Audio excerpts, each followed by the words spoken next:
The latter part of the morning into this afternoon, and it will be a blustery day. We'll see winds coming in from the southwest, gusts of 30-35 miles an hour, perhaps locally 40 to 50 around some western coasts, and 60 miles an hour for western Scotland. Temperatures around average for the time of year, high teens to low 20s, so in the sunshine not feeling too bad, but given the strength of the wind, the heaviness of the showers pushing through, it will be rather cool at times. Some of the showers could be heavy with some hail and thunder. You can see the bright colours on the map there as we move through the evening time, indicating some hefty downpours, perhaps some longer spells of rain for Northern Ireland into southwest Scotland for the evening time, and those blustery winds driving those showers through quite quickly.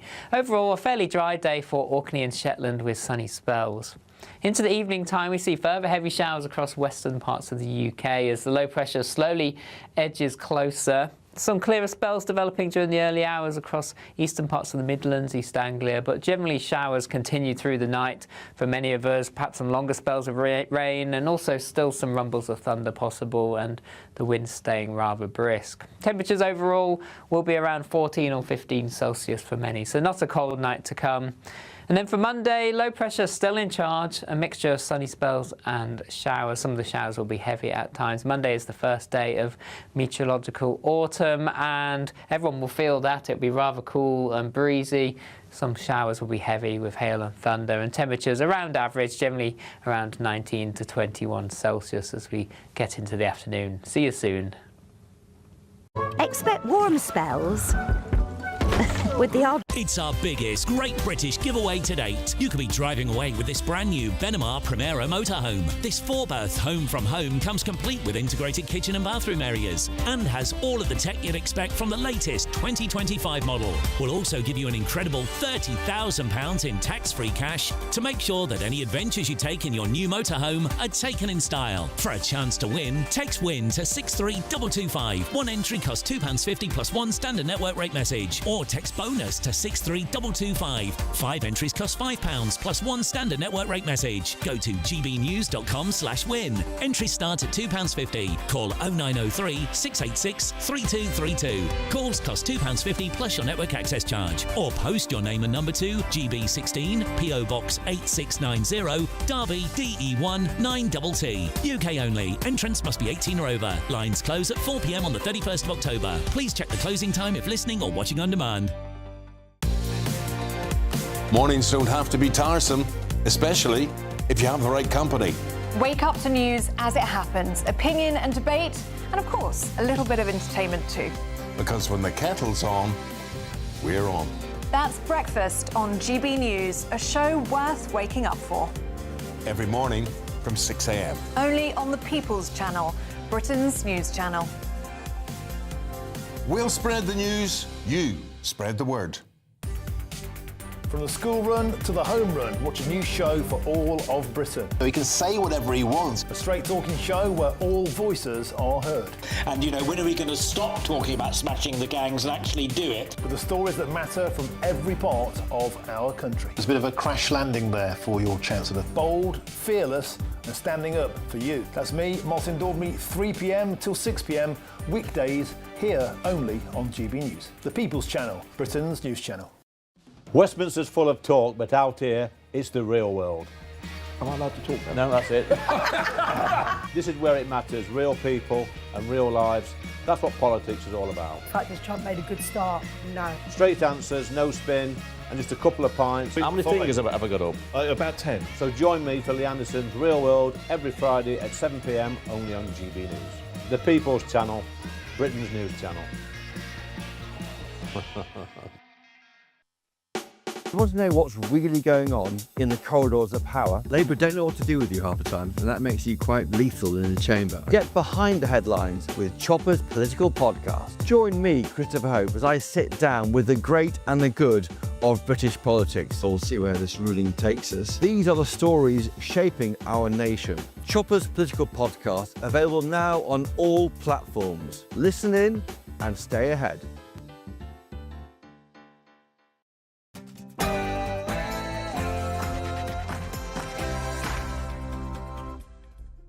Good morning to you. The poet Emily Dickinson observed that the arrival of autumn meant that the morns are meeker than they were and the nuts are getting brown. So as summer draws towards a close, I welcome you to Sunday with Michael Portillo for 2 hours of mellow fruitfulness as we discuss politics, art, current affairs and culture. The Conservative Party has sunk in the opinion polls from 26% to 17% since Kemi Badenoch became leader, and from second place to third. Can it recover? Would changing the leader be of any help? My panel will discuss. Is Bournemouth, a seaside hotspot once famous for its elderly population, now awash with resentment and fear of asylum seekers? Former Conservative MP for Bournemouth, Tobias Elwood, will join me live from the coastal town.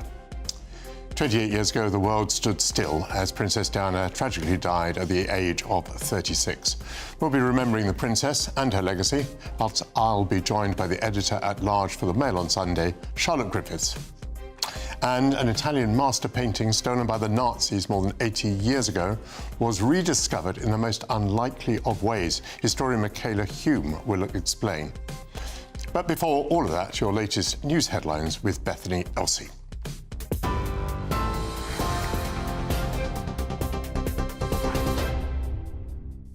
Good morning, I'm Bethany Elsey with your top stories from the GB Newsroom.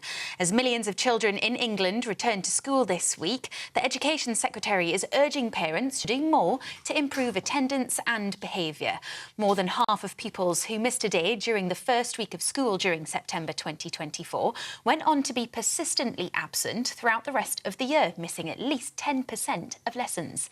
800 schools are set to be supported by school improvement schemes and attendance hubs.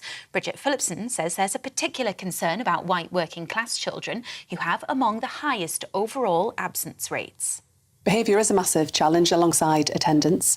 You're right that it causes disruption to the whole classroom. It stops children from learning. It's a big problem that teachers raise with me in every school I visit. It's why today we're announcing new attendance behaviour hubs with new attendance and behaviour ambassadors leading that work across schools in our country. It's about parents, isn't it, a lot of it? It's about all of us. The Conservatives are promising to scrap all net zero requirements on oil and gas companies drilling in the North Sea. If she becomes the next Prime Minister, Kemi Badenoch has vowed to maximise extraction, its goal, rather than moving away from fossil fuels. Ms Badenoch says it's absurd the UK is leaving vital resources untapped, while neighbours such as Norway extract them from the same seabed. She's expected to set out plans in a speech in Aberdeen this week. Russia's president and India's prime minister have arrived in China, joining more than 20 world leaders at a security summit. The Shanghai Cooperation Organization is meeting in Tianjin days before a major military parade in Beijing, marking 80 years since the end of the Second World War. The gathering comes with steep US tariffs imposed on Indian goods as punishment as Delhi continues to buy Russian oil, and with Putin facing threats of sanctions over the war in Ukraine. Greta Thunberg is among hundreds of other activists set to travel to Gaza with aid supplies. The 22-year-old climate activist will set sail later today. It's her second attempt to reach Gaza after being detained by Israeli forces and deported when they intercepted a British-flagged yacht in June. They'll be carrying food, baby formula and other medical and sanitary products. Israel is accusing the group of a propaganda stunt in support of Hamas. And a 12-year-old boy has died after falling in a park in Cheshire. North West Ambulance Service were called to the park in Winsford Town on Friday evening.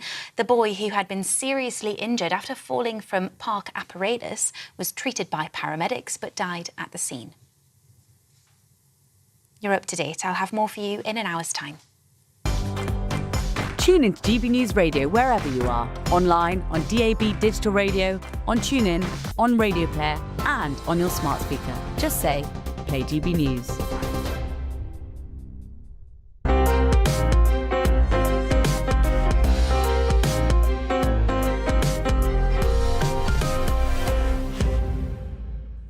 Thank you very much, Bethany Elsey.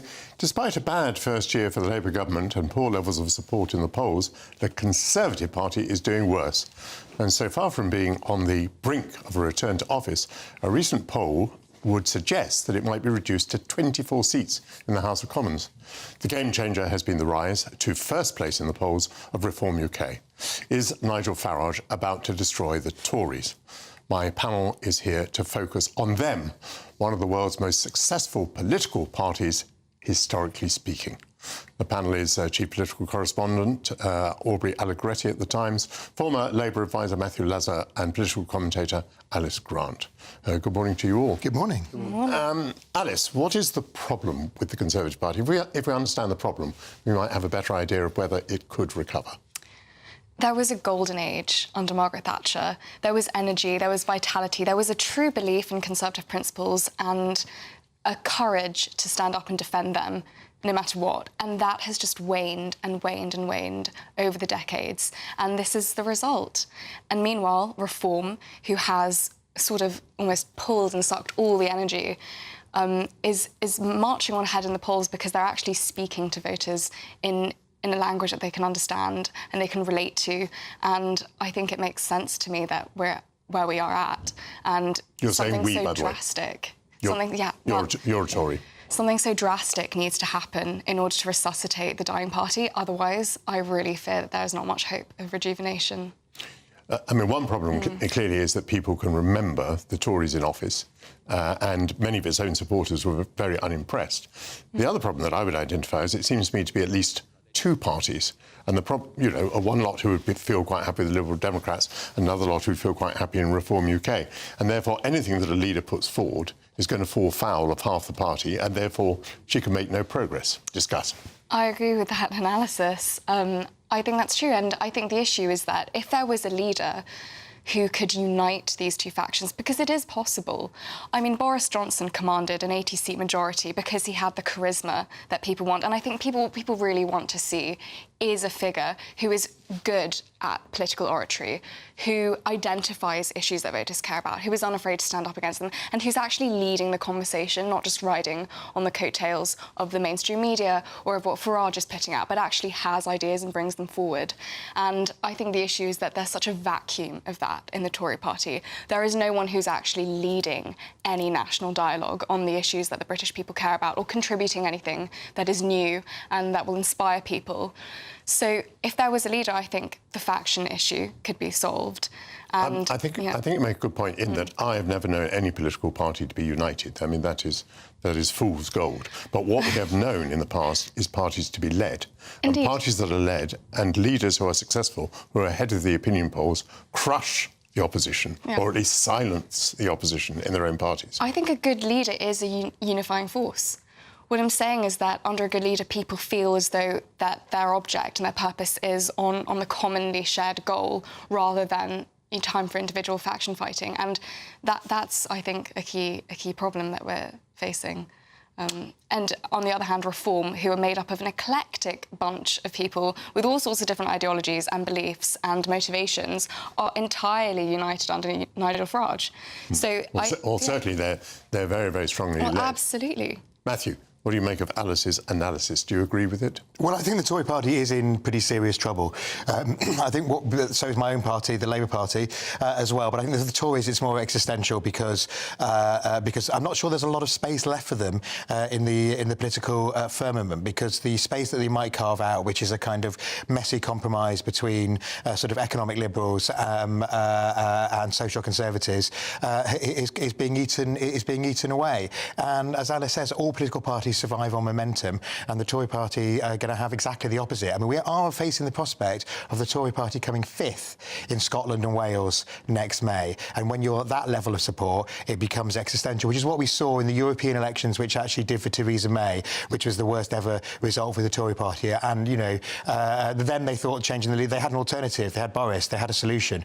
I'm not sure what the solution is now. I mean, Robert Jenrick, Bobby J, as he's known. One of the things, of course, she could do is actually tell him to get off Twitter, because at the moment he's clearly with his endless... I never know what his portfolio is, because he literally pops up commenting before the leader has had a chance to comment on any story that happens in the news. You can't have that if you're the leader of a party. So, yeah, Kemi could do things. I don't think she's going to. And I think come next May, they're going to be in another leadership crisis, but I'm not sure it's going to get them anywhere. So, as you say, I was about to tell you that in July of, what was it, 2019, the Tories came fifth in the European elections. They then won with this enormous majority because they changed leader in between. It's pretty gloomy, Matthew, to say that you have to get people off Twitter where they're having an impact. I mean, Farage has dominated the summer through social media, and yet you're advocating that the Conservatives reduce their social media. No, I'm advocating that they get the leader to do it, and the leader takes, because as you said, Farage does it, but noticeably it's Farage doing it. It's not his lieutenants in Reform. It's the leader, because the leader is the brand. The problem at the moment is the Tories is that they don't have a leader who's a brand. The only brand they've got is the Tory brand, and the Tory brand is incredibly unpopular because of what happened in government. And, they're facing this huge dilemma. What do? Do you out-reform reform, or do you try and stay where you are and hope the reform will implode? And so we've seen the sort of spectacle this weekend of Kemi saying, no, Nigel's not going far enough, I'll deport women and children too. It's not going to work, and as you say, you do face the prospect of people splinting off at the other side to the Lib Dems. There's a tiny, interesting battle happening in the Lib Dems, which nobody, I don't think, many people have noticed, which is Ed Davies trying to swing them slightly to the right in Parliament. So he made them abstain on a motion recently, on benefit cuts, a Tory motion, rather than voting against, which was kind of basically in favour of benefit cuts, that he lost at least one front bencher on that, because he's trying to occupy that home counties, economic liberal, reasonably liberal socially space, and hoping that more Tories will come over. Maybe we'll see some at the conference. Let's see what the apolitical Aurel Agretti thinks of all this. Are the Tories doomed? I mean, I think to sort of try and look forward a little bit, over the summer, Nigel Farage has clearly led the agenda. He's been holding weekly press conferences that every Monday morning I've been able to go to. He will take questions from basically every single journalist in the room. And it means that he has been building the narrative and putting pressure on Labour in a way that the Conservatives just haven't seemed to be doing. They're a bit late to the party. They've been suggesting that all of their Conservative-run councils should be launching similar legal challenges. But again, it's Farage who has the sort of political drive that's made this story top of the agenda. Going forwards, I'm surprised that Kemi Badenoch, in her sort of mini reshuffle before the summer, didn't promote more people from the new intake, so people who were elected as 2024 MPs. It still feels as though the sort of shadow front bench is full of people who are too closely tethered to the last administration, to whom voters haven't flushed out their anger and frustration and upset for their behaviour and their policies and the sort of conduct of the last government. I'm surprised not to see her bringing in people that she says this is a new Conservative party. I mean, the choice is limited. How many are there? 120 or something? Yeah, 120 of which... So once you take out the sort of superannuated, then you take out the ones you're trying to exclude because they were part of the last government. Then you take out the ones who are just useless. I mean, it's down to a fairly small number. I mean, one of the problems you have in politics, I mean, believe me, is that you of course, it's not like a business. You don't recruit staff. No. You're stuck with whatever you've got. And when you lose elections badly, you're stuck with very few people. I understand that, and even Keir Starmer with his cadre of 411 Labour MPs, there will be a much smaller number of those who are sort of realistic people that you could put into positions of power in government. But opposition is completely different. People have been job sharing. It seems as though they're sort of deliberately withholding people back in order to sort of not give them this, big shiny new role. And so I suppose going forward, I don't think Kemi Badenoch's going to be replaced as Tory leader anytime soon. November is the point at which she can technically be replaced, but the 1922 committee significantly upped the threshold to get her there in the first place, and you've got to look forward to the next set of elections in the May. You were talking rightly about the sort of poor likely performance in Wales and Scotland, but I think that Labour will be under the biggest pressure next May. They are defending 47% of all council seats in the local elections next spring. They are the people who are going to suffer. I mean, the sort of places up for grabs are Birmingham, where there'll be a wave of sort of pro-Gaza independence. Labour's obviously faced lots of difficulties over the long-running bin strike, and then Reform will be able to show that they're on the march and taking on the Labour Party as well. You look at councils like Sunderland, which are up for grabs next May, where Reform came second in some seats at the general election.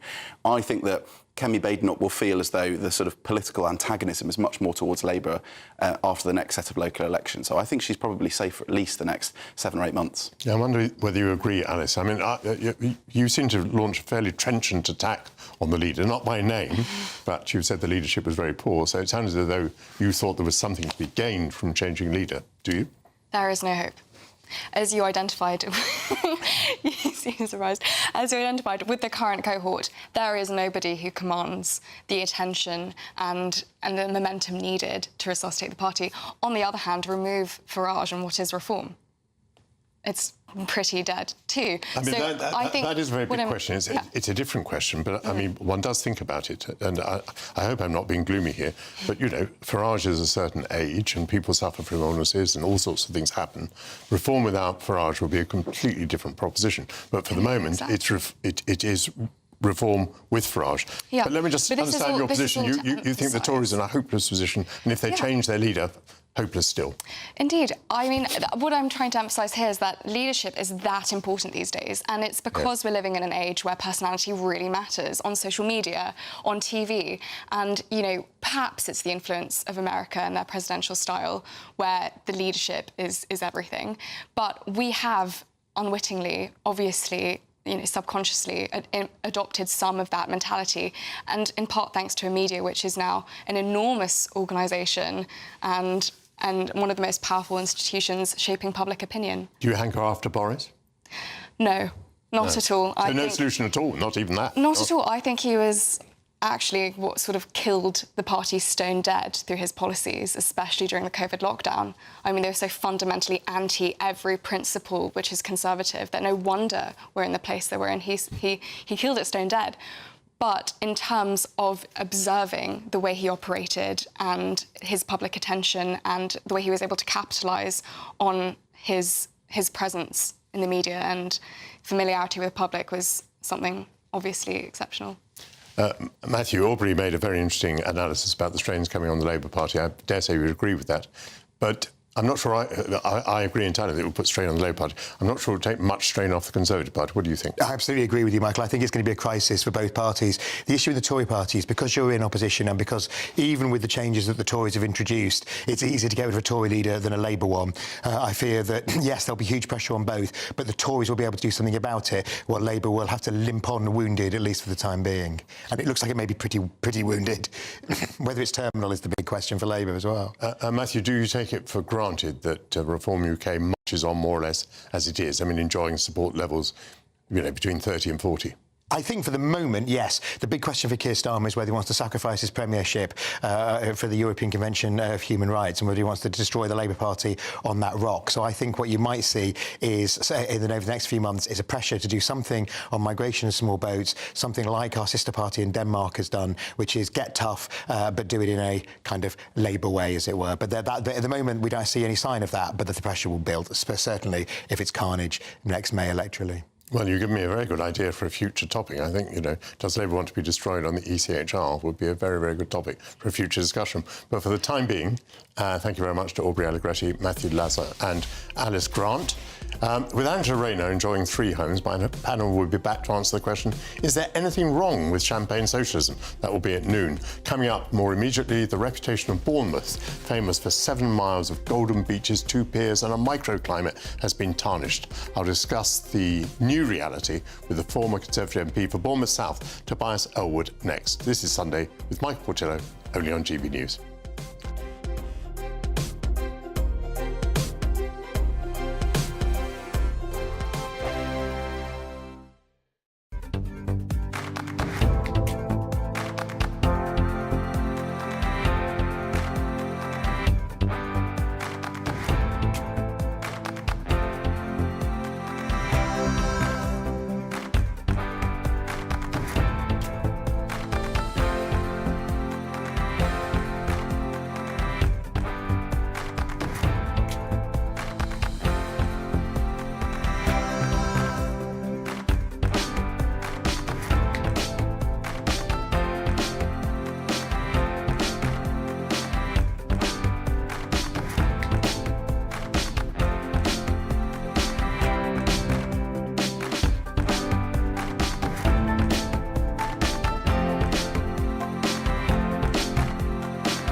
This is our country, and we think it's amazing. From high tea to the high street, we love it all. Even the rain, we like that too. There's nowhere else we'd rather be. That's why we're here to be the fearless champion of Britain, its voices and its values. Because we are GB News, the People's Channel, Britain's news channel. You want to know what's really going on in the corridors of power? Labour don't know what to do with you half the time, and that makes you quite lethal in the chamber. Get behind the headlines with Chopper's political podcast. Join me, Christopher Hope, as I sit down with the great and the good of British politics. We'll see where this ruling takes us. These are the stories shaping our nation. Chopper's political podcast, available now on all platforms. Listen in and stay ahead. Exciting news. Every Friday, my Patrick Christie's Tonight Show is going to have a twist to it. We're welcoming some special guests. You.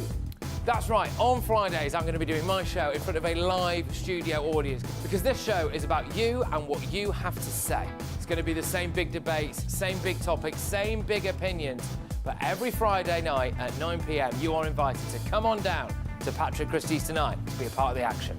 Only on GB News, the People's Channel, Britain's news channel.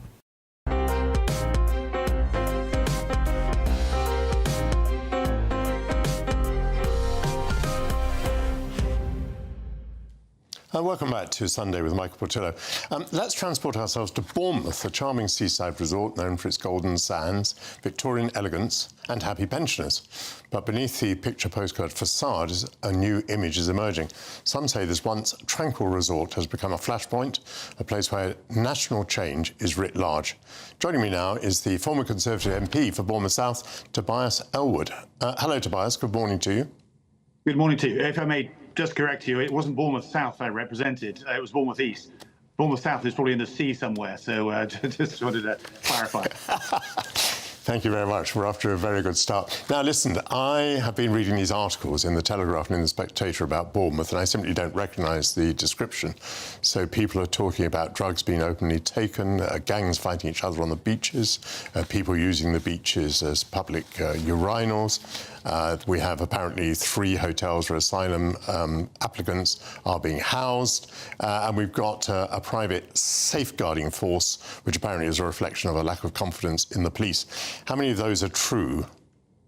I think there's a lot of truth there, but I'm not sure it's any different to other parts of the country. Bournemouth is not without its challenges, and it's easy to criticise, particularly in these challenging times. I think the issue for us, and I would encourage commentators as well, is to say, what are the solutions? How can we actually solve these issues? Bournemouth, as you were outlining, is a very populous seaside town, 7 miles of beaches, a vibrant nightlife, a gateway to Dorset. But the town swells by about 50,000 during the day, more in the evening. And the Home Office numbers don't factor that in when they give out policing allocations. So we simply don't have enough police force there to deal with all the challenges that we face. And when you get so many people coming down, some of them, I'm afraid, are bad apples. Errant behaviour that you've just outlined does take place, and that then challenges Bournemouth's reputation. But I would also add to this that there is perhaps an incompetence of the council. It's lacklustre, it's divided, there's absolutely no vision. And this weekend should be our flagship tourism event of the year, the Bournemouth Air Festival. The Red Arrows should be flying over the skies right now. They're not. It's been cancelled by this council. There's been an absence of vision, a clarity as to where Bournemouth and its vibrant place, should actually go. And we're seeing very, very poor council leadership. So this is a bigger question, not just for Bournemouth, but elsewhere. We're not inviting the brightest and the best to stand to lead our communities. And until that happens, and the policing issues too, you're going to get these challenges that Bournemouth is facing growing not just here, but across the country.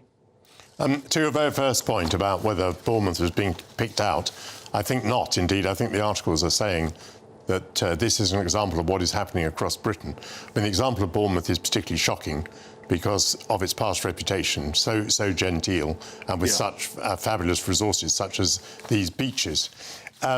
You seem to be putting much of the blame on outsiders. Are you talking about people travelling from other parts of Britain for the day, or are you talking about asylum seekers? Do you think there's been a general decline in standards of behaviour, or is it that people who come from outside Bournemouth don't know how to behave as well as people who live in Bournemouth?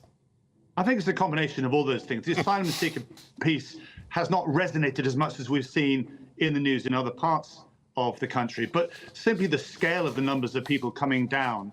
And because economically times are tough, then it's an easy place to come to, free place to come to. The big issue right now, I saw this yesterday, driving along the seafront, is the dozens of vans that are turning up where people are just sleeping on the road in their vans and then going to the beach, having barbecues and things like that. We've never seen that before. So yes, we are a magnet, if you like, for people to be able to come down and enjoy a relatively cheap holiday. But even parking as well, something I really went on as a member of parliament. You park in London, and I can't remember what it is it £65 you get straight away, and that doubles straight away.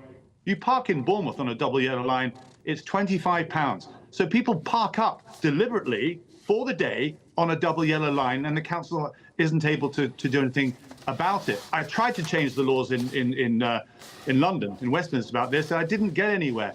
So there are some details, some cognitive work that can be done, improving the police numbers. But I stress as well, sorry to use this as an opportunity to make this case, but I see the standard of leadership, not just in Parliament as well. Good people don't want to step forward into public life, and we need that. We need the leadership. I would like to see, it's actually not just Bournemouth, Christchurch and Poole are now one big entity, an elected mayor down here, so we can invite a senior business person, a character, a personality, to be able to then move this wonderful area forward out of the doldrums that we're currently experiencing. Acts of public worship on the beach. I understand that Muslims gather on the beach, they put down their prayer mats, they orientate themselves towards Mecca and so on. Is that happening a lot? How do people feel about it? How do you feel about it? I haven't witnessed it myself. I can imagine it's going to be another one of those things that then takes place. There need to be standard rules of what is acceptable behaviour on the beaches. At the moment, again, even things like barbecues aren't being monitored properly. So what's happening is that anybody choosing to advance their own interests are able to do so because there is an absence of collective responsibility. And that's why you've ended up with these individual groups wanting to go around and provide some form of protection or policing or even clear up as well. Now, the community aspect of that is always important in any society. But I just stress there is not the fundamental ability for Bournemouth to be able to police and look after itself. That needs to be addressed. It's the police funding formula that needs to be addressed. In the entirety of time, 14 years in the Conservative office, I think this is a huge failure that we didn't manage to match the visitors' numbers and the residents' numbers to make sure we have a police force that can actually look after and protect ourselves here in Bournemouth. Yeah, so these people are going out with uniforms. On the back, they say, I think, safeguard force. And some people say that they're giving them reassurance. Other people are reacting badly towards them. But what has made that necessary? Maybe you've already covered that. And how have you reacted to this private policing? So it is an absence of that. But you could officiate this as well. You have private protection forces all over the country doing various things. When things and they offer a sense of deterrence. When you see people that are in uniform, that are asking people to behave, you usually improve your own behaviour. It's when there's an absence, a void of any form of security whatsoever, or recognition that you're not going to get caught or indeed punished. That's the space. The message has got out through social media. I mentioned those vans as well and so on. If you want to come down and have barbecues on the seafront, the message gets out pretty quickly. Bournemouth is taken as an easy ride. And we need clarity, what the vision is, of the purpose of where this wonderful town goes. Its strengths are actually threefold. It's not just tourism and hospitality that you touched on at the beginning. We have financial services. JP Morgan has a massive office, 7,000 here, and that's attracted other aspects of the financial services. And then there's the digital and creative industries. We have one of the best universities, not just in Britain, but in Europe when it comes to this. Bournemouth, grasped this whole change a couple of decades ago. These are the three pillars that could move Bournemouth forward. Go back to the council. There's no vision to take any of these three forward whatsoever. We don't even have a head of tourism on the cabinet. That role has been dismissed completely. I think we've picked up your attack on the council. Let me just read this to you from the Telegraph. It's a microcosm illustrating some of the many social problems linked to the catastrophic loss of control of our borders. In the migrant camps of Calais, public defecation is standard behaviour. Now it seems to be here on Bournemouth beaches and elsewhere. The very visible tipping point that has seen tens of thousands of ordinary people take to the streets has been in the making for a long time. Is that an exaggeration when referring to Bournemouth? Yes, completely. I think there's two narratives trying to be woven together. I don't deter from the fact that Bournemouth has got its challenges, as has other parts of the country has done. We've just discussed that. But to somehow say that this is a direct blame on the migrants and the big challenge there, which of course needs to be addressed, I think is actually doing Bournemouth and indeed the challenges that we face a disservice. Thank you very much indeed, Tobias Elwood, former Member of Parliament for Bournemouth East. Coming up, we will remember Diana, Princess of Wales, as today we mark 28 years since her untimely death. This is Sunday with Michael Portillo, only on GB News.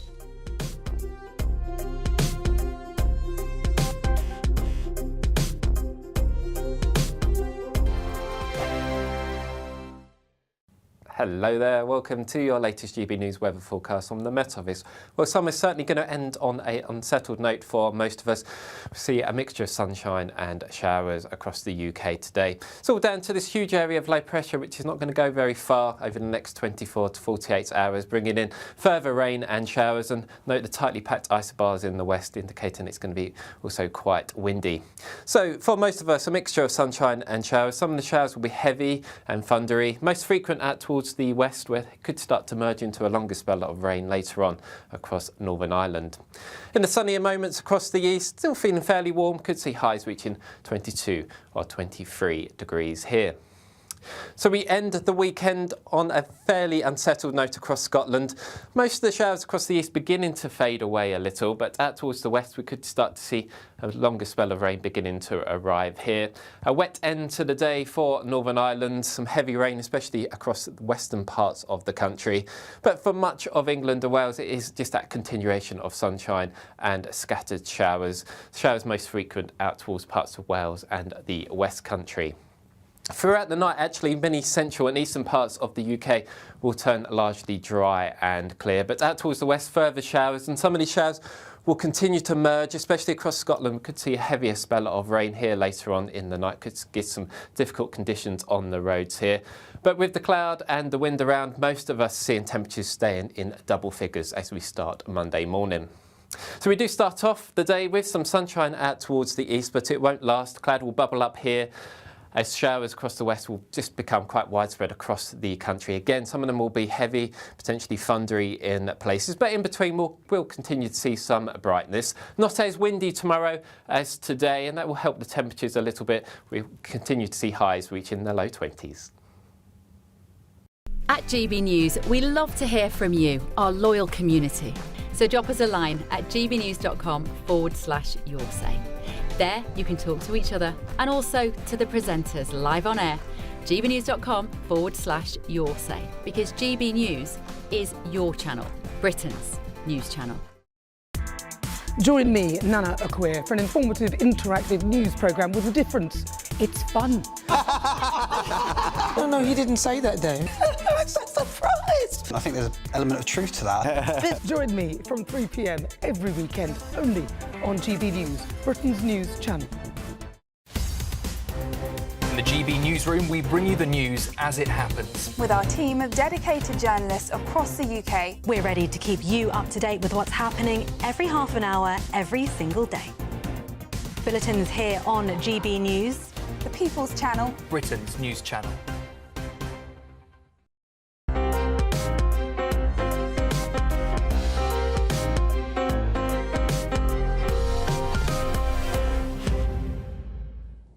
It was a day that shocked the world. 28 years ago, Princess Diana tragically died in a Paris hospital after a car crash in the French capital. Despite her life being cut short, she has left a huge legacy. It was her wish to be a Queen of Hearts, as she veered from traditional royal behaviour, championing those with AIDS and homeless people. With me now to remember Princess Diana is Editor-at-Large for The Mail on Sunday, Charlotte Griffiths. Hello. Hello. I mentioned the shock The shock sort of came in waves, in as much as obviously the death was deeply shocking. The next thing was the behaviour of the British people, which didn't appear British. There were very public displays of grief, these enormous mountains of flowers. And the third thing that was a real shock was the way that lots of the public turned against the royal family. The royal family was quite badly wrong-footed and appeared very stiff. For example, there was a great controversy about whether the Union flag could be flown above Buckingham Palace at half-mast, and if it couldn't be, whether that was a sign of disrespect by the royal family. So, putting all those things together, I mean, it was a traumatic moment for all of us, wasn't it? It was so surprising. I mean, to be fair to the royal family being wrong-footed, the nation had never behaved that way before, and it took us all by surprise. I was surprised. Everyone was surprised at their relatives bursting into tears. I know that Harry and William were taken by surprise. Harry's written about it in Spare, at this feeling that, hold on a minute, she was my mother, and you're the ones wailing in the street, you know, and they felt a little bit robbed of their own grief. And then, of course, famously, the Queen squirreled them away, squirreled the whole family away in Balmoral, and did what the royal family do best, which is stiff upper lip, you know, keep quiet, keep it private, disappear off. And that just was absolutely not the mood of the nation. You know, the nation wanted to see the Queen out there expressing grief. By the time it came to the funeral, actually, the Queen did bow at the funeral, which is unusual. So she'd got the memo by then. And of course, she famously eventually then did address the nation. And then she came down, and then there was the funeral, and she had the boys walking behind the coffin, which was also, as it turns out, a terrible, terrible error. So the whole thing really... Just tell us why that was a terrible error, because of the impact on them that we've learnt about subsequently, you mean? Yes, exactly, because, you know, you can't make a little 12-year-old boy walk behind his mother's coffin in the full view of the globe and then expect him not to weep, not to cry, because, of course, you know, they couldn't really do that. So they were then having to learn at such a young age, especially Harry, to bottle up their emotions and be looked at and gawped at by people who were wailing and crying themselves, and they just had to look kind of very formal behind their mother's coffin. And I think that was hugely bad publicity for the royal family that the boys did that, and it's something, of course, that Harry references a lot in Spare and many interviews since. Curiously, although there was such an outpouring of grief then, the first anniversary of her death was not a particularly traumatic day, and the subsequent anniversaries have scarcely been marked at all, in my opinion. Yes, I was just thinking that, actually. I was kind of looking up to see, you know, what are we doing today to celebrate? Will there be some sort of event? But there isn't really. I do think in 30 years, so that's 2027, there might be something, not least because Harry's coming over to the UK in 2027 for Invictus. And I just wonder whether he might, in some way, try and commemorate her. There is talk that he might produce some sort of documentary for Netflix to remember her for 2027, which would sound about right, because it takes about that, you know, between now and then, that's how long it takes to make a documentary. Wonder how William will feel about that. Of course, the two brothers did unveil the statue in the grounds of Kensington Palace. Yes. By which point they were at war, so it was a very awkward event. Again, Also a rather awkward statue, in my view. Yes, it didn't really look like her. And the children she had her arms around, one would expect them to be Harry and William, but they weren't. They were just some random children, I think. But it's so hard to capture her likeness in a statue because she was so iconic, so beautiful, and people remember her so clearly. So I think that statue, sadly, was always doomed to fail. Are you, as it were, an unreserved fan? I mean, let me just explain what I might mean by that. Obviously, in any divorce, there's probably fault on both sides. The public used to take her side pretty consistently. She was pretty good at briefing the press. Yeah. She was pretty good at getting her own point of view across. She was not quite the victim that many people thought she was in that particular respect. And then I would also say, and I'll put it as neutrally as I can, the question always arises with a celebrity when they're appearing in a war zone, or if they're appearing with very deprived children, or terrible poverty, or people who have been mutilated or whatever. There's always the question that that person benefits reputationally from that. And so you always have to just ask yourself, is all of this genuine? Is that an unfair question? I think that's a really fair question. I think when she was walking landmines towards the end of her life, I mean, if that had been, say, Meghan, and in fact Harry has been doing that same landmine walk, people come down on him like a ton of bricks and say, you're using this terrible thing as publicity, good publicity for yourself. She managed to escape that, has to be said. In terms of her being a little bit manipulative with the press, I think that's something that Harry has never acknowledged, really. It's like he's blinkered to it. But I think William's kind of quite aware of that. I have a picture in my bathroom at home, a cartoon of my father who worked on a news desk at the time. And it was of the gardening editor, and she was on the phone to Diana, the gardening editor, saying, yes, Di, no, Di, absolutely, Di, whatever you say, Di. And that was a cartoon about the fact that at that point, Diana was practically ringing up the Evening Standard and other newspapers every 5 minutes, barking out instructions, and even the gardening department was sort of doing her bidding. And I think that's something that Harry's quite naive to when he says that the press are this evil beast that, you know, chased down his mother. A, he's confusing the media, you know, the newspapers with paparazzi, and B, you know, she was very involved in the press and her reputation. You know, she, as we know, shadowed a book about herself. And I think that it's probably a good thing that William seems to be aware of that. You know, he'd never exactly insult his mother in public, but he's realistic about how she played the game and not deifying her as this victim who could do no wrong and was only wronged. And we talk about legacy rather too easily, I think. What is the legacy? Is it substantial or is it rather small, after all? I know, I wonder what the legacy is. I mean, it's certainly not two brothers who get on very well. No, it's not two sons who are unified in their love of her memory and her, I mean, sadly. But of course, her death was such an impact on them, so, you know, that's a difficult question as well, isn't it? Yeah. But I think, you know, do we think differently about AIDS, about landmines? Has that part of it endured? Yes, I mean, the iconic Diana moment where she shook hands with AIDS patients, I think transformed royalty and what it means to be a royal to this day. And certainly, I think for Catherine, you know, the Diana legacy is there because you have to be, now as a royal, you have to be much more open with the general public and connect with them. And if you're meeting children, kneel down and look at them face to face. That's all Diana legacy stuff. And you can't... And the glamour of both princesses of Wales. Yes, yeah, the glamour, of course, yes. And that's what's now expected of Catherine, which must be a lot of pressure for her because she always has to look fabulous and slim and gorgeous. It's a lot to take on for Catherine, I think. Thank you so much, Charlotte. Coming up, an Italian master painting stolen by the Nazis more than 80 years ago was rediscovered in the most unlikely of ways. That will be soon. For the moment, if you're in search of some holiday sun, here's the forecast for some top European destinations.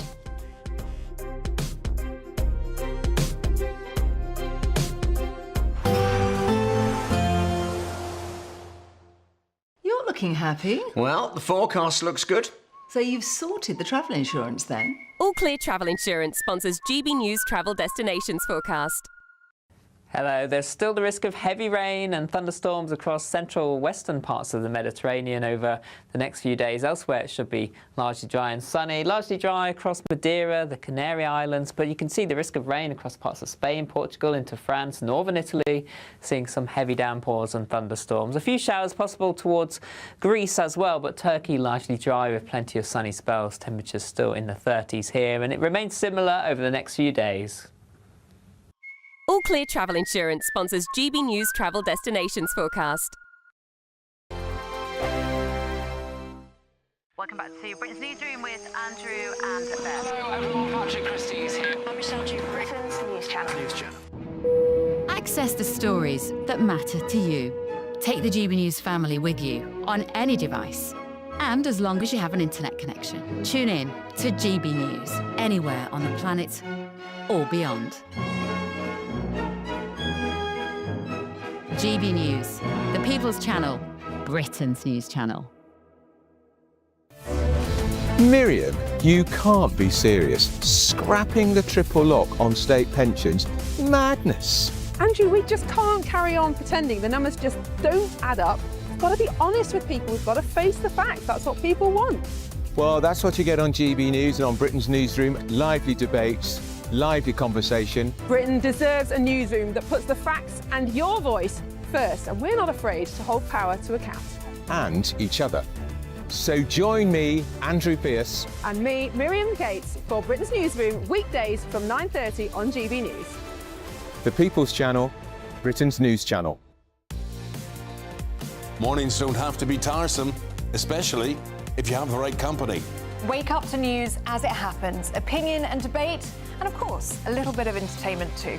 Because when the kettle's on, we're on. That's Breakfast on GB News, a show worth waking up for. Every morning from 6 a.m. Only on the People's Channel, Britain's news channel. We'll spread the news, you spread the word. You want to know what's really going on in the corridors of power? Labour don't know what to do with you half the time, and that makes you quite lethal in the chamber. Get behind the headlines with Chopper's political podcast. Join me, Christopher Hope, as I sit down with the great and the good of British politics. We'll see where this ruling takes us. These are the stories shaping our nation. Chopper's political podcast, available now on all platforms. Listen in and stay ahead. At GB News, we love to hear from you, our loyal community. So drop us a line at gbnews.com/yoursay. There you can talk to each other and also to the presenters live on air. gbnews.com/yoursay, because GB News is your channel, Britain's news channel. Hi, I'm Michelle Dewberry, and my show is your opportunity to cut through all the noise and dive in headfirst to some robust debates. Ideas clash. Situation, isn't it? Because the failure is... You're deliberately avoiding my point. Nothing's held back. And if you think this is the end of it, wait for more. And we do not shy away from the difficult stuff. Sometimes I want to shake people and say, if only you understood. So join me on Jubes & Co. weeknights at 6 p.m, only on GB News, Britain's news channel.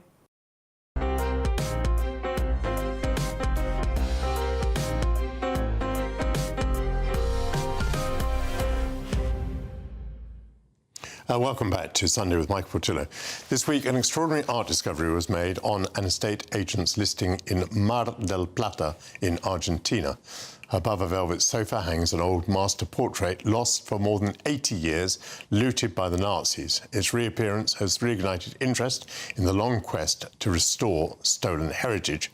Joining me now is historian Michaela Hume. Michaela, it's great to see you again.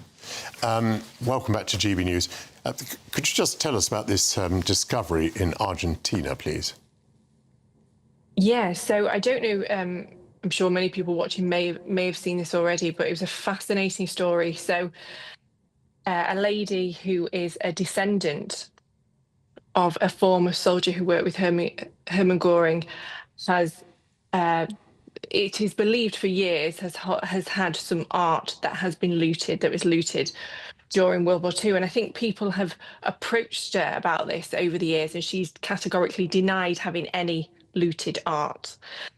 And she goes then to put one of the houses, I think that was owned by her father, up for sale, and hasn't realised that art that is believed to have been looted is actually on these images that the estate agent has taken when this house was put up for sale. Yes. So, although it is extraordinary, it's kind of not entirely a surprise in the sense that the flat did belong to a Nazi official. Is that right? That's correct, yeah. And we know that Hermann Göring himself was a collector of art. I think during the 1940s, it was said that he was getting, on average, about 3 paintings, what we would call masterpiece paintings, a week. So we know that he was, a large percentage of this looted art was going to him. It was even said that he had masterpieces just hung up in his cabin in the country, So we know that he was one of the main beneficiaries of this looted art, and it's highly plausible that he has given a piece of art to one of his right-hand men that has then been passed down to his daughter. I think they have approached this gentleman's daughter and her sister, because I think something else came out that her sister had this art, and they have denied this, or denied any knowledge of this, but as I say, it's clear as day in this estate agent listing for this property. Yes. By the way, the latest news stories is that when the police called at the flat, the art had disappeared. The police apparently recovered some weapons, but they did not recover the painting. I just wanted to remind viewers of a couple of other cases. There's a remarkable case. There was a painting by Klimt of Adele Bloch-Bauer. This was painted in the 1920s. It was hung in the Belvedere Museum in Vienna, in Austria. It was there for many years. It was then contested by the family. The woman in the picture, Adele, had said that she'd like the painting to go to the Belvedere in Vienna, but she didn't actually own it. It was owned by her husband, Ferdinand, who was then murdered during the Second World War.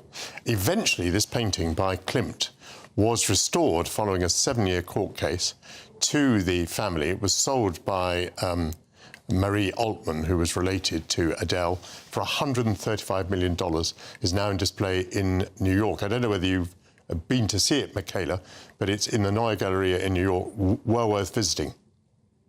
Yeah, I haven't seen it. I'm sure you've noticed behind me, I do love my art. But my art, Michael, is very much northern, gritty mills.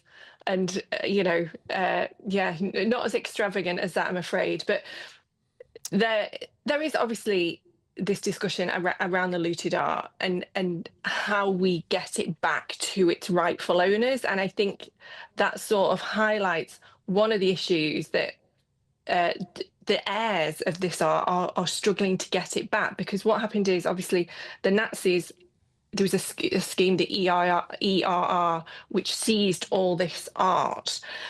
And trying to get it back, when it was handed back, sometimes it was just handed to the country where the art was taken from, and not actually the families who, had the art hanging up in their house when it was looted.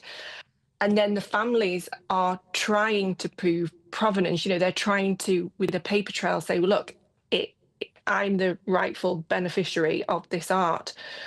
But it's really difficult, because what happened was the Nazis and subsequent art dealers after this have, sort of scrubbed the back of these paintings so you can't see who they belong to, what collection they were from. They've changed frames in some cases. So I think it has been difficult to try and prove provenance and try and find out where some of this art has originated from. And there's still loads missing, by the way. There is still loads out there that potentially might be in private collections, might be hidden somewhere in bank vaults in, parts of the world. Yeah, this is very much an ongoing story. That's one of the reasons why I wanted to talk about it today. I mean, very recently, Tate Britain has decided to gift a piece in its collection because it acknowledges that it was stolen. There's the remarkable collection in Zurich at the Kunsthaus, which belonged to E.G. Bürle, who was an arms dealer. He snapped up all sorts of paintings in 1941 from a gallery in Lucerne. He claimed not to know that they'd come from Jews. They were restored to the families of the murdered people at the end of the war, and he promptly bought them up again from the families. In that sense, the art collection was cleansed. The display in Zurich, by the way, is absolutely commendable in that it takes you through the provenance. It tells you what happened to each of the original owners, how they were murdered, when they were murdered, why they were forced to sell if they were murdered later. All this is explained. But even that gallery, in the last few months, has been involved in new restorations back to families. So it's very much an ongoing story, isn't it, Michaela? It is. And I think, as these pictures have highlighted in the news this week from the estate agents, that this is just going to be an ongoing story. We know that there is more, not just art, but furniture. The Nazis took everything from tableware to, knives and forks and spoons, right? So it's trying to get all that back. So we know that this is just going to be an ongoing story for art historians and investigative historians to get hold of it. Thank you very much, Michaela Hume. That concludes the first hour of Sunday with Mike Portillo. The panel will be back to discuss whether there's anything wrong with champagne socialism. Fewer than half of UK adults have tied the knot. We'll be asking wedding planner Liz Taylor whether in the modern day marriage is on the brink of extinction. The Tatebury Music Festival kicks off its 22nd year. The director will enlighten us about what to expect. And finally, bakery expert Tara Cunningham will be here in the studio to let me eat cake. This is Sunday with Michael Portillo, only on GB News.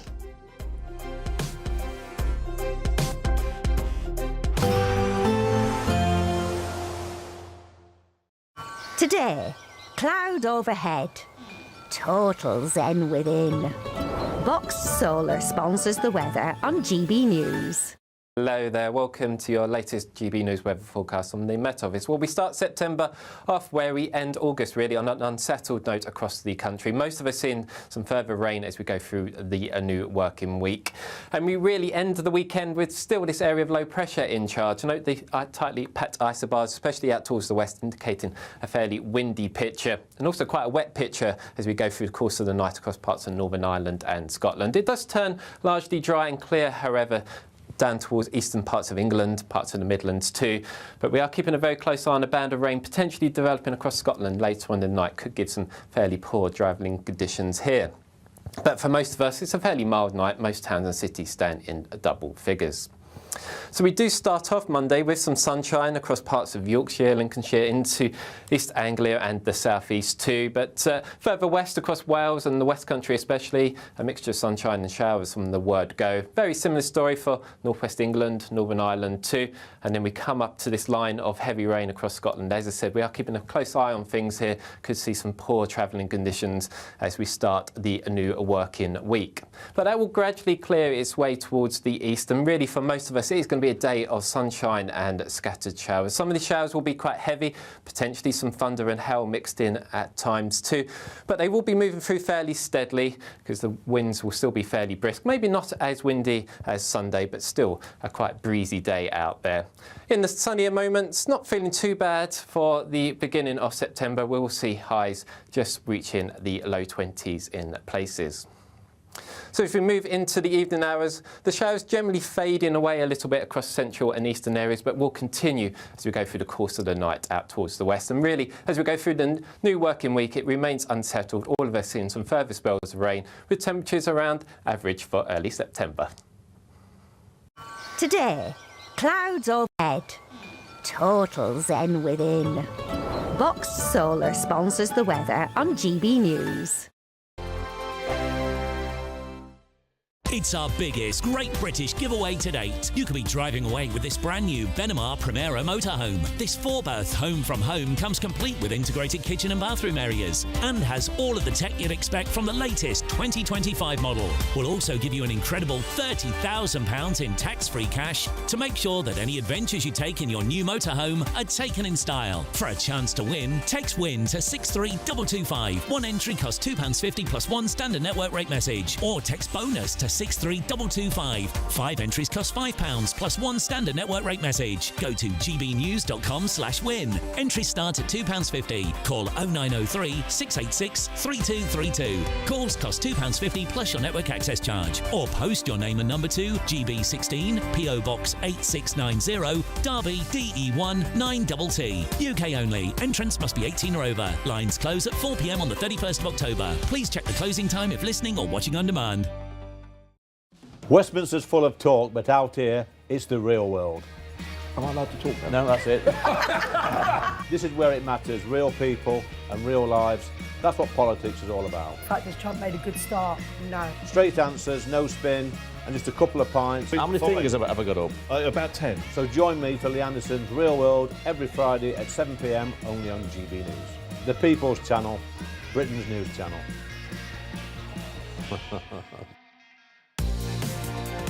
Mornings don't have to be tiresome, especially if you have the right company. Wake up to news as it happens, opinion and debate, and of course, a little bit of entertainment too. Because when the kettle's on, we're on. That's Breakfast on GB News, a show worth waking up for. Every morning from 6 a.m. Only on the People's Channel, Britain's news channel. We'll spread the news, you spread the word. From the school run to the home run, watch a new show for all of Britain. He can say whatever he wants. A straight talking show where all voices are heard. And, you know, when are we going to stop talking about smashing the gangs and actually do it? With the stories that matter from every part of our country. There's a bit of a crash landing there for your Chancellor. Bold, fearless and standing up for you. That's me, Martin Daubney, 3 p.m. till 6 p.m, weekdays, here only on GB News. The People's Channel, Britain's news channel. Hi, I'm Michelle Dewberry and my show is your opportunity to cut through all the noise and dive in headfirst to some robust debates. Ideas clash. Situation, no, isn't it? Because the failure is... You're deliberately avoiding my point. Nothing's held back. And if you think this is the end of it, wait for more. And we do not shy away from the difficult stuff. Sometimes I want to shake people and say, if only you understood. So join me on Jubes and Kerr weeknights at 6 p.m, only on GB News, Britain's news channel.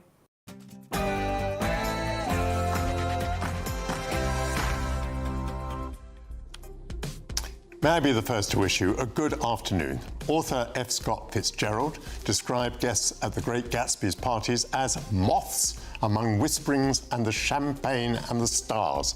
But I can offer you whispering, star guests and cake on this last day of summer during another hour of arts, culture, politics and current affairs. Angela Rayner enjoys 3 homes and Sir Keir Starmer loves expensive suits and spectacles. Is there anything wrong with champagne socialism? My panel will uncork the issue fizzily.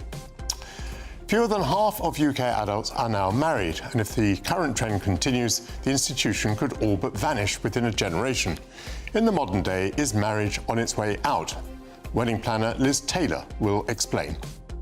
The Tatebury Music Festival celebrates its 22nd year, a cherished fixture of the Cotswolds annual autumn calendar, blending world-class music with a vibrant sense of community. The festival director, Caswell Knight, will explain to us what to expect.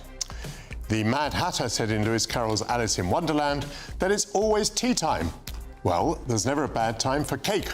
Tara Cunningham will bring me a slice of the action. But first, the latest news headlines with Bethany Elsey.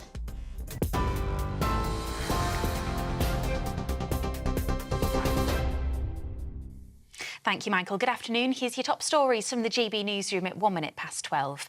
GB News understands a council led by Reform UK will be pursuing legal action against hotels housing asylum seekers as early as tomorrow evening. Richard Tice told the Camilla Tominey show that injunctions would be submitted to temporarily block the use of hotels. It follows weeks of protests and unrests. He says it's unacceptable that those living close to these hotels feel uncomfortable and unsafe. Meanwhile, the Deputy Leader of Reform UK has also responded to criticism of the party's plans to tackle illegal immigration from the Church of England. The Archbishop of York, Steve Cottrell, is accusing the party of a short-term knee-jerk response to the small boat crisis, saying they're not offering a solution to the issues driving people to risk the journey across the Channel. Nigel Farage has set out plans to remove 600,000 people from the country if he forms the next government. But Richard Tice says the Church is wrong and deporting people who arrive illegally is the only way to deter them. I suggest the Archbishop focuses on the problems within the Church of England and fill the vacancy and stop worrying about things that are way beyond his remit, i.e. international immigration policies. That's the role of elected politicians. As millions of children return to school this week, the Education Secretary is urging parents to do more to improve attendance and behaviour. More than half of pupils who missed a day during the first week of school during September last year went on to be persistently absent throughout the rest of the year, missing at least 10% of lessons. 800 schools are set to be supported by school improvement schemes and attendance hubs. Bridget Phillipson says there's a particular concern about white working class children who have among the highest overall absence rates. Behaviour is a massive challenge alongside attendance. You're right that it causes disruption to the whole classroom. It stops children from learning. It's a big problem that teachers raise with me in every school I visit. It's why today we're announcing new attendance and behaviour hubs with new attendance and behaviour ambassadors leading that work across schools in our country. It's about parents, isn't it, a lot of it? It's about all of us. The Conservatives are promising to scrap all net zero requirements on oil and gas companies drilling in the North Sea. If she becomes the next Prime Minister, Kemi Badenoch has vowed to maximise extraction rather than moving away from fossil fuels.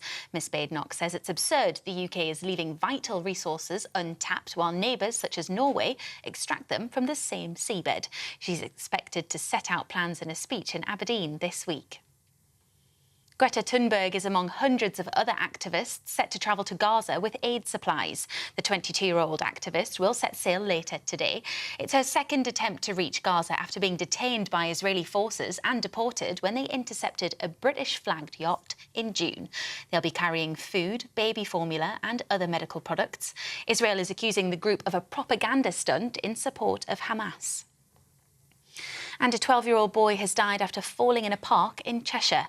North West Ambulance Service were called to the park in Winsford Town on Friday evening. The boy, who had been seriously injured after falling from apparatus, was treated by paramedics but died at the scene. Those are the latest headlines. I'll have more for you in half an hour. Tune into GB News Radio wherever you are. Online, on DAB digital radio, on TuneIn, on Radio Player and on your smart speaker. Just say, play GB News.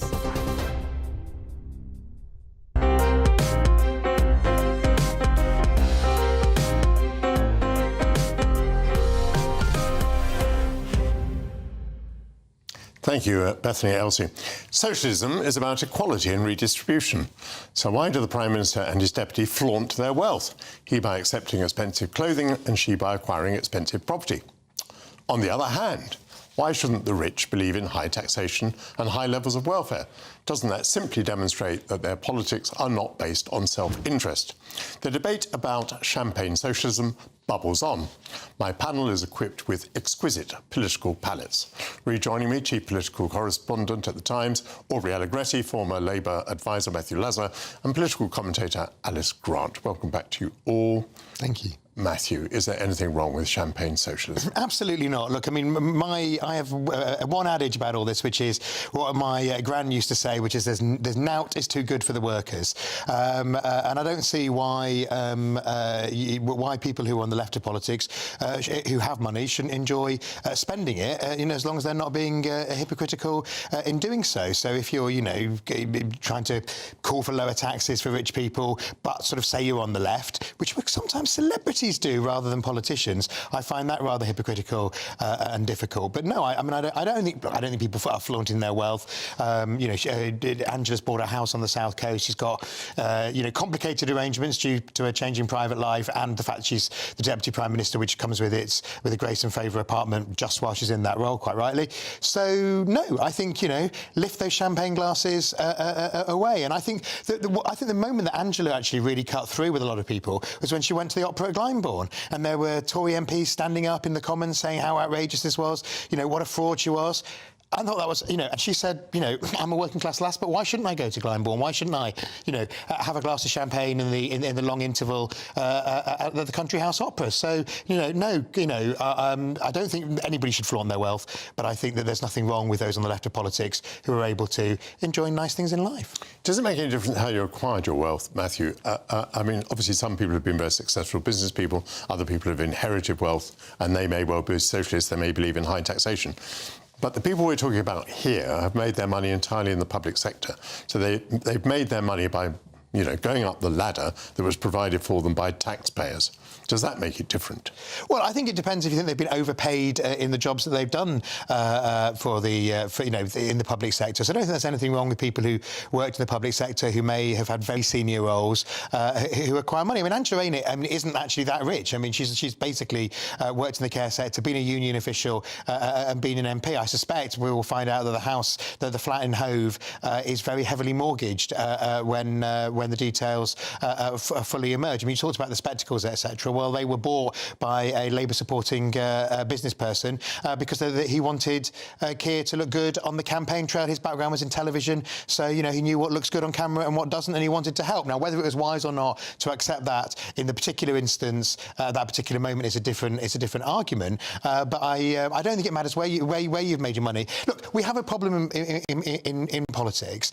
Clearly, when people go into politics, they're not on average wage. The MPs are paid not the average, much beyond the average wage. But compared to people, even in the public sector, who are doing jobs that are of, that are similar responsibility, they're not paid that much. So I can understand voters' anger, but I can also understand, how occasionally MPs say they haven't got any money, because it depends on where you're at. And obviously, if you're an MP, despite the help from the taxpayer, you have to maintain at least 2 homes to represent your constituency if it's outside London. I mean, just to track back, you said that Angela Rayner isn't that rich, but some people watching might be quite surprised. I think we're talking about a flat that costs, what was it, £700,000 or £800,000. We're talking about having 3 homes. I mean, most people would think that sounded pretty rich. Are you contesting that that's not pretty rich? No, I mean, I'm not saying that having 3 homes is what is the average experience. It clearly isn't. Of the 3 homes, my understanding is the one in the constituency is she's sort of departing from in due course because she is splitting up from her husband and he lives there with their child. The home she has in London is a great. She doesn't own a property in London. It's an apartment made available to her as the Deputy Prime Minister under long-standing arrangements. Clearly, despite how much I want her to be, she's not going to be the Deputy Prime Minister forever. So I think effectively she's bought a home on the South Coast with a view to long-term, and maybe she wants to live there in her life after politics. So, I mean, £800,000 is a lot of money, but in the South East, that, she's not buying a mansion in Hove for that. She's probably, I think it's a 2-bedroom flat. So it just shows how ludicrous house prices are, and I suspect she's buying it because she doesn't own any other houses. Presumably she'll be able to save a bit, apart from the one in Ashton, which she's owned for a long time. She'll be able to save a bit, and it's heavily mortgaged. So I'm not saying that she would not plead poverty, but on the other hand, we're not talking about multi-millionaires. I mean, we had a Prime Minister who was married to a billionaire and never had to worry about money the rest of his life. I think sometimes my party was wrong in trying to personalise it about that. For the sake of transparency, I might say that I suspect I lived in the same flat in Admiralty House where she is now. A very beautiful location with rather nasty plastic avocado baths. Alice Grant, what is your reaction to all of this? What is your reaction to champagne socialism? I think there is a mutual public understanding that our ruling elites, the political class, are going to be better off than the average person, are going to have the extra homes and are going to enjoy a lifestyle which is better than the average person. However, what is truly, I think, unjust is to have that and yet to punish the British public with taxes on their inheritance, if you're a farmer, on hikes in national insurance and VAT after promising, and time again, in the run-up to your campaign that you weren't going to do that.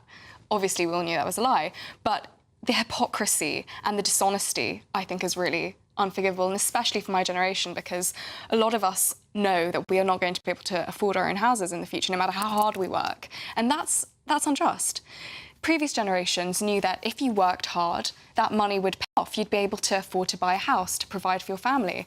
But what hope does my generation have when we're all saying the same thing, which is that, wow, it doesn't matter how hard we work, a coffee is £5 and we're never going to be able to afford our own homes. And if you go up and down the country actually speaking to the young people of Britain, I think there's a real crisis in not only the cost of living, but in how we see our futures. And as a nation which was, once all about being able to achieve great things if you worked hard, I think that's a really dire state. And therefore, when we see our politicians with their 3 homes, whilst also driving our country into ruin and a whole generation into despair, it's unfair and it's unjust and it's hypocrisy. You've led me a little distance away from the topic in a sense, but I just want to follow you down this for a moment. How do you feel about the burgeoning welfare bill? How do you? It almost appears as though there's a chunk of the population that can elect not to work. How does the chunk of the population like you that elects to work feel about that? That we all care about charity, and I think that welfare generally is there for a reason for people who genuinely are in need of disability benefits, of sickness benefits. But we also understand that this is a system which has been taken advantage of, which has been is actually crumbling our entire system. So it's a complex issue, because one wants to be compassionate towards people who truly can't work and who are single mothers and who are in need of care, and our welfare state exists and taxpayers want their money to be going to the people who are truly in need. But it is a system which has been taken advantage of, and I think just you know, throwing money around like it doesn't matter is wrong. And a lot of people are seeing the harm that that's done. How does the apolitical Aubrey Allegretti feel about champagne socialism? Well, I think in the case of Angela Rayner, people generally want their politicians to appear authentic. And here she is. I mean, you can't say that she's living the most sort of glamorous-looking lifestyle. She's not been papped going out to 5-star restaurants in Brighton.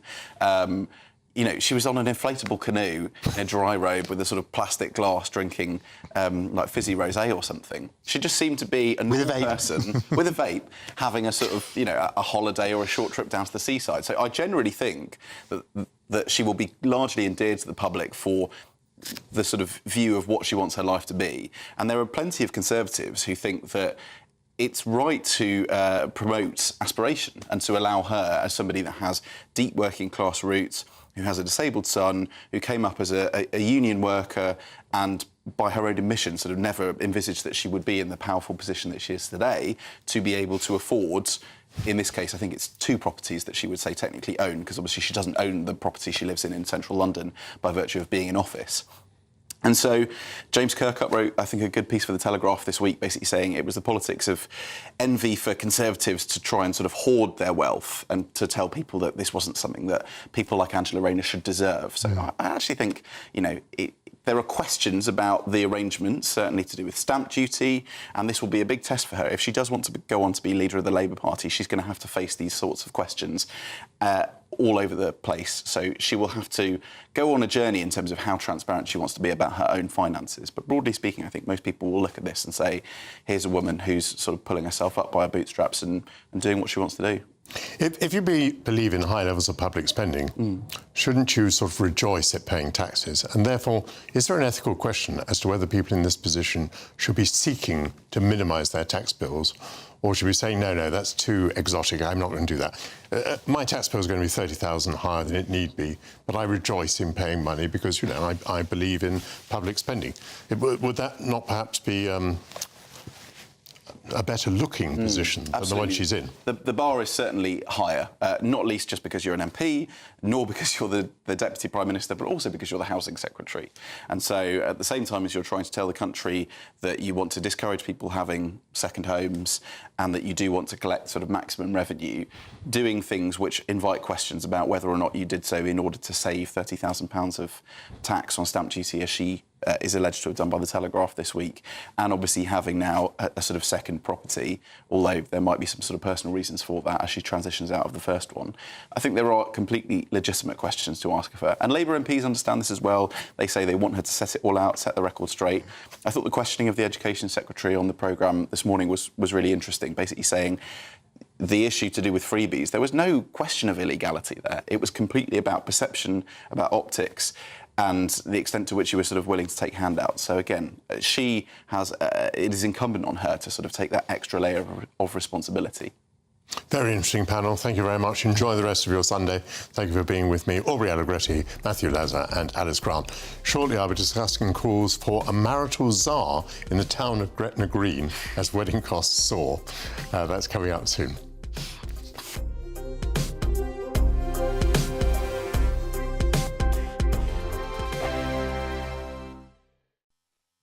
You want to know what's really going on in the corridors of power? Labour don't know what to do with you half the time, and that makes you quite lethal in the chamber. Get behind the headlines with Chopper's Political Podcast. Join me, Christopher Hope, as I sit down with the great and the good of British politics. We'll see where this ruling takes us. These are the stories shaping our nation. Chopper's Political Podcast, available now on all platforms. Listen in and stay ahead. GB News Breakfast, every day from 6 a.m. Now, Dame Helen Mirren has said that despite being a feminist, she believes the next James Bond has to be a chap. OK, she said that she believes it just doesn't work, and by having a woman as Bond, the project becomes something else entirely. So we are asking the question, could Bond ever be a woman? Well, we're joined by a former what is termed Bond girl, Jenny Hanley, and so Oh, yeah, and there is... we weren't expecting you, but it's really 007 podcast contributor John Kell there as well.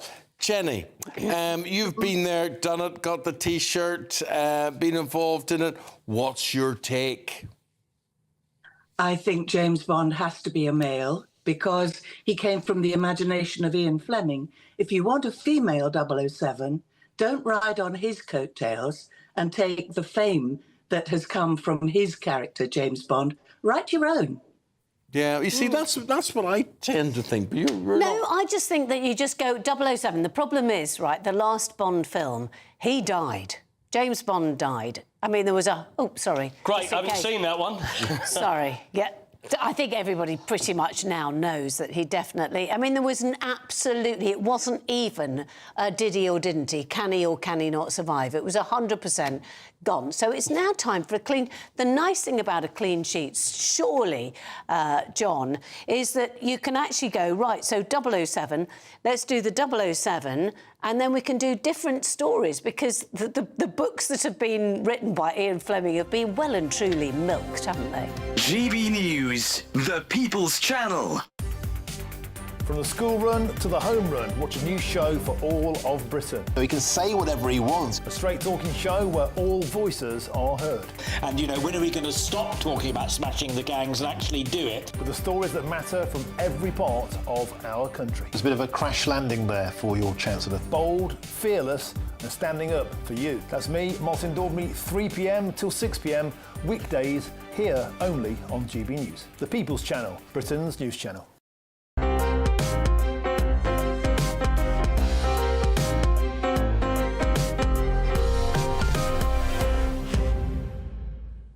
Welcome back to Sunday with Michael Portillo. Fewer than half of UK adults are now married. New research commissioned by the Gretna Green Association suggests that commitment isn't fading, but the wedding system is discouraging couples. 4 in 5 UK adults believe that social attitudes have changed, but perhaps high costs and the statutory 28-day notice period make it harder. With me now is wedding planner Liz Taylor. Hello, Liz. Welcome very much to GB News. Good afternoon. What do you think is happening? I mean, I can show you a graph in a moment that makes it very, very clear that the rate of marriages is falling. It's a pretty consistent straight line, and the extrapolation is that it's going to go down and down and down. There is the graph now. So the red line is the projection and the blue dots are what's actually happened. I think it goes back to 1970 on the left, and the blue dots stop at the present day, and then the red line is the prediction for the future. But it really is a pretty straight line downwards. What's going on, Liz? I think it's a generalisation, and I actually don't believe that marriages are declining. I think there is, first of all, the economic climate has obviously got a huge effect on people's choice. And I think that people do, I mean, I know that in the last 2 or 3 months, we've done 3 very significant weddings. It's how you spend the money. I believe that everybody wants that bond, that commitment, and I don't think it has anything to do with the generalisation that Gretna Green have shared with us. But I do believe, my thing, Michael, is that I always say that you never go home saying I had a great piece of chicken. It's always how you spend the money and also what is expected of you. You know, a lot of people, the big weddings, the 250, 300 people weddings, yes, they are smaller. The choices are greater. You know, people don't want to have, they might want to have 50 or 100 of their very close friends there. But it's choices. But I don't believe that the actual the marriage is declining. Everybody wants that commitment. Well, Liz, I will say the graph is strongly against you, but may I just pick up on a couple of Gretna Green specific points? They say that there's a 28-day notice period at the moment. You have to give 28 days notice if you want to get married. Now, people who rush up to Gretna Green to get married, I suppose the 28-day period might be quite relevant. I assume that for the weddings you deal with, people aren't worried about 28 days. They're deciding months and years in advance that they're going to get married. Yes, correct, they are. But then some people do decide, you know, I had one client this week who got engaged 3 weeks ago and is looking at getting married at Christmas, and that's 2 or 3 months. The Gretna Green is synonymous with eloping. I'll probably get shot at dawn here. But Gretna Green, I think, attracts those that want to get married very quickly for whatever reason that they do. But weddings, generally, people want to plan their wedding according to financial commitments, family commitments, geographical commitments, and they can do that within any time that they want. And I think that I think it's 3 weeks that you have to give, or 4 weeks that you have to give notice at a registry office. So I think it's unfair for them to generalise. Yes, it may be for them. People don't want to wait 28 days if somebody is expecting a baby, or somebody's going to lose a relative, or whatever the reason might be. But from my perspective as a planner, weddings are still hugely important, and they're tailor-made to cut the cloth, whatever that cloth may be. And that's emotional, financial, all sorts of different reasons. For me, it's how you, as I said a little bit earlier, it's how you spend the money and how you plan the wedding. I'm just tidying up on the Gretna Green thing. I think it's entirely fair to say that Gretna Green historically was associated with elopement. I think now it's just a jolly good business for the town, isn't it? And the town, obviously, if it thinks that the business is shrinking, will want to seek research that bears out that there are regulations that could be adjusted, altered, eased, that would make it easier for people to marry in Gretna Green. And maybe with that we can draw a line under that bit of it. Yes, and that's very specific. But the industry in itself, the hospitality industry, is challenged as it has never. I've been in this business for 40 years, and it's challenged as it's never been challenged before. So, and the economic climate is very, very relevant to people's choice. So, do they do the big weddings? Has that all gone? It's very specific, and you have to be very clever in how you do it. But the sanctity of marriage is still very much there. So tell me a little bit about wedding planning. What would you call a big wedding? How many people would that be? And what would it be costing? What would a big wedding mean to you?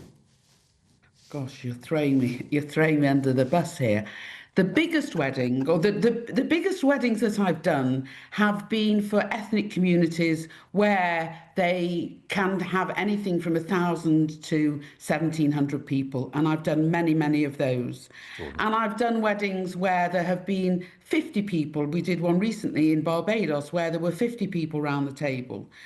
Every wedding is big because they come to me because they want the experience, they want the expertise, they want to know how to spend the money, they want the attention to detail, they want the little touches that make it very special. We're doing one this coming weekend at the newly opened Rosewood in the Chancery, which was the old American Embassy, which is hugely exciting.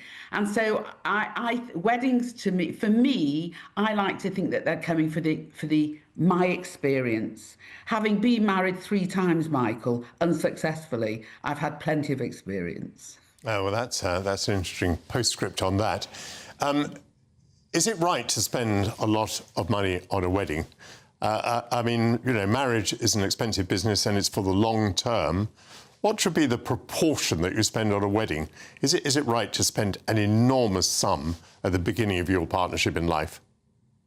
It's all relative, isn't it? If you know, it's relative to people's earnings, people's wealth. I don't think it's right for anybody to determine how much somebody should spend. And some between you and I, don't share this with any of the listeners, but I had one gentleman who got married for the second time and spent 1.75 million on his wedding. And on the Monday morning when we were leaving the venue, he thanked me very much and said it was the best weekend of his life. And I said, it's my pleasure and I can't wait till your third.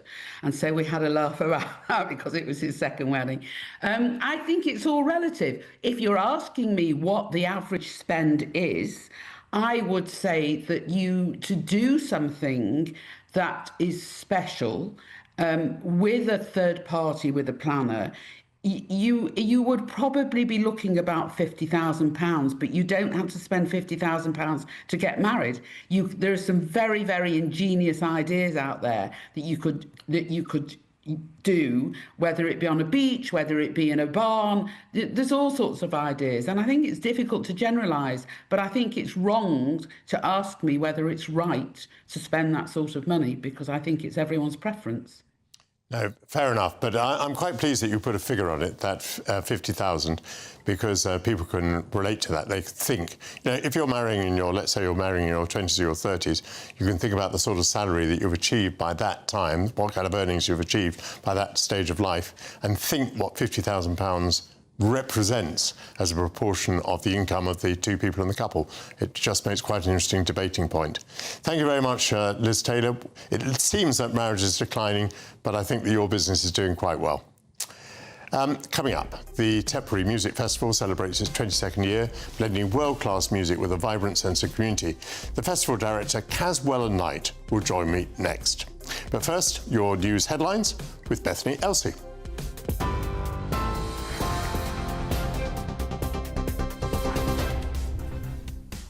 Good afternoon. The headlines from the GB Newsroom. GB News understands a council led by Reform UK will be pursuing legal action to stop hotels being used to house asylum seekers as early as tomorrow evening. The deputy leader of Reform UK says the Church of England is wrong to criticise his party's plans to tackle illegal immigration, saying it's an issue for elected politicians.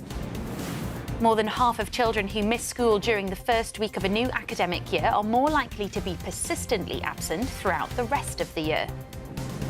The Conservatives are making a major change to their energy strategy to allow oil and gas firms to maximise extraction from the North Sea. Those are the headlines for now. More at the top of the hour.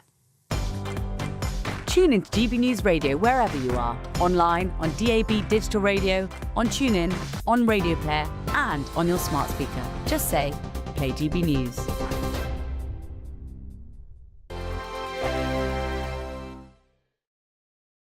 Hello there, welcome to your latest GB News weather forecast from the Met Office. Well, summer's certainly going to end on an unsettled note for most of us.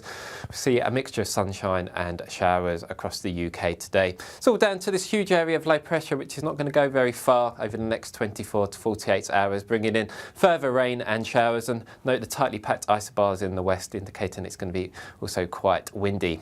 So for most of us, a mixture of sunshine and showers. Some of the showers will be heavy and thundery, most frequent towards the west, where it could start to merge into a longer spell of rain later on across Northern Ireland. In the sunnier moments across the east, still feeling fairly warm, could see highs reaching 22 or 23 degrees here. So we end the weekend on a fairly unsettled note across Scotland. Most of the showers across the east beginning to fade away a little, but out towards the west we could start to see a longer spell of rain beginning to arrive here. A wet end to the day for Northern Ireland, some heavy rain especially across the western parts of the country. But for much of England and Wales it is just that continuation of sunshine and scattered showers. Showers most frequent out towards parts of Wales and the West Country. Throughout the night, actually, many central and eastern parts of the UK will turn largely dry and clear. But out towards the west, further showers, and some of these showers will continue to merge, especially across Scotland. We could see a heavier spell of rain here later on in the night. Could get some difficult conditions on the roads here. But with the cloud and the wind around, most of us seeing temperatures staying in double figures as we start Monday morning.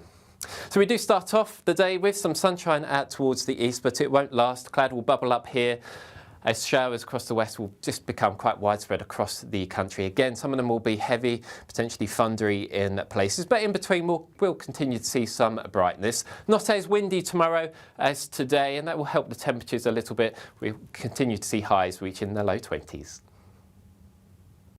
It's Patrick Christie's Tonight, and here we do things differently. It's explaining the absolute madness of this, doesn't it? It's explosive. I mean, this is very good. It's lively. 850. Your government sat there, Sean, and it did nothing. It's controversial. And the Middle East has been in turmoil since before I was born. It's everything you need to kickstart your evening. Everyone's had their Weetabix tonight. I love to see it. That's Patrick Christie's Tonight, weeknights from 9 p.m.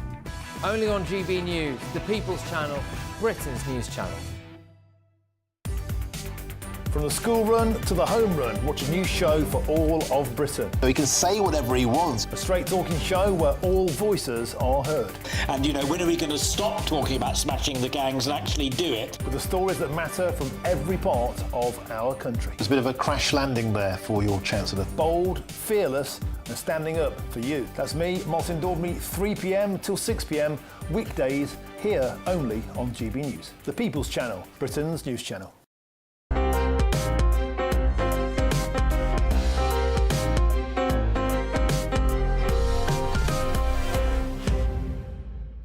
Welcome back to Sunday with Michael Portillo. The Tatebury Festival is in its 22nd year. It's a cherished fixture of the Cotswolds autumn calendar, blending world-class music with a vibrant sense of community. This year's highlights include performances by the London Tango Quintet and Paul Lewis, as well as the return of Tatebury's Best Dressed Window competition, which sees shop fronts transformed by musically themed displays. The competition brings colour to the high streets while raising vital funds for local music education. I'm delighted to be joined by the Tatebury Music Festival Director, Kaz Weller-Knight. Hello, Kaz. Thank you very much for coming on. Thank you. Good morning. Tell me about tango. Tango is a slightly unusual element in this. You've got the London Tango Quintet. I'm wondering whether people in the audience will be dancing. Well, we'll find out if they do. There's certainly a bit of space at the front of that particular concert hall, which is Tatebury's Goodshed.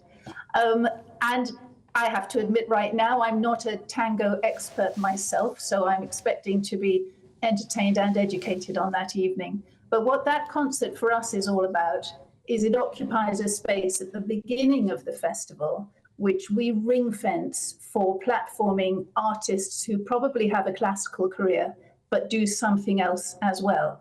And so all 5 instrumentalists in the London Tango Quintet have got very successful classical careers, but they also adore tango. And so they've got together to, and they formed the London Tango Quintet. Oh, and so principal amongst them is Craig Ogden, the classical guitarist, who many people will have heard of. And that's something you've done other years as well, is it? You found out what the sideline is. We began doing that 5 years ago when the goods shed was commissioned. This is an old Victorian railway shed that had fallen into disuse after all the railways, those little branch lines were taken out. And locals got together and restored it and have turned it into the most amazing art centre with raked seating and a Steinway piano. I mean, it's a wonderful little venue. And so when it was launched, we took the opportunity and grabbed the weekend before the main festival starts, specifically so we could explore different kinds of music, reach different kinds of people, and sort of tickle them into Tatebury Music Festival like that. You mentioned a piano there. I noticed that you've got 2 pianists playing together. In other words, 4 hands on 2 keyboards. Yes. Tell me a little bit about that.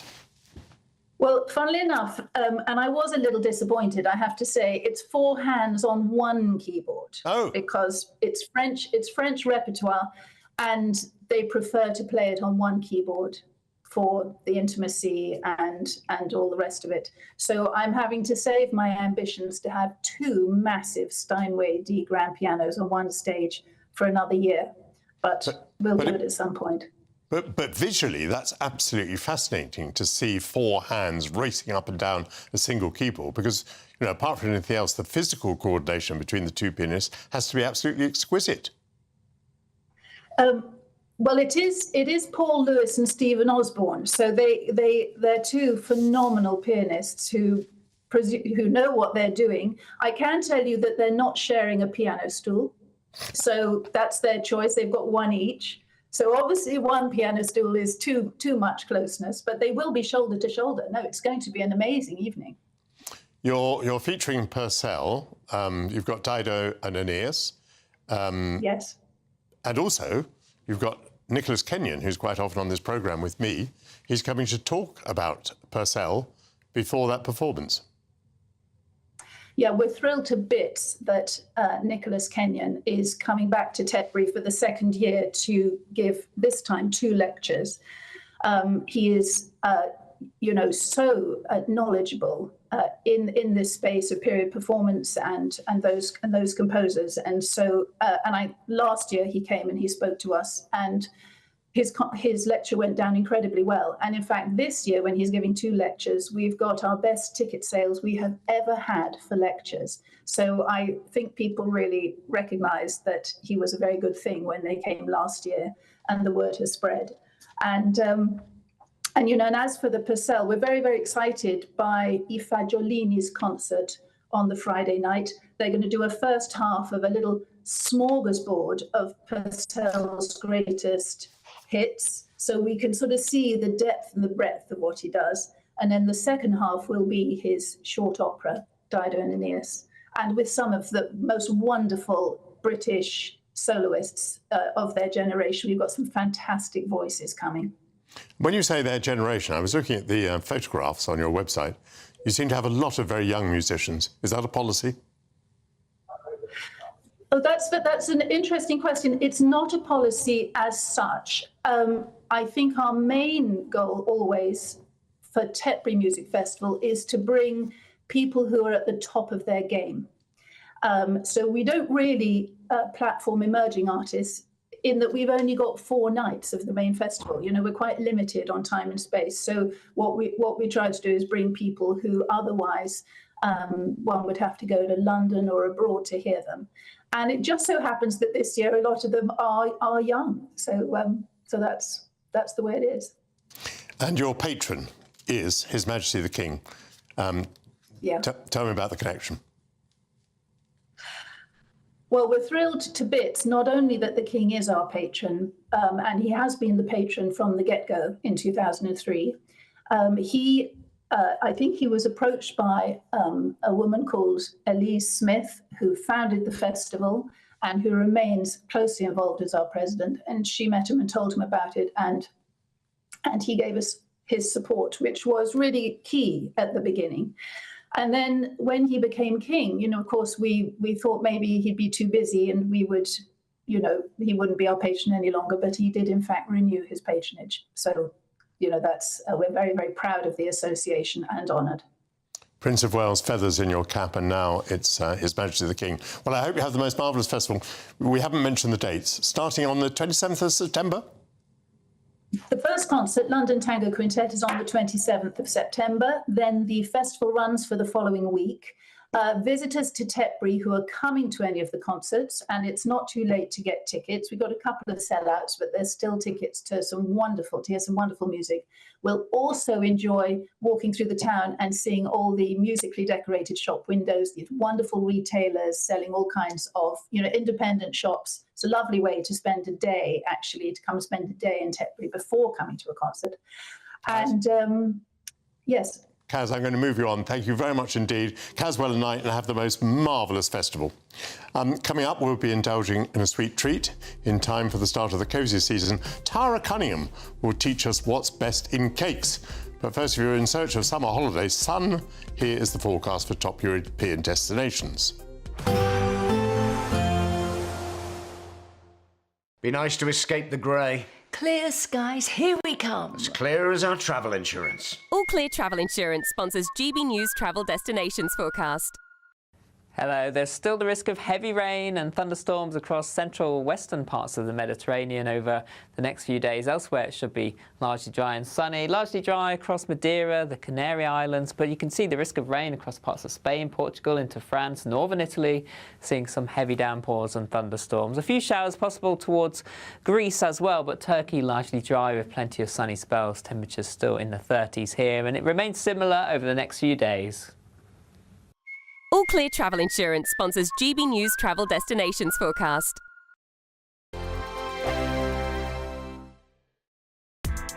Join me, Nana Akweer, for an informative, interactive news programme with a difference. It's fun. No, you didn't say that, Dave. I'm so surprised. I think there's an element of truth to that. Join me from 3 p.m. every weekend, only on GB News, Britain's news channel. GB News Breakfast, every day from 6 a.m.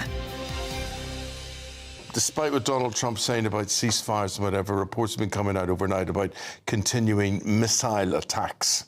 Well, British expat David Mason was caught up in those missile attacks on Friday when he and his son barely escaped with their lives after an Iranian missile exploded next to them in a bombing raid in northern Israel. Let's speak to David, because David joins us now from his hospital bed, actually, to tell us about this terrifying ordeal. David, how are you? I'm alive. I'm alive. That's one thing. Yeah. I'm alive. How bad was it? A close call, was it? It was very close. The missile hit about 25 feet away from us. It blew me completely, that's basically off my feet. And it was just dark and just blood everywhere, basically. I landed. As I woke up, there was a body. I was on top of a body which I thought was my son. And as I cleared all the debris away, I looked up and realized my son was standing there with a hole basically in his neck, shot. And, I basically went into father mode, as my other children said, dad mode, took my shirt off, wrapped it around his neck to make sure that he wasn't bleeding more. And then he turned to me and said, "But Dad, you're splurting blood from everywhere. My arms, my back, my head." And I said, "Don't worry about me." GB News, the People's Channel. Miriam, you can't be serious. Scrapping the triple lock on state pensions? Madness. Andrew, we just can't carry on pretending. The numbers just don't add up. We've got to be honest with people. We've got to face the facts. That's what people want. Well, that's what you get on GB News and on Britain's Newsroom. Lively debates, lively conversation. Britain deserves a newsroom that puts the facts and your voice first, and we're not afraid to hold power to account. And each other. So join me, Andrew Pearce. And me, Miriam Gates, for Britain's Newsroom, weekdays from 9:30 on GB News. The People's Channel, Britain's News Channel.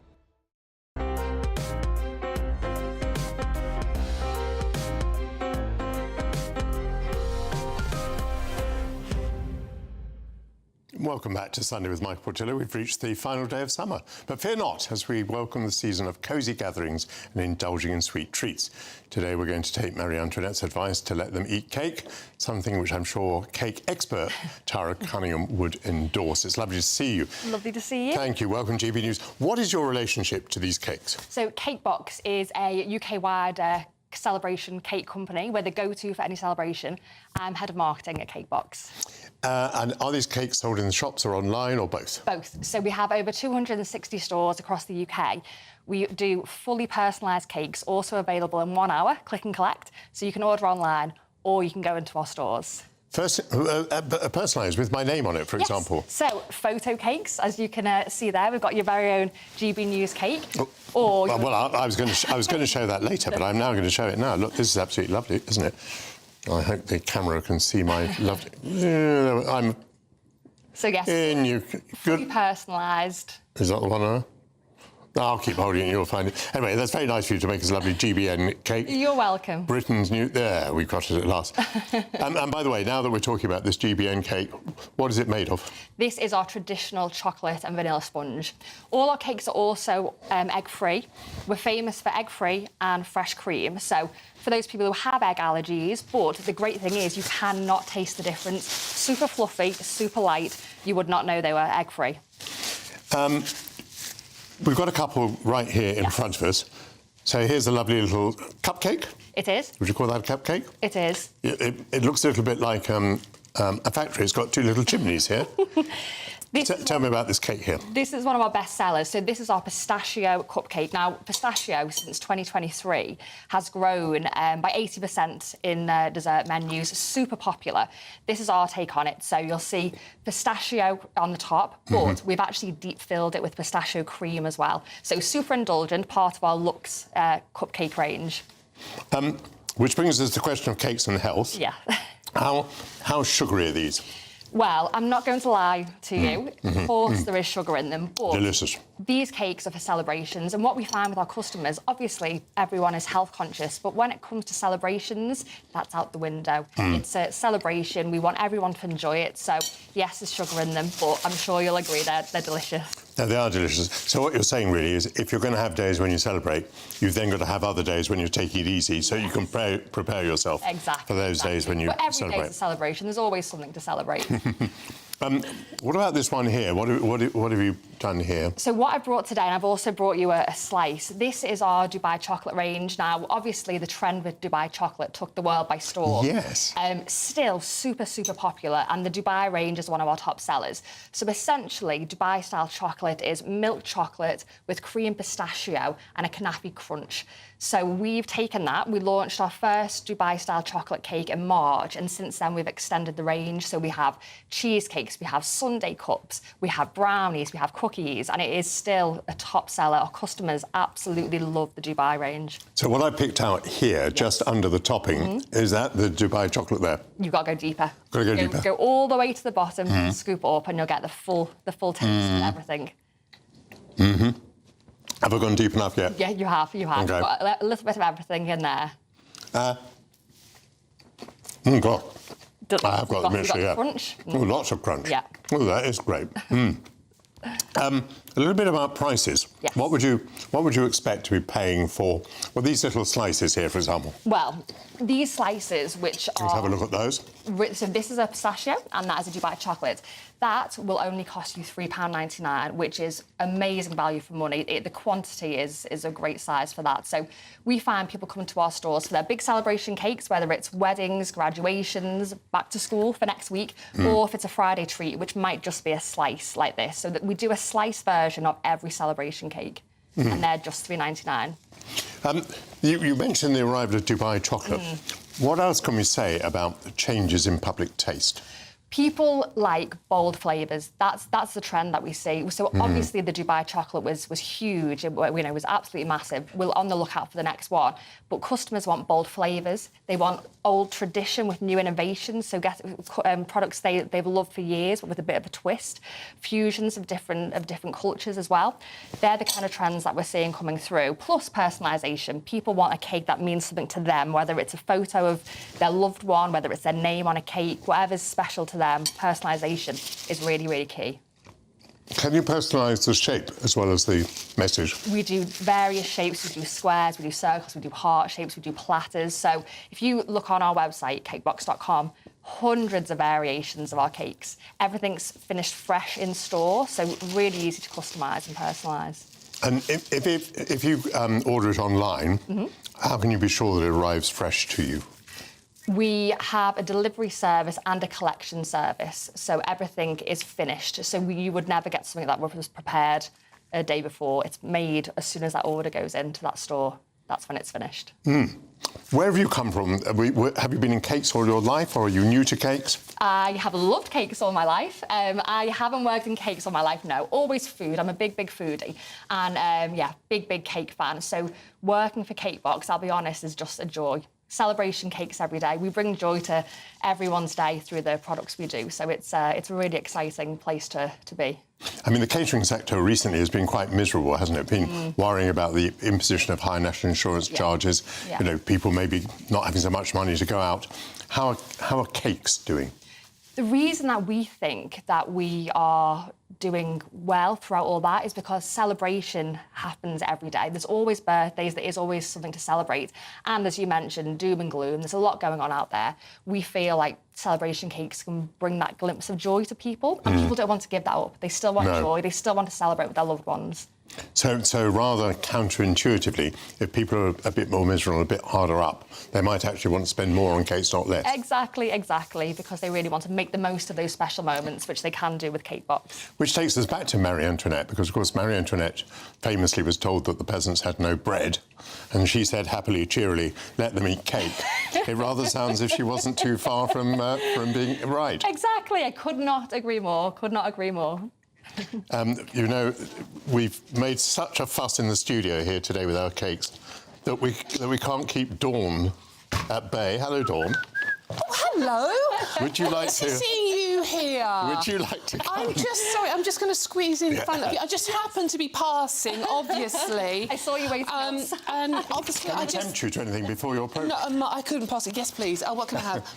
I would definitely recommend the Dubai chocolate slice. Yeah, is it Dubai chocolate that slice? one looks gorgeous. Thank you very much. It does. Oh, looks so lovely. This is the one day, Michael, I'm actually wearing a white cream suit. It's really, really bad. It's about to be spread all over you. Lovely. Thank you very much. Just while you're tucking into that, do you want to tell us anything about the show, No, which me is coming up cake there, next? Michael. Don't be stupid. Oh God, look, I was literally poised. Okay, we have got a great show. Not that yours has been brilliant, but we've got a great show coming up. We are talking about Bridget Phillipson doubling down on why the government think it is the right idea to put people in migrants' hotels before the people who vote for them. Not the best idea in the world. And Bridget Phillipson doubled down on that one today. We are also talking about why youngsters these days don't want to fight for the UK. Shocking new survey saying that youngsters just aren't interested. And we are also talking about why fat coppers are costing you money because they're eating too many cakes. And also, are beards sexy? Are beards sexy, do you think, on a man? I mean, they can. Or even a woman. I mean, who knows? I mean, who knows these days? I must say, I worry about people not being willing to fight for their country. You see what the Ukrainians are doing. You just wonder, where our people are. Where would we be? Yeah, indeed. Tara, any case. Dawn, thanks you both. Thank you very much. It's been an absolute privilege to share Sunday with you at home. I'll be back at the same time next week. Dawn Neeson, as you know, is coming next. If she manages to get that cake down before her show begins in just a few moments. Oh my gosh, delicious. So, Thank you so much. look forward to seeing you same time next week. Bye-bye. Michael. What cake? Michael, look, straight away. Expect warm spells with the odd rude interruption. Box Boiler sponsors the weather on GB News. Hello there, welcome to your latest GB News weather forecast on the Met Office. Well, we start September off where we end August, really, on an unsettled note across the country. Most of us seeing some further rain as we go through the new working week.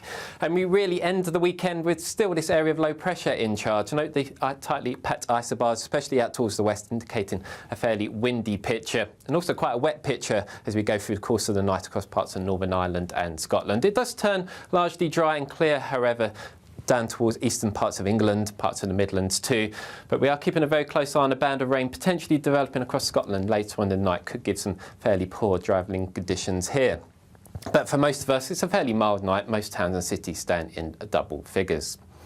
So we do start off Monday with some sunshine across parts of Yorkshire, Lincolnshire, into East Anglia and the South East too. But further west across Wales and the West Country especially, a mixture of sunshine and showers from the word go. Very similar story for North West England, Northern Ireland too.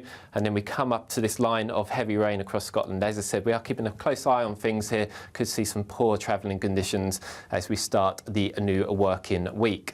But that will gradually clear its way towards the east. And really for most of us, it is going to be a day of sunshine and scattered showers. Some of the showers will be quite heavy, potentially some thunder and hail mixed in at times too.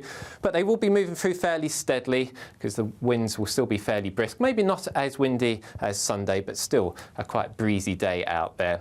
In the sunnier moments, not feeling too bad for the beginning of September. We will see highs just reaching the low 20s in places.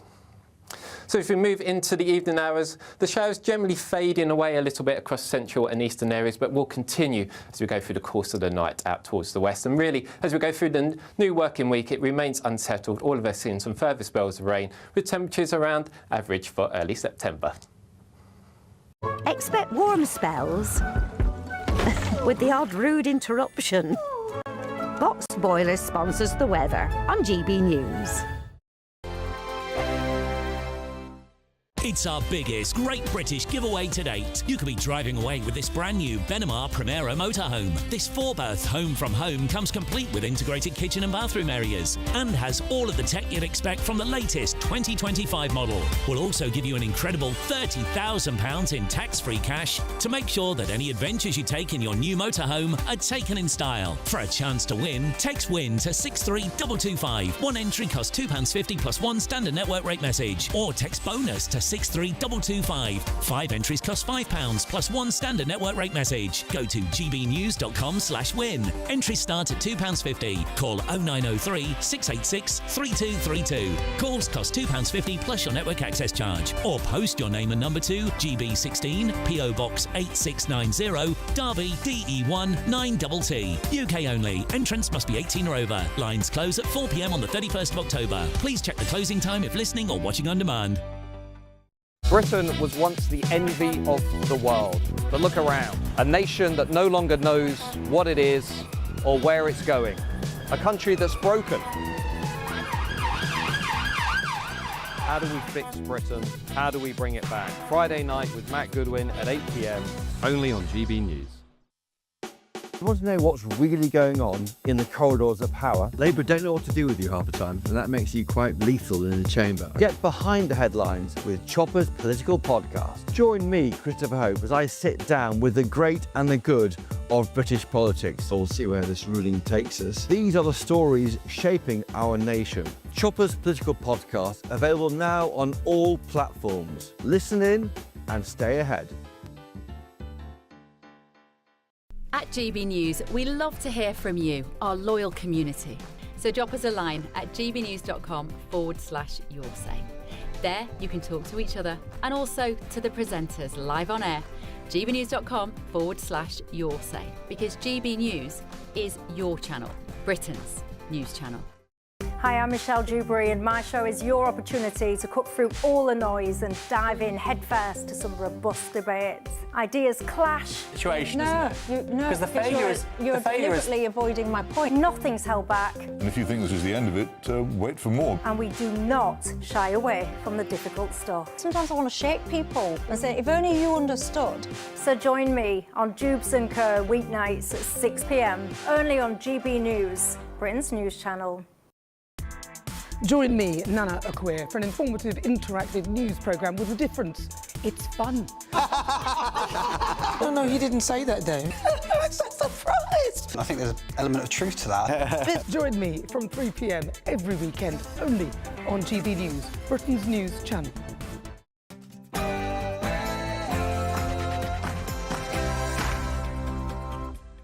Good afternoon. It's 1 o'clock on Sunday, the 31st of August. This is the weekend on GB News. Your main stories this hour. Labour doubles down. A senior minister defends keeping Epping's migrant hotel open, insisting the rights of asylum seekers trump those of local residents. But whose side are Labour really on? And from Red Wall to South Coast, Angela Rayner's accused of plotting a chicken run to a safe Labour seat down south after polls show she could lose to Reform in her Ashton stronghold. And the Education Secretary is calling on parents to tackle bad behaviour and school absences. But is it parents who really need to do more, or is the system failing our children? And marking 28 years, I can't believe it, since the tragic death of Princess Diana, we'll remember and look back at her legacy.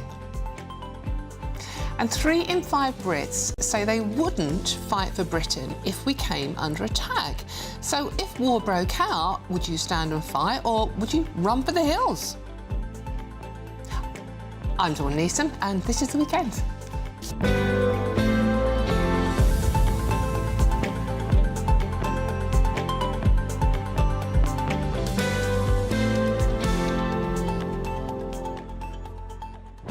So thank you so much for your company this Sunday lunchtime. I appreciate it so much. I know there's so much you need to do at the weekend, but remember, if you are going out and about, we are also on the radio, and if you are travelling somewhere on a train or something, you can also get us on your mobile phone or your laptop.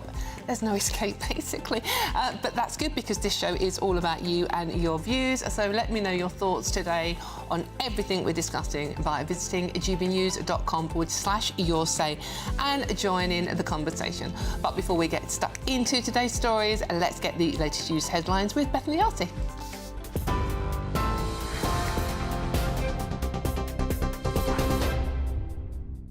Dawn, thank you. I'm Bethany Elsey with your top stories from the GB newsroom at 2 minutes past 1. GB News understands a council led by Reform UK will be pursuing legal action against hotels housing asylum seekers as early as tomorrow evening. Richard Tice told the Camilla Tominey show that injunctions will be submitted to temporarily block the use of hotels. It follows weeks of protests and unrest. He said it's unacceptable that those living near the hotels feel uncomfortable and unsafe.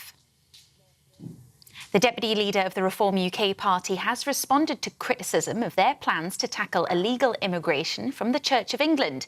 The Archbishop of York, Steve Cottrell, is accusing the party of a short-term, knee-jerk response to the small boat crisis, saying they're not offering a solution to the issues driving people to risk the journey across the Channel.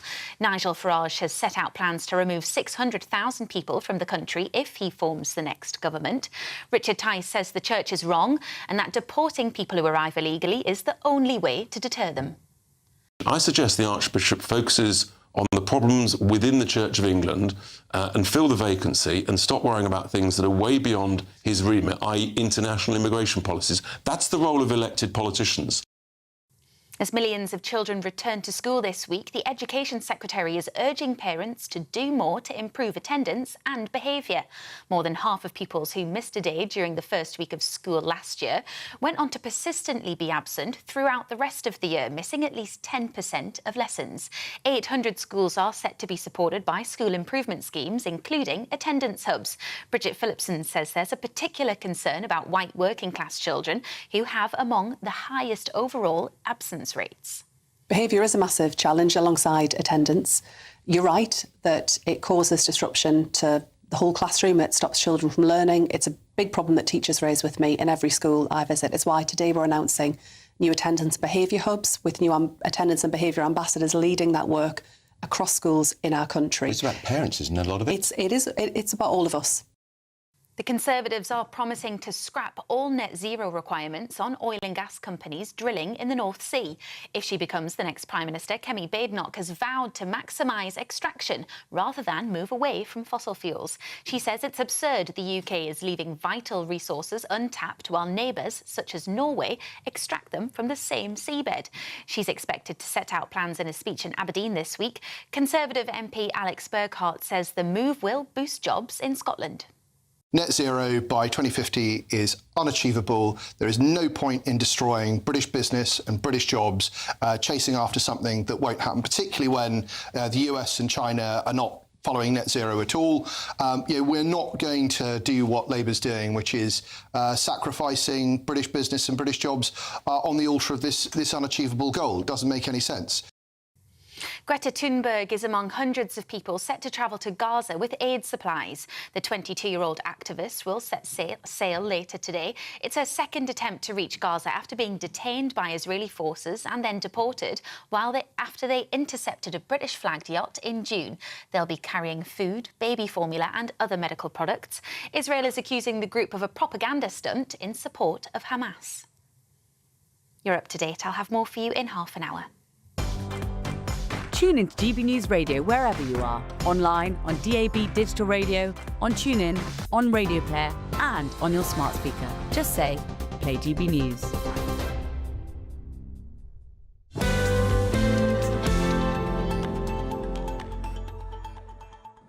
Thank you, Bethany, and thank you for your company this afternoon. I love chatting to you on a Sunday afternoon. It's quite cosy, isn't it? OK, let's get straight into today's stories.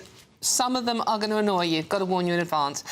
Labour has doubled down on its defence of the controversial Asylum hotel in Epping, with Education Secretary Bridget Phillipson insisting the rights of asylum seekers must come before those of local residents. Further protests are expected around the UK today. So let's go to one of them, shall we, and find out what's happening. Let's go to a journalist, Jack Hadfield, who is at the anti-migrant hotel protest in Canary Wharf in London's financial district. Jack, good to see you. What's going on there today?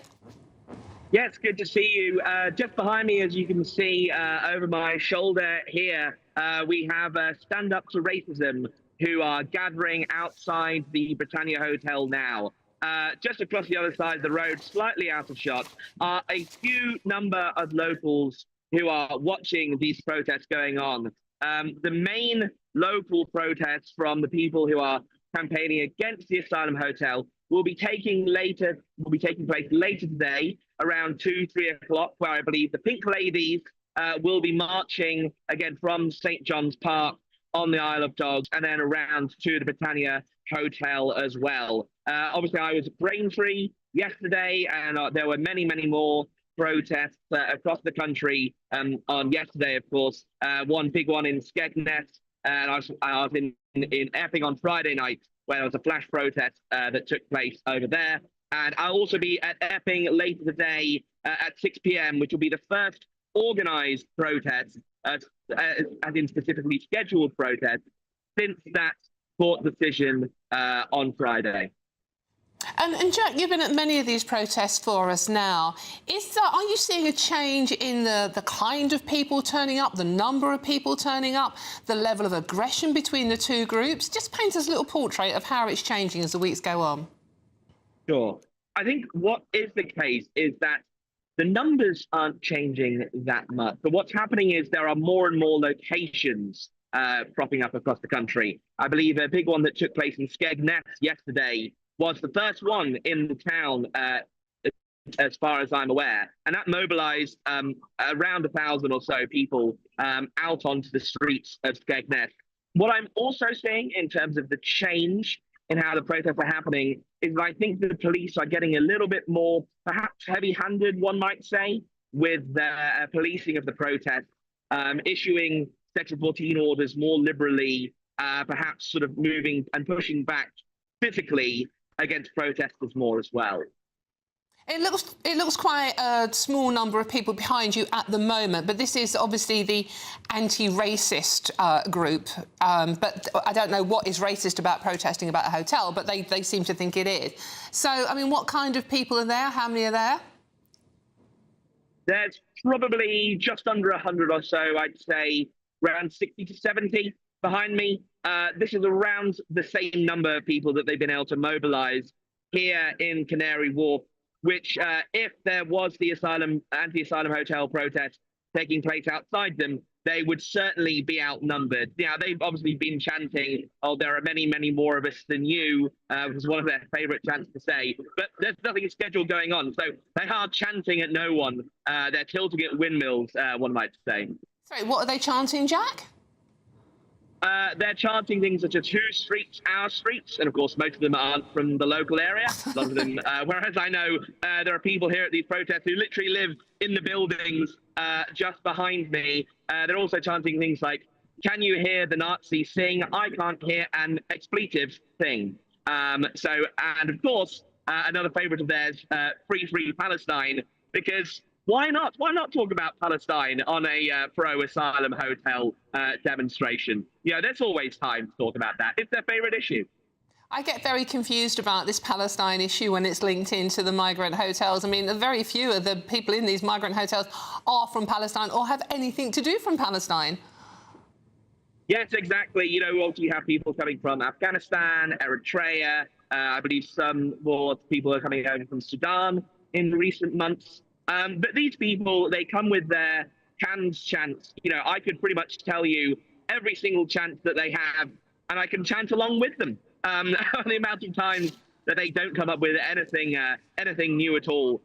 It's funny, this group as well, Stand Up to Racism, is linked to sister organisation of the Socialist Workers' Party. It's interesting, I just read a Substack this morning from a leftist who organised the Thistle City hotel counter-protest a few weeks ago, and a lot of people on the left aren't fans of Stand Up to Racism because they like to, allegedly, according to this Substacker, come in and take over protests that other organisations will put together, slap their labels on and say, "Oh, this is all us, actually," and then mobilise their activists from elsewhere and perhaps push more local anti-racist activists out of the planning to begin with. Yeah, and obviously, Jack, when you have rent-a-mob, for want of a better phrase, turning up and hijacking genuine protests from local people on both sides who are genuinely worried or are angry about the situation that's going on, that doesn't help anybody, does it? Least of all the migrants, by the way. No, exactly. And that's, I think, what Stand Up to Racism have certainly been doing. You know, they do bust in people, literally. And again, I was at Cheshunt just before Epping at 6 p.m. on Friday, where a few colleagues of mine saw the Stand Up to Racism activists literally get onto a coach when they left. So they were very, very literally bussed in. And the thing is with these the rental mob activists, they're always very aggressive. The only sort of decent people sort of on the left side that I've spoken to are usually people who have lived in the local area. All the others, they'd like to get up, shout, scream in your face. I had one of them try to touch me the other day, complimented my suit, and then reached out and asked she could touch it. And I was like, absolutely not. Please get out of my personal space. You know, I'm not going to invade theirs. These people are very, they're quite weird, also extremely swearing. And Jack, just finally, have you seen any of the migrants who are actually in this hotel at the moment? Any reaction from them at all? There's none out here behind me, but the thing is with the migrants at this hotel, I obviously saw a few of them being moved out on the coach a couple of weeks ago. It does seem that like the Home Office is using it more of a staging post where migrants will be coming in and then moved temporarily and then moved out to another more permanent asylum hotel as well. But we certainly have seen other images, people be sending images of the migrants outside seemingly smoking weed, appearing to have spliffs in their hands. So someone said, well, hang on, we would immediately get nicked by the police if they saw us. What's going on with all this in the hotel? So the migrants are still definitely here. But again, they mostly stay inside all the time. OK, a two-tier justice. Perish the thought. Jack Hadfield, thank you so much. That is Jack Hadfield at the anti-migrant hotel protest in Canary Wharf in East London today. Now, there are protests going on all around the country. Crawley, Gatwick, Dartford, London, Norwich, Epping, all across the country. It does seem to be spreading, and we will bring you live updates from them as and when we have them. Now, yesterday, a GB News reporter, Jack Carson, spoke to a Milton Keynes resident, Louise, who was part of the counter-protest. And I just wanted you to listen to it again. Have a listen to what she had to say. A really diverse, welcoming, tolerant, respectful community. We do loads of work locally and we work with the refugees, with the asylum seekers, sorry. They're really integrated in our society and it's really important for me and my friends and our locals to come along and show a different viewpoint because these views that he's bringing into our society are not welcome here. Now, when we spoke to him earlier, he said that there'd been concerns around the migrants staying at this hotel in a local primary school, that there'd been concern around the placement of the hotel. Yeah. Do you understand those concerns? Are those fair concerns from those people on that side? So no, they're not valid concerns at all. There have been people that have stirred up, I would say, can I say racist opinions about people that look different to them. But the police investigated those accusations. It was 100%, and the Northamptonshire police made a statement to say those accusations were completely unfounded. There was no evidence. So that's people that are trying to make up stories about people that aren't true. And they're not migrants, they're asylum seekers. And I would love people to really think about what that really means. Now, to be fair to Louise, she is a local resident and she was speaking about her feelings, which is what we do on GB News, so we try to put both sides of the story. The reason we're doing this story again so much today is because Education Secretary Bridget Phillipson doubled down on the Asylum Hotel ruling this morning, live on this show, on another show, she's doing the government round, insisting the rights of the Bell Hotel asylum seekers were indeed more important than the families in Epping, saying it's right to argue the rights for asylum seekers trump those of local residents. Now, that was the legal argument that won the government the appeal court ruling on Thursday, wasn't it? And I just thought, OK, that's a legal argument. You don't need to go any more down that road because it's not doing the Labour government any favours whatsoever. So for Bridget Phillipson, the Education Secretary, to go live on several TV channels this morning, including GB News, and double down on that, I find that really astonishing. Very interesting to know what you want to say on that one at gbnews.com/your-say. And the other big story of the week, you can't avoid this one either, is Deputy Prime Minister Angela Rayner. She's been accused of orchestrating a chicken run to a safer seat on the south coast after buying new property in Hove. You might have heard about it. This comes as new polling suggests she could lose her currency in Ashton-under-Lyne to, yes, Reform UK. Joining me now is Andy Williams to discuss that story and all the other political stories today. Andy, good to see you. Thank you very much for joining me. Angela Rayner, this story has been going on for a week now. The story about her buying the apartment in Hove broke, I think, a week ago today. I remember covering it. And here we are a week on, and it's not going away anytime soon. In fact, it's getting worse. What do you make of this? Is this a witch hunt, or has Angela Rayner done nothing wrong? Good to see you, Dawn. I think I'm amazed that we're still talking about this a week on. She has done nothing wrong. She has done what anybody sensible in her position would do, which is make a legal, tax-efficient move to minimise her tax bill. I think there's a huge amount of snobbery involved here. I think the press don't like the fact that a working-class woman from a very poor background has been so successful that she has become the Deputy Prime Minister. We've seen that photo of Angela Rayner vaping on a boat and all sorts of pretty nasty comments about, her not looking like a Deputy Prime Minister, whatever that means. There is nothing to see here. And there is no evidence whatsoever that she is even remotely considering a chicken run. We do see that occasionally in politics. We saw Richard Holden do it, the Tory MP at the last election. But there is no chance, I can tell you categorically, that Angela Rayner is going to stand in Hove at the next election. Can you tell me that categorically? How do you know? Because she just wouldn't do it. That is not the person that she is. Well, that's not saying Angela categorically. Rayner, you're just saying she wouldn't do it. We don't know what Angela Rayner's going to do. Okay, well, I would be absolutely astonished if that happened. It is hugely unlikely that she would do that. She's a representative of her local community, the place she's lived all of her life. Yeah, and but she has reported, sorry to interrupt, Andy, but she has reportedly taken her name off the deeds of the property she owns in that constituency. And this, the house in Hove now, seems to be her main residence. Yeah, but she is the MP for Ashton-under-Lyne. She necessarily has to spend a lot of time there. I expect she spends 2 to 3 nights a week there. And it's up to Angela Rayner. If she wants to buy a flat in Hove, which is a lovely part of the world, an hour from London, so that she can have a break occasionally, I don't think that's a problem. No, nothing. She's not doing anything wrong, by the way. We're not saying she's doing anything wrong. She's doing the very thing that a lot of us would do. The problem, Andy, is she is Housing Secretary. She's a Housing Secretary who not long ago, when she was in opposition, wrote letters to demand an ethics inquiry into Rishi Sunak's tax affairs, saying the public are furious with those who get away with tax avoidance while everybody else has to pay. At the very least, she's looking very hypocritical here. Well, I do think you have a point there, and I think that's a problem. We have this very short-termist approach in politics where politicians on all sides will criticise people to get, a good line in the press one day, and they forget that it might come back to bite them. So you're right, that's not a good look.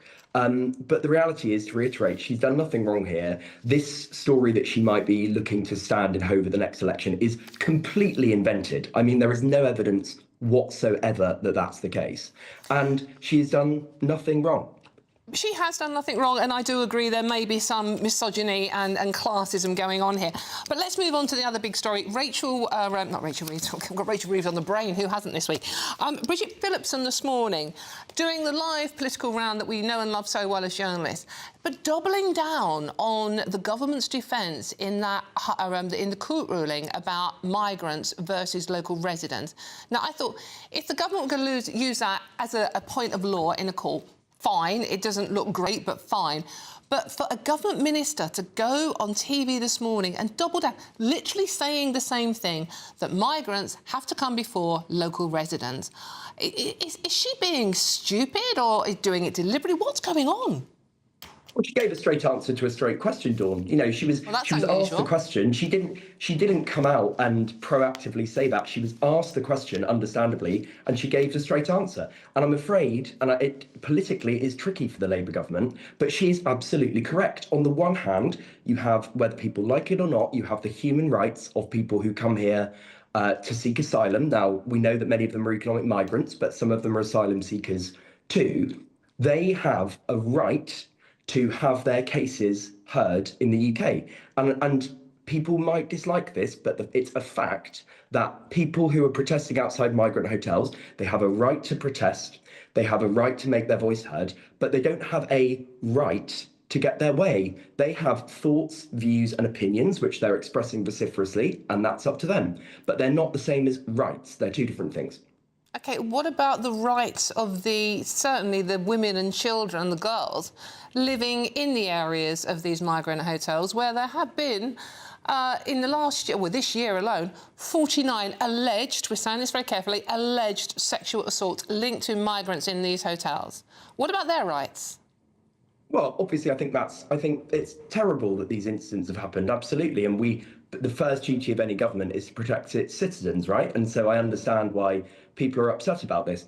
But the reality is that we don't have, and nor should we have, mob rule or mob justice in this country. We live in a parliamentary democracy. People will have the opportunity to vote the Labour government out at the next election, and obviously the polls suggest that could happen quite spectacularly if it happened tomorrow. But it is, I'm afraid, whether people like it or not, it is not up to people who live in Epping to decide where migrants should be housed. It's just not up to them. That is not how our society works. It's not how our legal system works. They have every right to make their voice heard, and they're doing that, but it's not up to them to decide how things happen. No, but you would have thought it was up to the government to protect its citizens. Andy, thank you much. Always good to talk to you. That's political commentator Andy Williams there. Really keen to know what you think about that lot. gbnews.com/your say. But we do have some good news for you. It's our latest Great British giveaway, and it's our biggest prize to date. Right, trying to remember this. It's £104,000 worth of stuff, including a 4-berth motorhome worth £74,000, plus a whopping £30,000 in tax-free cash. In any case, here's Hayley Sparks with all the details for you. It's our biggest, greatest Great British giveaway to date. Your chance to win a prize package worth over £104,000. You could be driving away with this brand new Benamar Primero motorhome. With thanks to Marquis Leisure, this 4-berth home from home comes complete with integrated kitchen and bathroom areas, sky view roof light, and has all the tech you'd expect from the latest 2025 model. We'll also give you an incredible £30,000 in tax-free cash to make sure any adventures in your motorhome are taken in style. For a chance to win the motorhome and cash, text WIN to 63225. One entry costs £2.50 plus one standard network rate message. Or text BONUS to 63225. 5 entries cost £5 plus one standard network rate message. Go to gbnews.com/win. Entries start at £2.50. Call 0903 686 3232. Calls cost £2.50 plus your network access charge. Or post your name and number to GB16 PO Box 8690 Derby DE1 9TT. UK only. Entrance must be 18 or over. Lines close at 4 p.m. on the 31st of October. The winner will be contacted live on GB News, week commencing 10th November. Please check the closing time if listening or watching on demand. Good luck.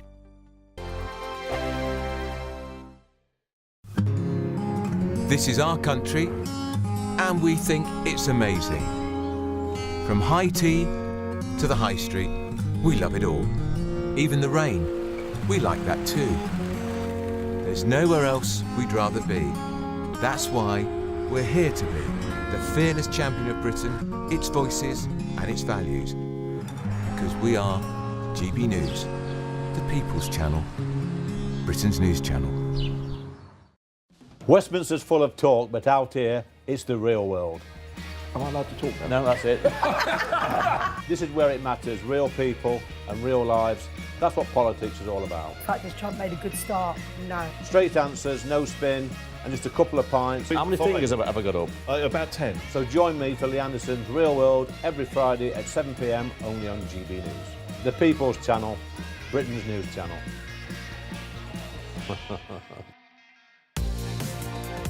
Mornings don't have to be tiresome, especially if you have the right company. Wake up to news as it happens, opinion and debate, and of course, a little bit of entertainment too. Because when the kettle's on, we're on. That's Breakfast on GB News, a show worth waking up for. Every morning from 6 a.m. Only on the People's Channel, Britain's news channel. We'll spread the news, you spread the word. From the school run to the home run, watch a new show for all of Britain. So he can say whatever he wants. A straight-talking show where all voices are heard. And, you know, when are we going to stop talking about smashing the gangs and actually do it? With the stories that matter from every part of our country. There's a bit of a crash landing there for your Chancellor. Bold, fearless and standing up for you. That's me, Martin Daubney, 3 p.m. till 6 p.m, weekdays, here only on GB News. The People's Channel, Britain's news channel. Westminster, the ultimate clique. And you're fighting like rats in a sack. But here on the Camilla Tominey Show, we ask the questions the establishment media is too scared to ask. OK, let me ask you a straight question, because I know you're a straight-talking politician. Whether it's net zero, illegal immigration or law and order, nothing is off-limits. You had the power then.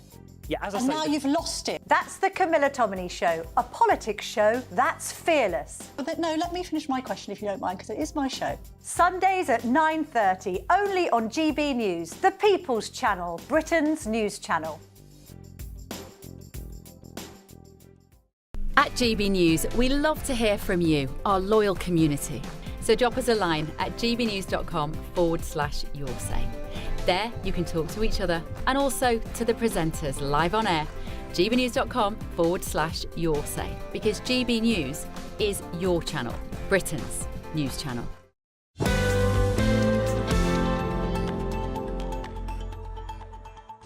Hello, welcome back to The Weekend with me, Dawn Neeson. Thank you so much for your company. Hope you're having a wonderful Sunday out there. Now, a shocking new poll has revealed 3 in 5 Brits say they would refuse to fight if the UK came under attack.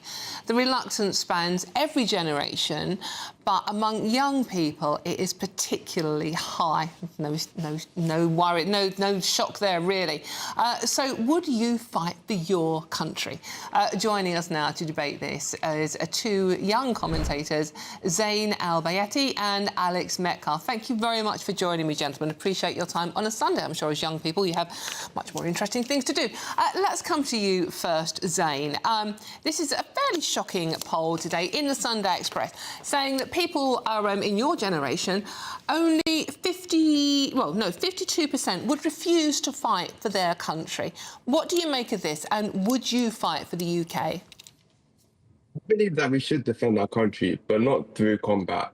I believe that with the government's decisions recently and all the legislation that they passed and their promises that they made to endure and support the youth, I feel like they have not stuck to it at all. And as a result, with them not sticking to their legislation of helping, or their promises such as lowering the voting age to 18 years old, or getting rid of the tuition fees, it's resulted in many of the youth feeling like they don't want to fight for the country due to the fact that the government is just not there for the youth. So why should we have to fight for someone that doesn't want to defend us when we need them the most? So, Zain, this isn't a problem with the patriotism for the United Kingdom or for Britain. This is a problem with the way the government are running things at the moment, and you feel treating younger people unfairly. Yes, I feel that also not just with how they're treating youth unfairly, it's also how they treat soldiers post-war as well. I mean, they do their whole their yearly V-Day commemoration for people in the war. However, those who have survived the wars, such as people coming from the Iraq War, are still facing horrible conditions, such as psychological harm and post-trauma PTSD from the war, and the government are not doing anything to support them. So it scares the youth as well, thinking that if we go to war, the government will not be there to support us if post-war. So really, it's just the youth just being scared, to be honest. Very interesting points. Alex, what would you like to say? I agree with that. I think there's a massive disillusion with young people and all people really with the state of the country. But I would fight for the country purely just to honour previous sacrifice. I mean, let's look at the rights that we have in the country: rule of law, democracy, freedom of speech. They weren't handed to us. People had to fight for them rights. And I think if we did go to war, I would fight just to honour them people, because I feel like I'd be turning my back on all fallen soldiers that have fought for them rights. That's a great point. I mean, Zain, obviously the situation in Europe at the moment, we have a war going on, sort of like a 3-hour flight with us, obviously with the Russian-Ukraine situation. If Russia was literally on our shores, would that change your mind? Would you take up arms to fight then? I think volunteering alone would not be enough for a big war.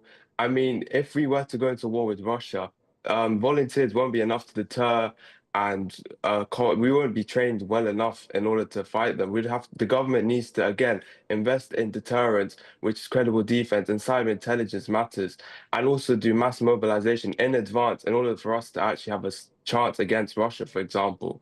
And that's another if scenario. We still don't know whether or not that will happen. So yeah, that is how we go look at it from that perspective. Okay, Alex. I mean, you said because of what your grandfather, your great grandfather did for free speech and young people's rights in the country today. We have a democracy, obviously. Do you think there is a lack of patriotism amongst some youngsters today? Absolutely, 100%. I think that there's just a loathing. Utter content, and I think that's grounded as well in education settings.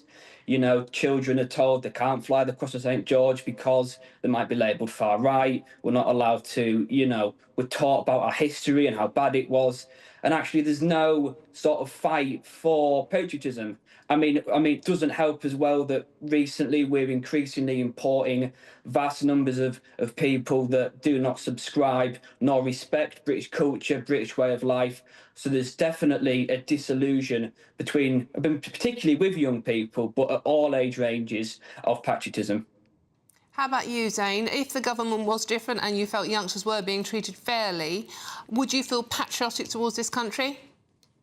Well, patriotism is not just fighting in war. It's also a form of not fighting is also a form of patriotism. It aims to protect citizens and avoid needless loss. So if we were to fight, if it were to do another form of patriotism, that doesn't have to involve going out to fight in the military. That can be through social media, also defending your country through other means, not just going into military combat all the time. And also, British culture is not set in stone nowadays. Britain is very multicultural, so it's not just one. But British culture is not always just about fighting. Nowadays, in modern Britain times, it's not just all about fighting and going out to war. Nowadays, it's all through media and through digital. It's through digital means, not just through combat. Zane, unfortunately, I would have agreed with you before the Ukraine situation developed, and we thought it would be a digital war. It's actually old-fashioned war in the trenches. So if it came to that, just a quick yes or no, would you fight? It's not just a yes or no scenario, because also if you really think about it, we have allies as well that are not just going to defend British, that will also have to go through, Russia would have to go through if they were to come fight the British people. It's not just, whether or not they'll come to Britain directly, because they have to go through the US and also allies within the EU, and under the ECHR, we won't just have we have a protective freedom of thought and conscience, which means and that's brought in through the Human Rights Act.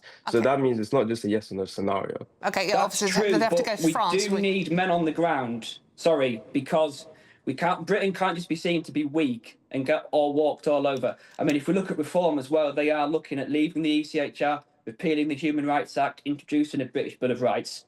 And like you said about Ukraine and Russia, we do need men on the ground fighting a war. OK, gentlemen, I have to leave it there. Thank you. Sorry, Zane, we have to finish there. We've run out of time. Zane Al-Bayati and Alex Metcalfe, thank you both very much for giving up your Sunday lunchtime. Really appreciate that. Interesting debate there. Again, let me know what you think. gbnews.com/your say. I'm Dawn Neeson. This is GB News, and there's loads more coming up on today's show. It's absolutely packed, but it is time for the news headlines with Bethany Elsey.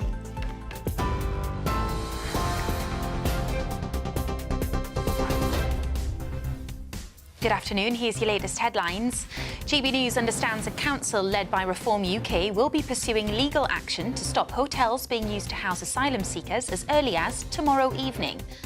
The Deputy Leader of Reform UK says the Church of England is wrong to criticise his party's plans to tackle illegal immigration, saying it's an issue for elected politicians. More than half of children who miss school during the first week of a new year are more likely to be persistently absent throughout the rest of the year. The Conservatives are making a major change to their energy strategy to allow oil and gas firms to maximise extraction from the North Sea. Those are the latest headlines. More for you in half an hour. Take the GB News family with you on any device. As long as you have an internet connection, tune into GB News anywhere on the planet or beyond.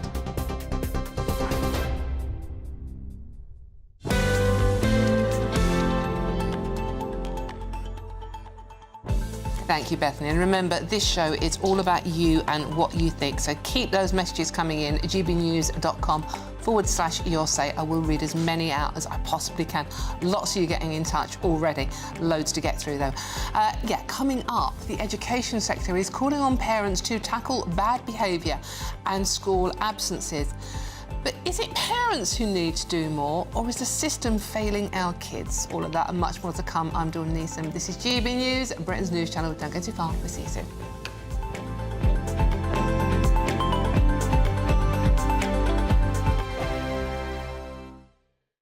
Hello there, welcome to your latest GB News weather forecast from the Met Office. Well, summer's certainly going to end on an unsettled note for most of us. We see a mixture of sunshine and showers across the UK today. It's all down to this huge area of low pressure, which is not going to go very far over the next 24 to 48 hours, bringing in further rain and showers. And note the tightly packed isobars in the west, indicating it's going to be also quite windy. So for most of us, a mixture of sunshine and showers. Some of the showers will be heavy and thundery, most frequent out towards the west, where it could start to merge into a longer spell of rain later on across Northern Ireland. In the sunnier moments across the east, still feeling fairly warm, could see highs reaching 22 or 23 degrees here. So we end the weekend on a fairly unsettled note across Scotland. Most of the showers across the east beginning to fade away a little, but out towards the west we could start to see a longer spell of rain beginning to arrive here. A wet end to the day for Northern Ireland, some heavy rain especially across the western parts of the country. But for much of England and Wales it is just that continuation of sunshine and scattered showers. Showers most frequent out towards parts of Wales and the West Country. Throughout the night, actually, many central and eastern parts of the UK will turn largely dry and clear. But out towards the west, further showers, and some of these showers will continue to merge, especially across Scotland. We could see a heavier spell of rain here later on in the night. Could get some difficult conditions on the roads here. But with the cloud and the wind around, most of us seeing temperatures staying in double figures as we start Monday morning. So we do start off the day with some sunshine out towards the east, but it won't last. Cloud will bubble up here, as showers across the west will just become quite widespread across the country. Again, some of them will be heavy, potentially thundery in places, but in between we'll continue to see some brightness. Not as windy tomorrow as today, and that will help the temperatures a little bit. We'll continue to see highs reaching the low 20s. You want to know what's really going on in the corridors of power? Labour don't know what to do with you half the time, and that makes you quite lethal in the chamber. Get behind the headlines with Chopper's political podcast. Join me, Christopher Hope, as I sit down with the great and the good of British politics. We'll see where this ruling takes us. These are the stories shaping our nation. Chopper's political podcast, available now on all platforms. Listen in and stay ahead. Exciting news. Every Friday, my Patrick Christie's Tonight Show is going to have a twist to it. We're welcoming some special guests. You. That's right, on Fridays I'm going to be doing my show in front of a live studio audience, because this show is about you and what you have to say. It's going to be the same big debates, same big topics, same big opinions, but every Friday night at 9 p.m. you are invited to come on down to Patrick Christie's Tonight to be a part of the action. Only on GB News, the People's Channel, Britain's news channel.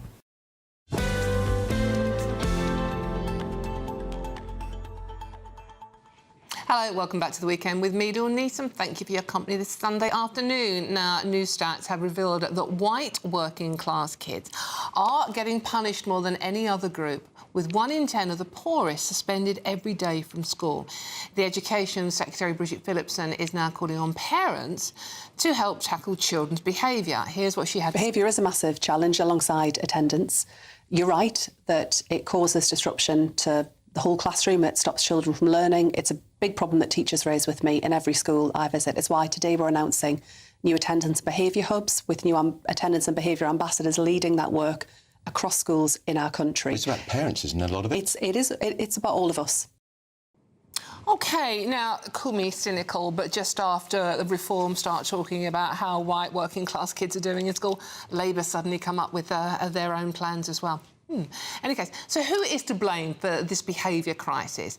Is it the parents? Is it the schools? Is it the government? Is it Bridget Phillipson personally? Let's talk to our Christine Cunniff, who is head teacher of LVS in Ascot. Christine, good to see you. Always good to talk to you about this subject.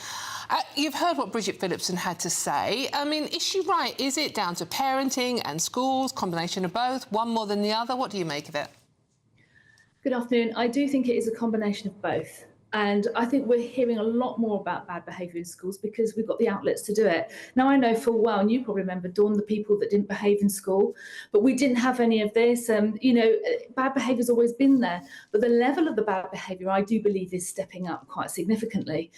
And I think behaviour, respect and manners start in the home from the earliest age. And any parent that's neglecting to bring their children up with those values is doing the child a disservice and the country a disservice.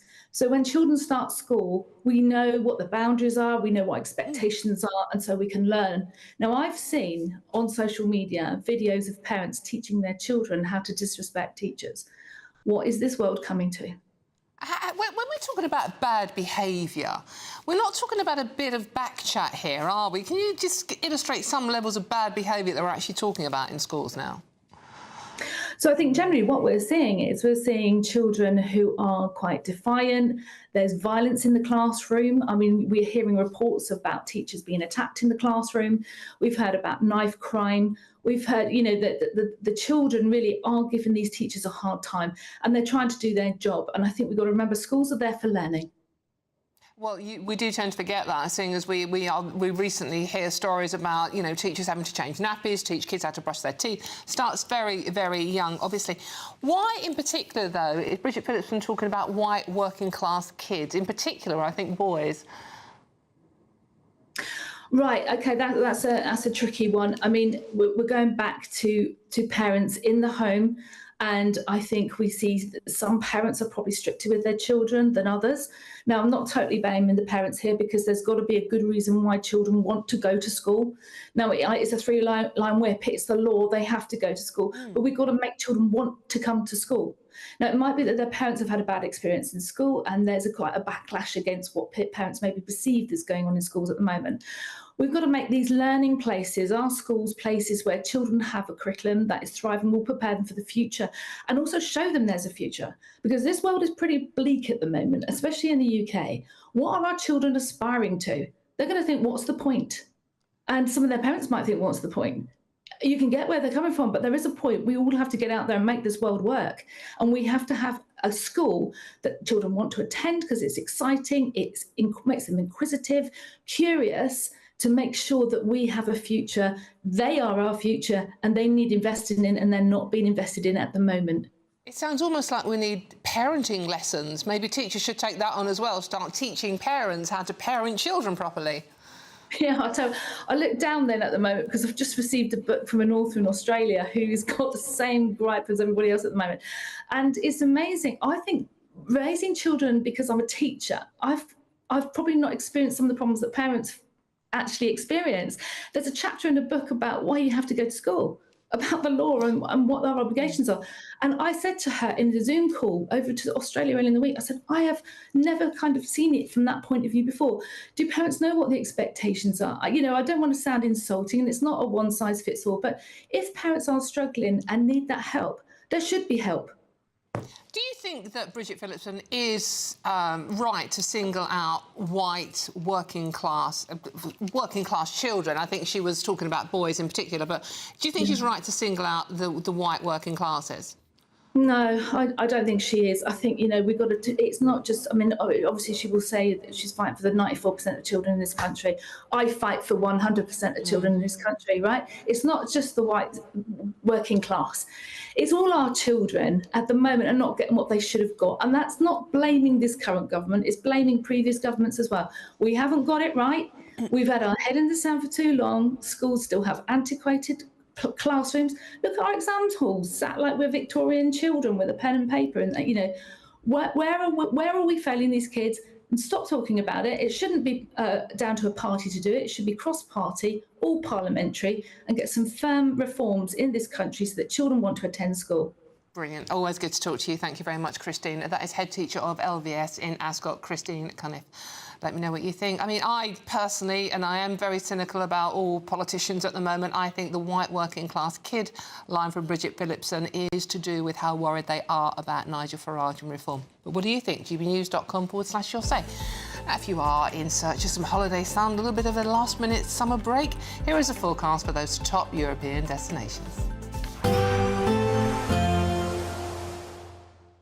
Dinner under the stars tonight? That reminds me of our travel insurance. You mean All Clear Skies? All Clear Travel Insurance sponsors GB News Travel Destinations forecast.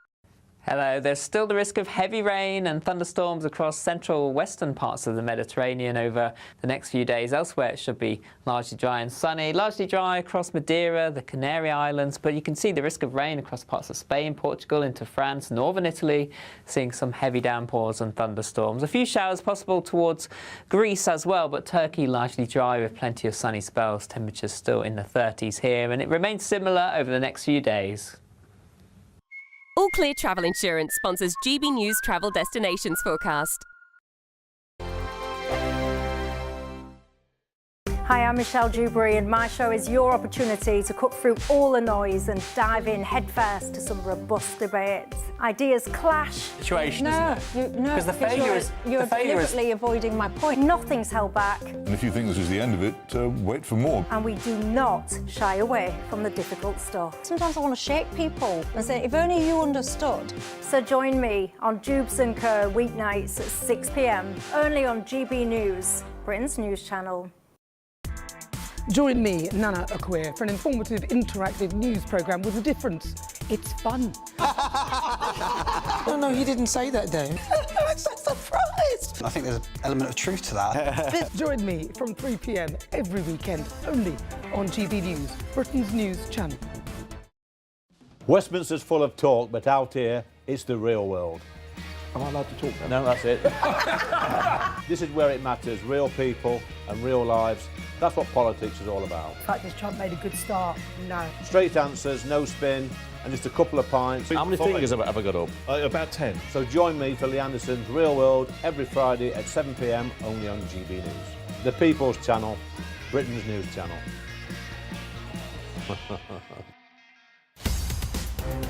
In the GB newsroom, we bring you the news as it happens. With our team of dedicated journalists across the UK, We're ready to keep you up to date with what's happening every half an hour, every single day. Bulletins here on GB News. the People's Channel, Britain's news channel.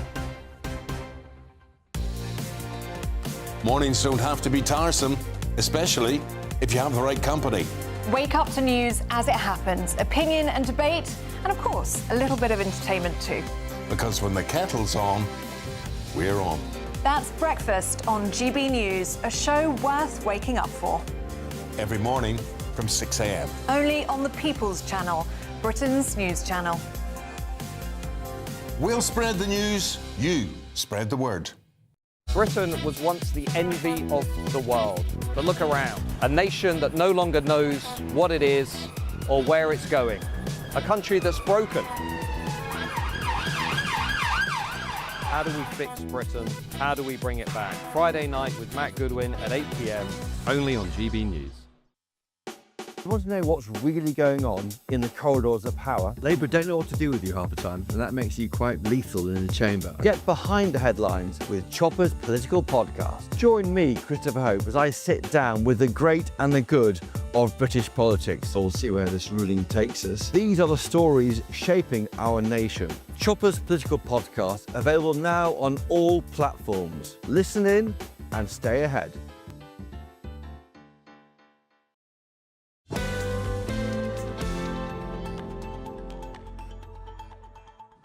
Hello, welcome back to The Weekend with me, Dawn Neeson. Thank you for your company this Sunday afternoon. Now, it's a very important Sunday afternoon, actually, because it was this day, 28 years ago, that Diana, Princess of Wales, lost her life in a car crash in Paris.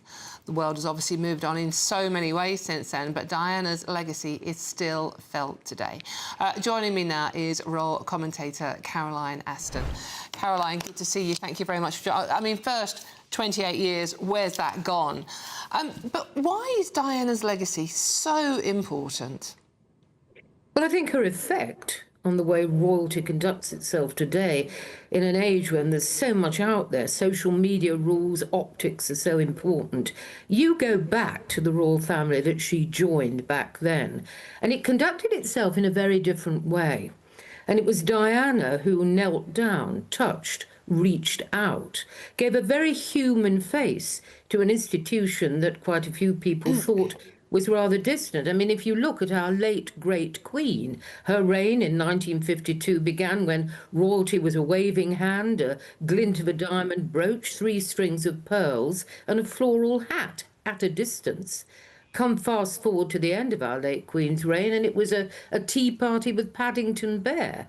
And a lot of that is down to the humanity of Diana, who, although parted from us by privilege, by rank, money, wealth, the works, we related to. People wept audibly in the streets of London because they genuinely felt they'd lost a friend, someone they knew. And that's her lasting legacy. The change that she brought, her humanity, her faults, foibles, and fabulousness were all there on public display. And she never really, of course, Dawn, has gone away, has she? No. For the simple reason her photograph is still everywhere, and you put her on a magazine or a newspaper and people will buy more of it.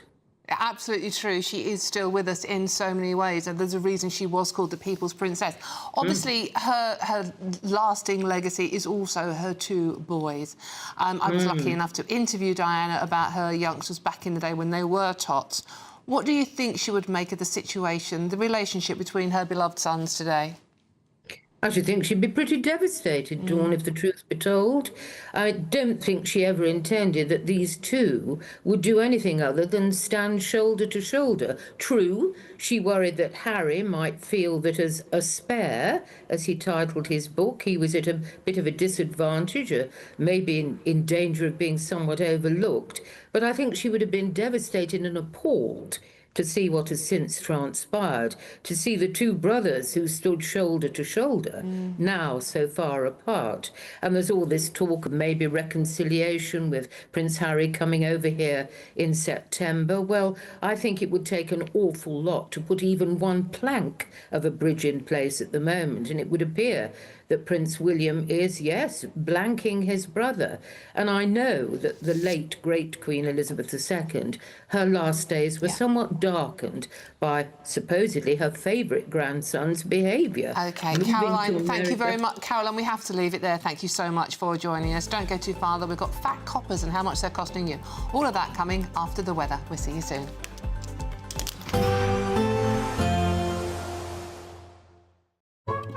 Today's outlook: cool, calm and completely horizontal. Boxed Aircon sponsors the weather on GB News. Hello there, welcome to your latest GB News weather forecast from the Met Office. Well, we start September off where we end August, really, on an unsettled note across the country. Most of us seeing some further rain as we go through the new working week. And we really end the weekend with still this area of low pressure in charge. Note the tightly packed isobars, especially out towards the west, indicating a fairly windy picture. And also quite a wet picture as we go through the course of the night across parts of Northern Ireland and Scotland. It does turn largely dry and clear, however, down towards eastern parts of England, parts of the Midlands too. But we are keeping a very close eye on a band of rain potentially developing across Scotland later on in the night. Could give some fairly poor driving conditions here. But for most of us, it's a fairly mild night. Most towns and cities stand in double figures. So we do start off Monday with some sunshine across parts of Yorkshire, Lincolnshire, into East Anglia and the southeast too. But further west across Wales and the West Country especially, a mixture of sunshine and showers from the word go. Very similar story for northwest England, Northern Ireland too. And then we come up to this line of heavy rain across Scotland. As I said, we are keeping a close eye on things here. Could see some poor travelling conditions as we start the new working week. But that will gradually clear its way towards the east, and really for most of us it is going to be a day of sunshine and scattered showers. Some of the showers will be quite heavy, potentially some thunder and hail mixed in at times too, but they will be moving through fairly steadily because the winds will still be fairly brisk. Maybe not as windy as Sunday, but still a quite breezy day out there.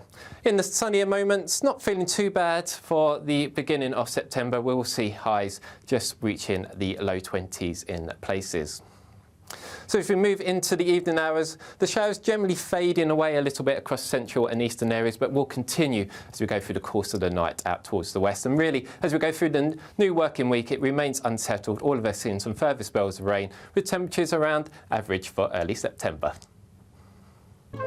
Today's outlook: cool, calm and completely horizontal. Boxed Aircon sponsors the weather on GB News.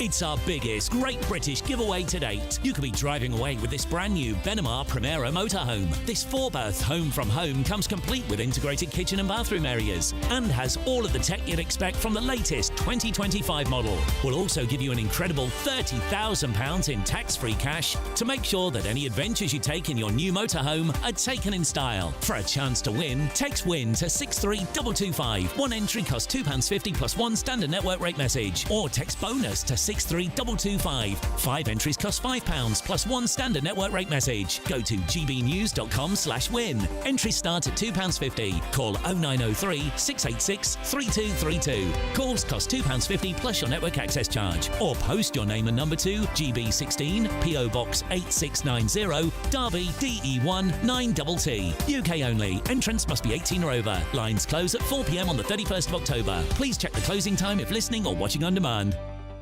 Welcome back to Britain's Newsroom with Andrew and Beth. Hello everyone, Patrick Christie's here. I'm Michelle Duber, Britain's News Channel. Access the stories that matter to you. Take the GB News family with you on any device. And as long as you have an internet connection, tune in to GB News anywhere on the planet or beyond. GB News, the People's Channel, Britain's News Channel. It's Patrick Christie's Tonight, and here we do things differently. It's explaining the absolute madness of this, doesn't it? It's explosive. I mean, this is very good. It's lively. 850. Your government sat there, Sean, and it did nothing. It's controversial. And the Middle East has been in turmoil since before I was born. It's everything you need to kickstart your evening. Everyone's had their Weetabix tonight. I love to see it. That's Patrick Christie's Tonight, weeknights from 9 p.m. Only on GB News, the People's Channel, Britain's News Channel.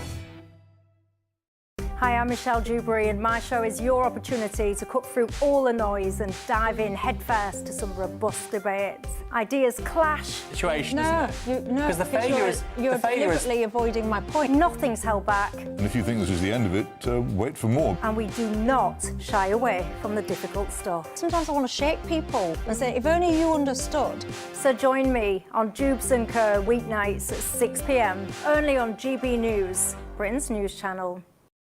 Westminster's full of talk, but out here, it's the real world. Am I allowed to talk now? No, that's it. This is where it matters, real people and real lives. That's what politics is all about. In fact, has Trump made a good start? No. Straight answers, no spin, and just a couple of pints. How many fingers have I got up? About 10. So join me for Lee Anderson's Real World every Friday at 7 p.m. only on GB News. The People's Channel, Britain's News Channel.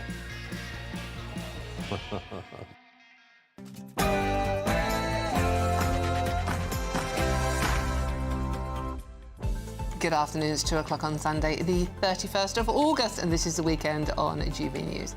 Now, your main stories this hour. Labour doubles down as senior minister defends keeping Epping's migrant hotel open, insisting the rights of asylum seekers do trump those of local residents. And whose side are Labour really on these days?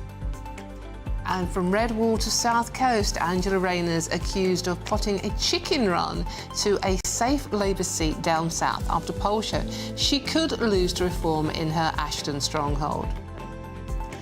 And could Keir Starmer's push to give 16-year-olds a vote backfire?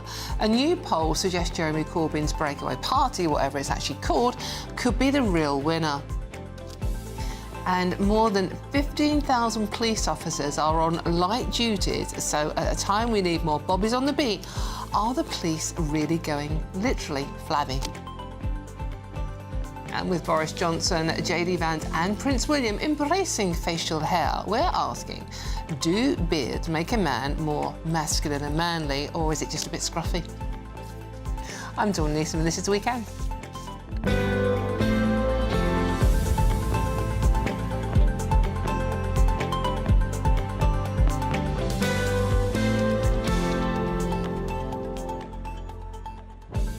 Just want to give a big shout out, first of all, to Linda P. Good afternoon, Linda. Linda says, to start the programme, Dawn always says how the show is all about you, the viewers. The first hour has gone. How many comments has she read out?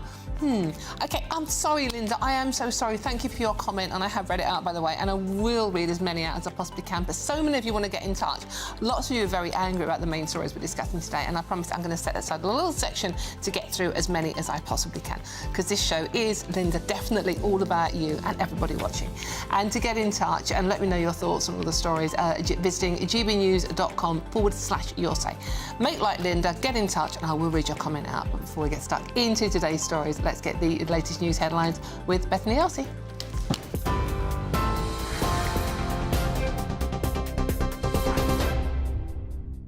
Dawn, thank you. Good afternoon. I'm Bethany Elsey with your top stories from the GB newsroom. The government has secured a £10 billion deal to supply Norway with warships in the country's biggest ever military investment. A fleet of 13 anti-submarine frigates will be built in Glasgow. The contract is expected to support 2,000 jobs at the BAE Systems Yard and a further 2,000 in the supply chain. More than 100 Scottish businesses are hoped to benefit. The Defence Secretary says the move will deepen relations in Northern Europe amid increased Russian activity. GB News understands a council led by Reform UK will be pursuing legal action against hotels housing asylum seekers as early as tomorrow evening.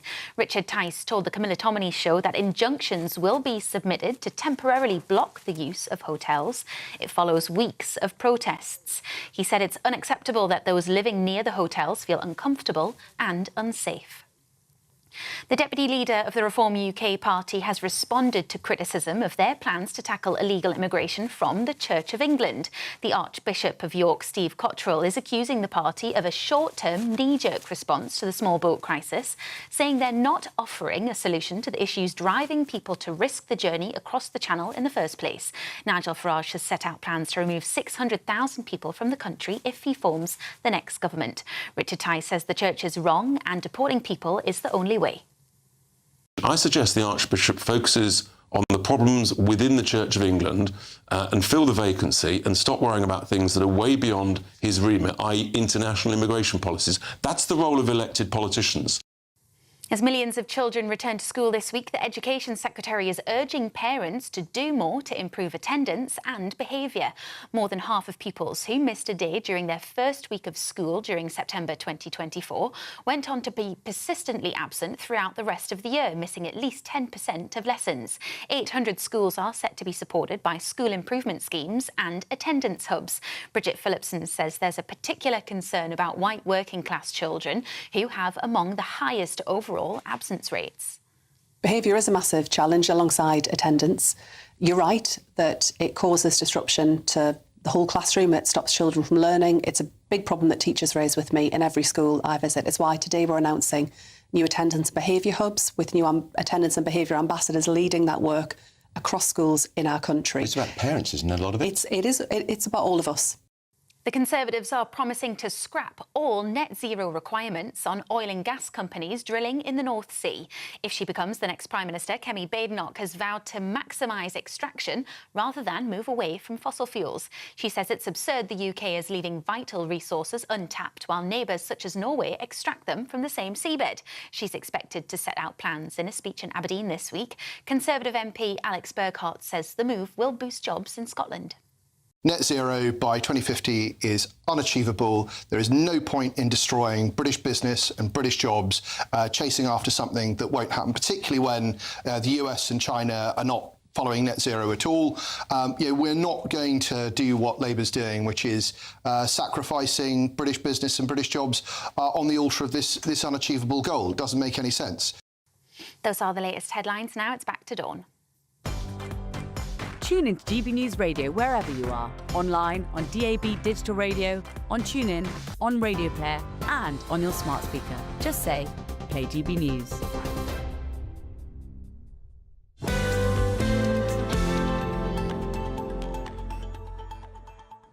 Thank you, Bethany. I'm on a complete roll now reading your messages out.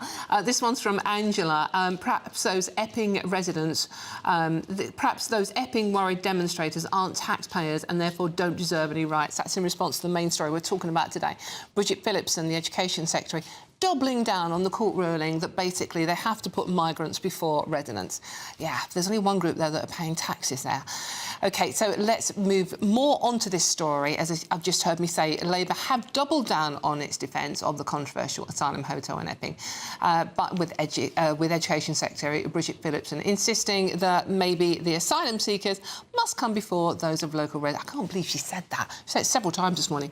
Her comments come as fury grows over the Court of Appeal's decision to overturn a ban on housing migrants at the Bell Hotel, despite weeks of unrest and protests in the town by concerned local residents, many of them women and children.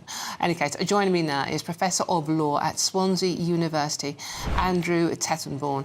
Andrew, good to see you. Thank you so much for joining me. Andrew, you've written a very, very interesting piece here, basically saying the Epping Hotel ruling is a victory and yet a defeat for Labour. Tell me more about what you mean.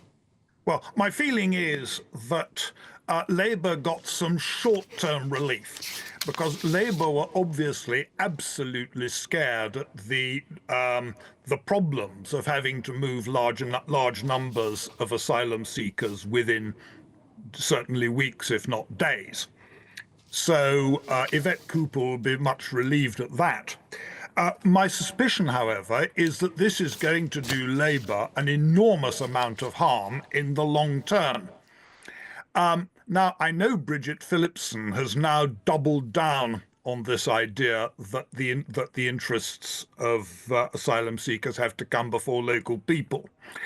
But I think before we had this decision from the Court of Appeal, no Labour politician would have dared say this to any potential voter. And it's actually rather embarrassing for Labour to have argued before the court. Well, actually, yes. The human rights of people who arguably shouldn't be here are more important than the rights of people who live in places like Epping. I mean, I completely understand using that as a legal argument in court, but to come out and actually just double down on it, reiterate exactly what you're saying. I mean, it really is a public relations disaster for Labour. Well, I think it is. And I don't think the government may have realised quite what a public relations disaster they were putting themselves into when they said that, because that they are now the party which says ordinary working people in the parts of England which actually a great many Labour cabinet ministers wouldn't be seen dead in, except at times when they're electioneering. They have now said things that will have people in places like Epping, places in the northeast where there are a lot of these hotels, up in arms.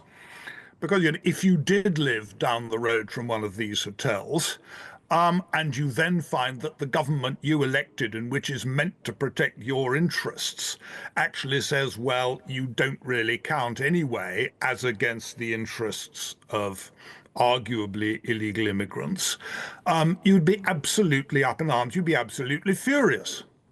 And people are furious. We are learning today there are more protests at hotels around the country. How do you see this going as the months progress? I mean, we are seeing more protests on a daily basis. Are you fearful for where this is going to end up? One's always fearful that protests may get out of hand. I must admit, one thing which has been interesting so far has been the lack of serious disorder. There's been the occasional arrest, the occasional person who's gone over the top. But these protests actually have been the kind of dignified protests you expect from ordinary working people, ordinary parents, in parts of Britain who quite rightly feel that they've rather been forgotten. And actually, there's another point about these protests which I think will make people feel even more unhappy. Because the reason why Epping took out this injunction was the strength of local feeling. You know, it's one of those areas where a local authority can very much do its best to further the interest of its constituents. Now you have the government coming in and saying, oh, well, you know, you're just a bunch of locals. Now the grown-ups have come from central government, move over. We're the guys who really matter. Now, if someone said that to me, I must admit, frankly, I'd be spitting. Absolutely. I mean, someone described the feeling in this country as a rage about this situation. Do you think that's a fair comment? I think it's getting fairly close to rage. And of course, that's also another worrying thing about the decision of the Court of Appeal, because that's probably legally defensible for various reasons. But one very worrying suggestion made was that very little weight should be placed on the fact that an activity was attracting protest when it came to granting an injunction against it. Now, I must admit my own feeling is the judge got it right. And a great deal of weight should be placed on the possibility of protest, because it shows the strength of local feelings, which it is the job of local authorities to promote. I mean, the government are in, to be fair, a very tricky situation because, you know, we know more councils are going to take them to court over this situation and say they don't want the asylum hotels in their area. But the government suddenly can't allow the 35,000 migrants we have in hotels to suddenly not be in hotels. Where are they going to go? Oh, no, that's one of the problems, and I think undoubtedly doing it within 10 days clearly isn't on. What's actually rather ironic is that the government may have shot itself in the foot when it came to appealing this decision, because had it let the injunction stand and perhaps asked the court, well, you know, can we have a bit longer, and left it at that, it would have had every way of keeping quiet left-wing opposition within the Labour Party and saying, actually, we're going to pull our finger out and do something to end the use of asylum hotels. It gave it the classic excuse, we're only doing what the law demands. By appealing this decision, it's pulled the rug out from under its own feet, and that's quite a feat. Andrew, I have to ask you, I mean, is this government, do they genuinely not care about voters and taxpayers, or are they a little bit stupid? I think, actually, it's very much more a government which looks like a rabbit in the headlights of your car. It works very much in the short term. It really hasn't got a clue what it's going to do about the hotels. It mouths off all the time, oh, well, you know, we'll get rid of them in 2 or 3 years' time. If you then ask it, how are you going to do this, guys, it will give you some more platitudes. And people are beginning to realise that this can't go on forever. Indeed. Whatever the government says, whatever archbishops say, and whatever others Yes, say. indeed. Yeah, the Archbishop of York has got involved this morning, hasn't he? Andrew, thank you very much. Good to talk to you. That is Professor of Law at Swansea University, Andrew Tenderbourne there. Again, let me know what you think. And Linda, yes, I'll read as many out as I can. gbnews.com/you'll say. Now, the other big story of the week, it's been going on for a week as well. Deputy Prime Minister Angela Rayner has been accused of orchestrating a chicken run to a safer seat on the south coast after buying a new property in Hove. This comes as polling suggests she could lose her current seat in Ashton-under-Lyne to Reform UK. Joining me now is the Executive Director of the Henry Jackson Society, Alan Mendoza. Alan, good to see you. This has been going on for a week, this story now. There's a new strand every single day on the Angela Rayner property saga. The latest one is the chicken run that she's fleeing Ashton-under-Lyne, moving down to Hove, which is one of the safest Labour seats in the country. Do you think there's any truth in this? Well, only she will know the answer to that, but the polling isn't looking good. And if she was really serious about trying to preserve her political career and wasn't up for the fight, then yes, you might well be thinking, where might be another place I could demonstrate a local connection to? Hove looks lovely. I will, maybe lay down roots there. But of course, the sitting MP would have to move out the way, I'd imagine, and many other obstacles taken. I think, it's amazing it's just lasted for a week, this story, and it's gone on and on and on. And the longer it goes on, the more you just start to feel the best result would be an inquiry that looks into this and puts it to bed one way or the other.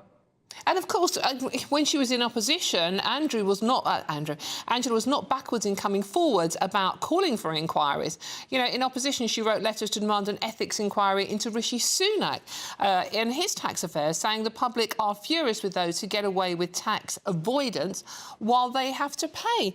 So, at the very least, there's hypocrisy going on here. Yes, it's a particularly odd stance, isn't it, to demand inquiries into other people for what they have allegedly done, and then to take advantage, it would seem, to anyone watching, of similar schemes, if you're going to, phrase it that way, and then, to take umbrage at the idea that you might also be investigated. It kind of makes you think what she thought she was doing by trying to get away with it. It does always surprise you that politicians don't understand perhaps the public relations impact of things they do, particularly if you're in a government which looks likely, by all accounts, to put swinging property taxes on people at the next budget. So it makes it even more confusing, because does she have information that what's coming into the budget? Is she acting in advance of that? And is that a move that makes people think, well, there's something dodgy going on?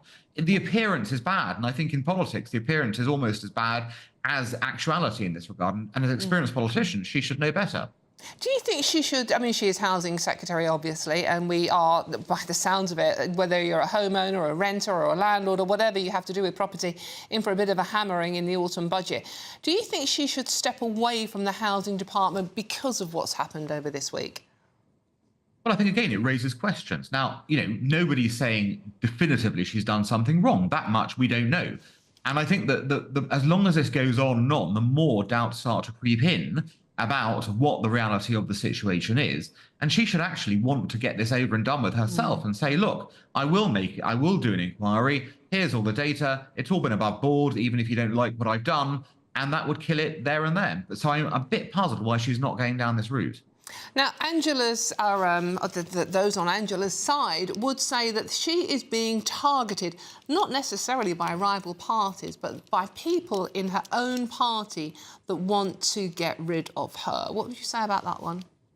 That may well be true, but don't create the opportunity for them to do so then, is the usual answer in this regard. I think the problem is that because there is so much murkiness about what's gone on, multiple homes, she's moving out of this one into that one, designating one as a primary residence, another one in this sort of way, it creates the opportunity for people who might have it in for her to actually stir things up. That doesn't solve the problem, though, that the reason there's a furore is because there are lots of unanswered questions. Until those questions get answered, it's unlikely that she's going to get over this particular issue.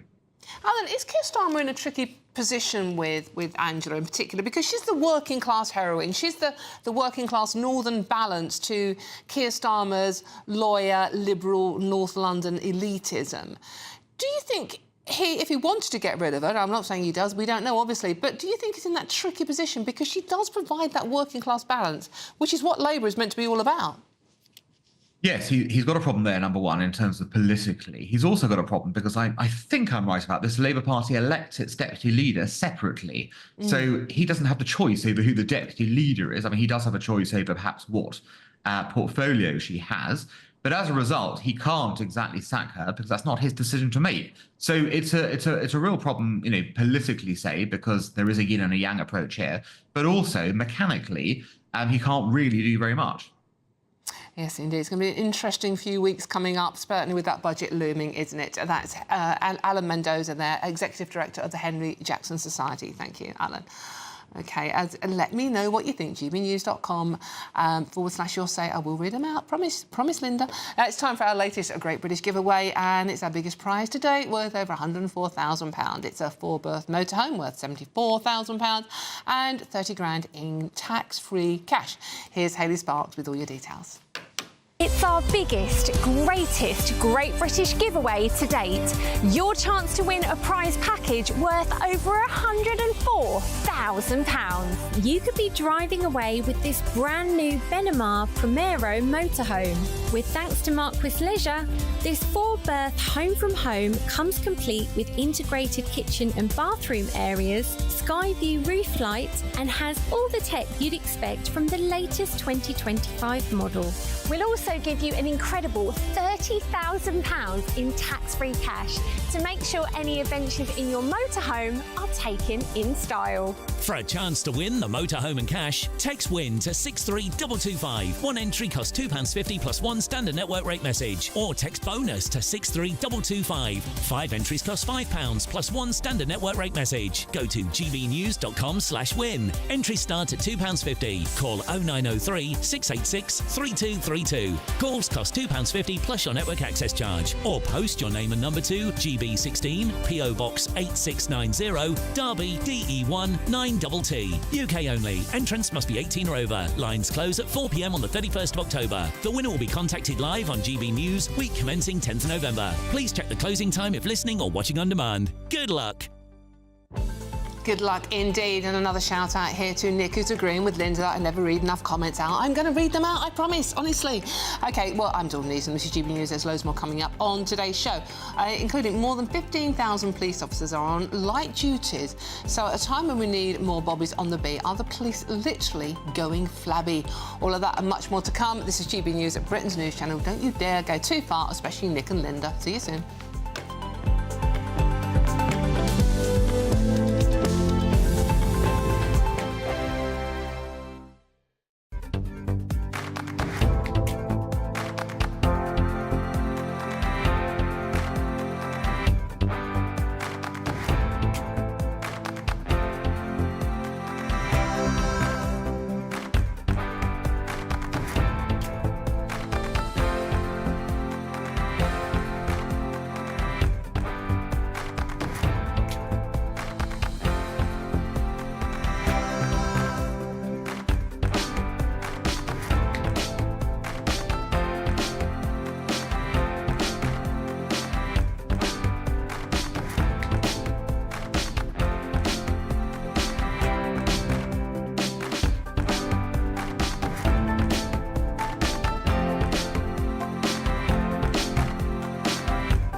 Mornings don't have to be tiresome, especially if you have the right company. Wake up to news as it happens, opinion and debate, and of course, a little bit of entertainment too. Because when the kettle's on, we're on. That's Breakfast on GB News, a show worth waking up for. Every morning from 6 a.m. Only on the People's Channel, Britain's news channel. We'll spread the news, you spread the word. From the school run to the home run, watch a new show for all of Britain. He can say whatever he wants. A straight-talking show where all voices are heard. And, you know, when are we going to stop talking about smashing the gangs and actually do it? With the stories that matter from every part of our country. There's a bit of a crash landing there for your Chancellor. Bold, fearless and standing up for you. That's me, Martin Daubney, 3 p.m. till 6 p.m, weekdays, here only on GB News. The People's Channel, Britain's news channel. Westminster's full of talk, but out here, it's the real world. Am I allowed to talk No, now? that's it. This is where it matters, real people and real lives. That's what politics is all about. The fact is Trump made a good start, no. Straight answers, no spin, and just a couple of pints. How many fingers have I got up? About 10. So join me for Lee Anderson's Real World every Friday at 7 p.m, only on GB News. The People's Channel, Britain's news channel.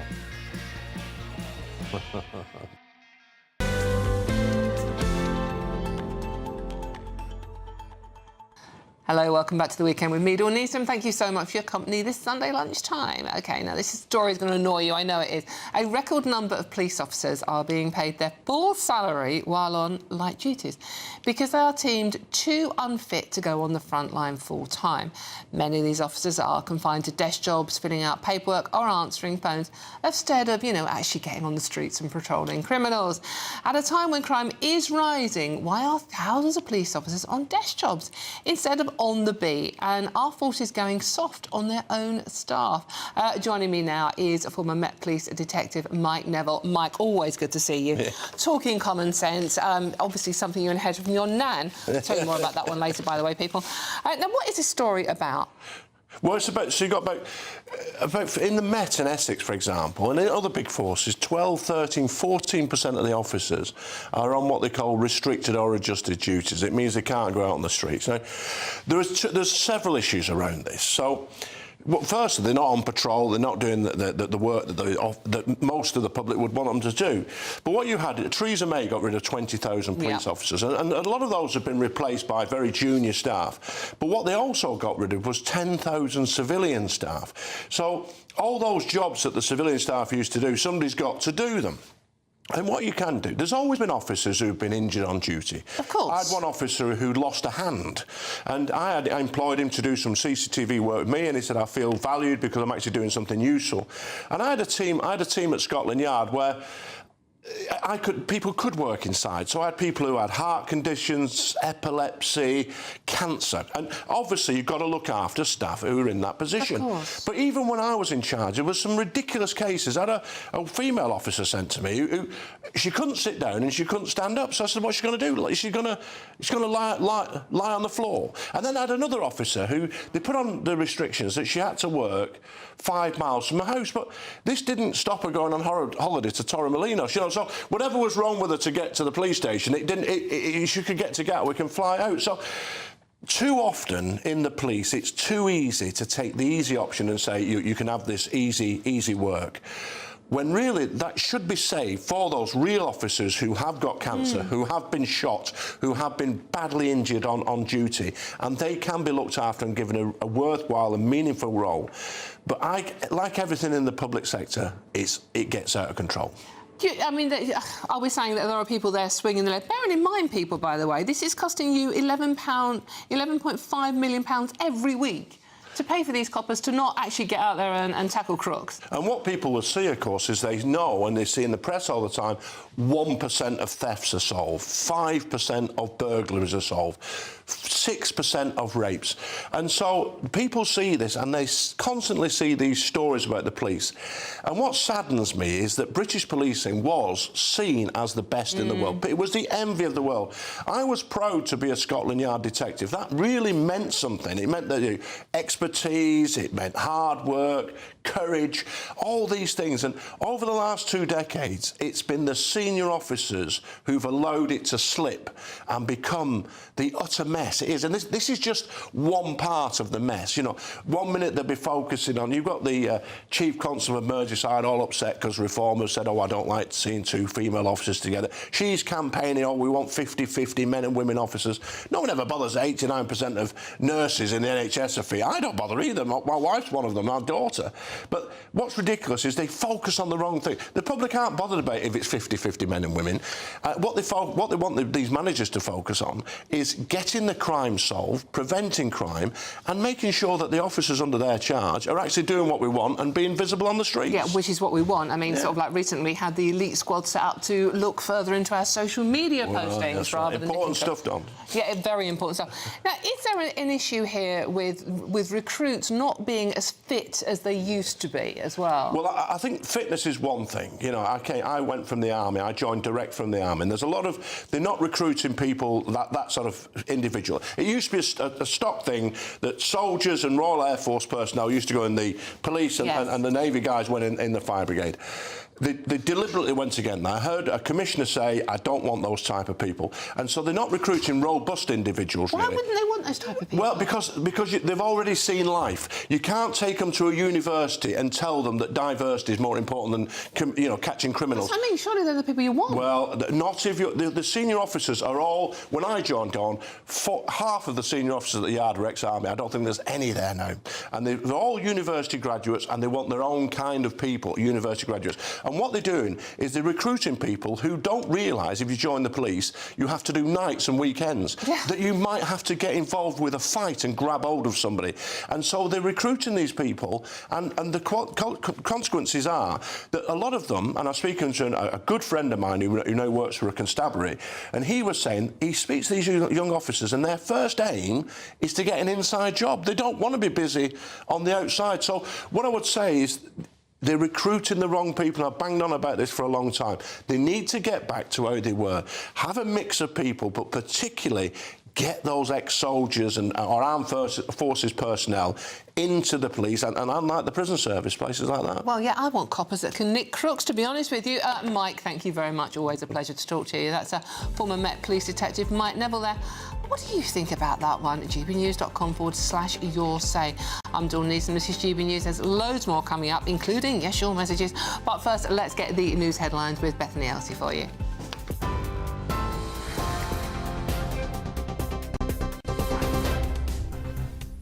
Good afternoon. The headlines from the GB Newsroom.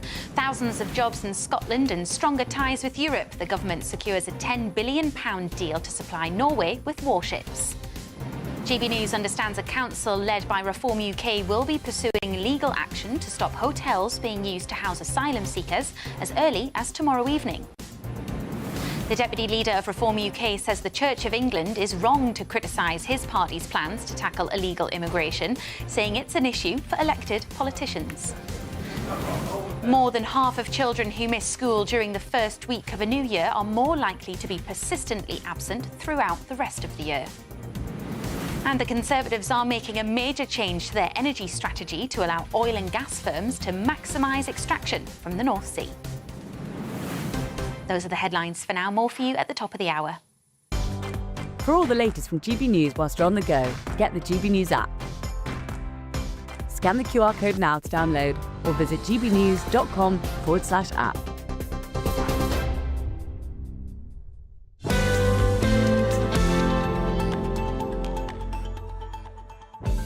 Thank you very much, Bethany. Remember, keep those messages coming in. gbnews.com/your say. Coming up with Boris Johnson, JD Vance and Prince William embracing facial hair.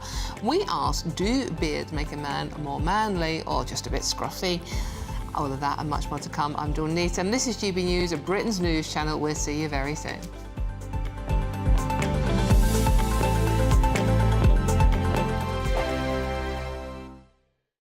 Hello there, welcome to your latest GB News weather forecast from the Met Office. Well, summer's certainly going to end on an unsettled note for most of us. We see a mixture of sunshine and showers across the UK today. It's all down to this huge area of low pressure, which is not going to go very far over the next 24 to 48 hours, bringing in further rain and showers. And note the tightly packed isobars in the west, indicating it's going to be also quite windy. So for most of us, a mixture of sunshine and showers. Some of the showers will be heavy and thundery, most frequent towards the west, where it could start to merge into a longer spell of rain later on across Northern Ireland. In the sunnier moments across the east, still feeling fairly warm, could see highs reaching 22 or 23 degrees here. So we end the weekend on a fairly unsettled note across Scotland. Most of the showers across the east beginning to fade away a little, but out towards the west we could start to see a longer spell of rain beginning to arrive here. A wet end to the day for Northern Ireland, some heavy rain especially across the western parts of the country. But for much of England and Wales it is just that continuation of sunshine and scattered showers. Showers most frequent out towards parts of Wales and the West Country. Throughout the night, actually, many central and eastern parts of the UK will turn largely dry and clear. But out towards the west, further showers, and some of these showers will continue to merge, especially across Scotland. We could see a heavier spell of rain here later on in the night. Could get some difficult conditions on the roads here. But with the cloud and the wind around, most of us seeing temperatures staying in double figures as we start Monday morning. So we do start off the day with some sunshine out towards the east, but it won't last. Cloud will bubble up here, as showers across the west will just become quite widespread across the country. Again, some of them will be heavy, potentially thundery in places, but in between we'll continue to see some brightness. Not as windy tomorrow as today, and that will help the temperatures a little bit. We'll continue to see highs reaching the low 20s. You want to know what's really going on in the corridors of power? Labour don't know what to do with you half the time, and that makes you quite lethal in the chamber. Get behind the headlines with Chopper's Political Podcast. Join me, Christopher Hope, as I sit down with the great and the good of British politics. We'll see where this ruling takes us. These are the stories shaping our nation. Chopper's Political Podcast, available now on all platforms. Listen in and stay ahead. Westminster's full of talk, but out here, it's the real world. Am I allowed to talk now? No, that's it. This is where it matters. Real people and real lives. That's what politics is all about. In fact, has Trump made a good start? No. Straight answers, no spin, and just a couple of pints. How many fingers have I got up? About 10. So join me for Lee Anderson's Real World every Friday at 7 p.m. only on GB News. The People's Channel, Britain's news channel.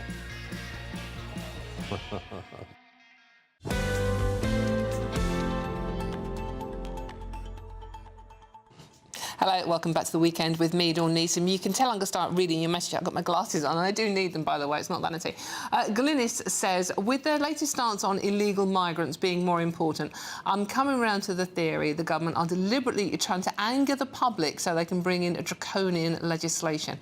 A lot of you are liking that particular comment. And meanwhile, Becca says on the Angela Rayner saga, and let's face it, it is a saga now, isn't it?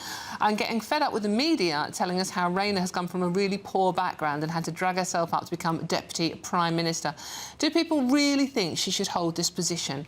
I certainly don't. She should be judged on her performance or lack of it and her total hypocrisy. As I keep saying, keep those messages coming in and I will read more out. I promise you.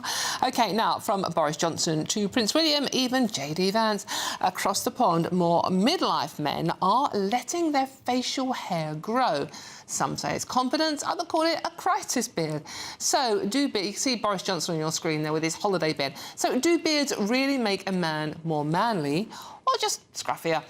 Joining me now is bearded commentator Matthew Stadler, I've never described him as that before, and actress and commentator, the wonderful Debbie Arnold.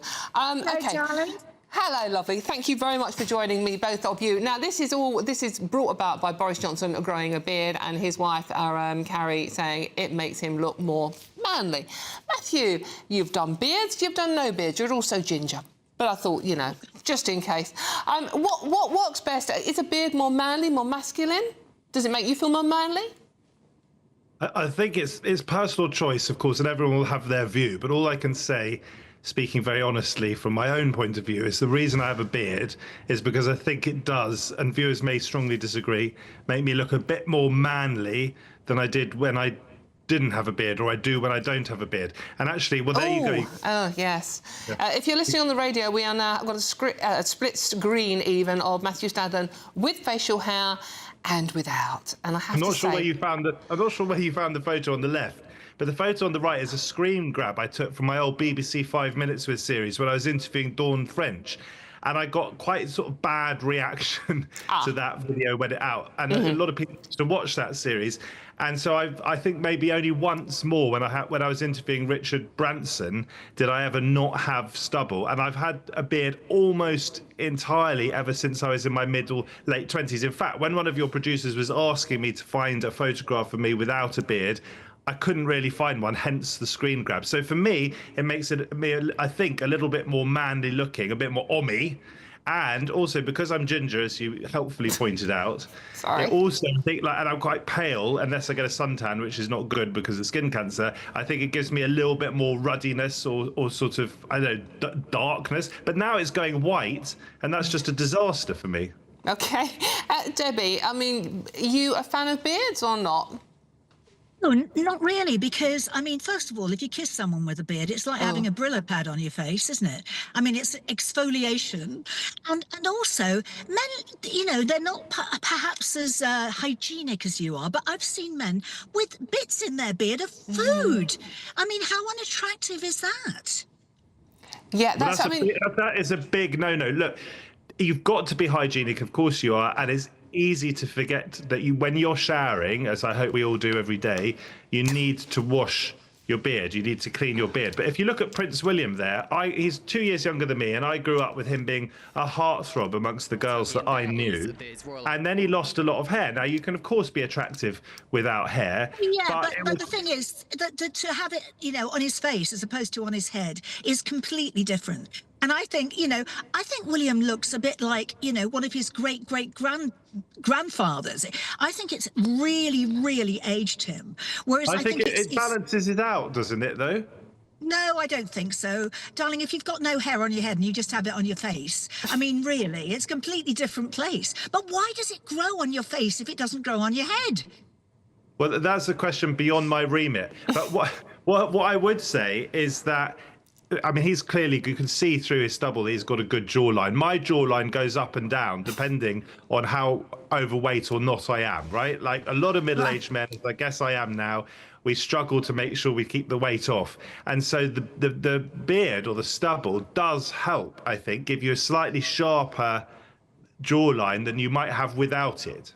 I mean, the thing is about men with beards is the fact it is not very, for certain women I'm sure love it, but I just don't find it a thing, really. Just to personalise it for a second, did you see the two pictures? One with me with a beard, and I'm sure you would find me deeply unattractive with however I look, how darling, you're gorgeous.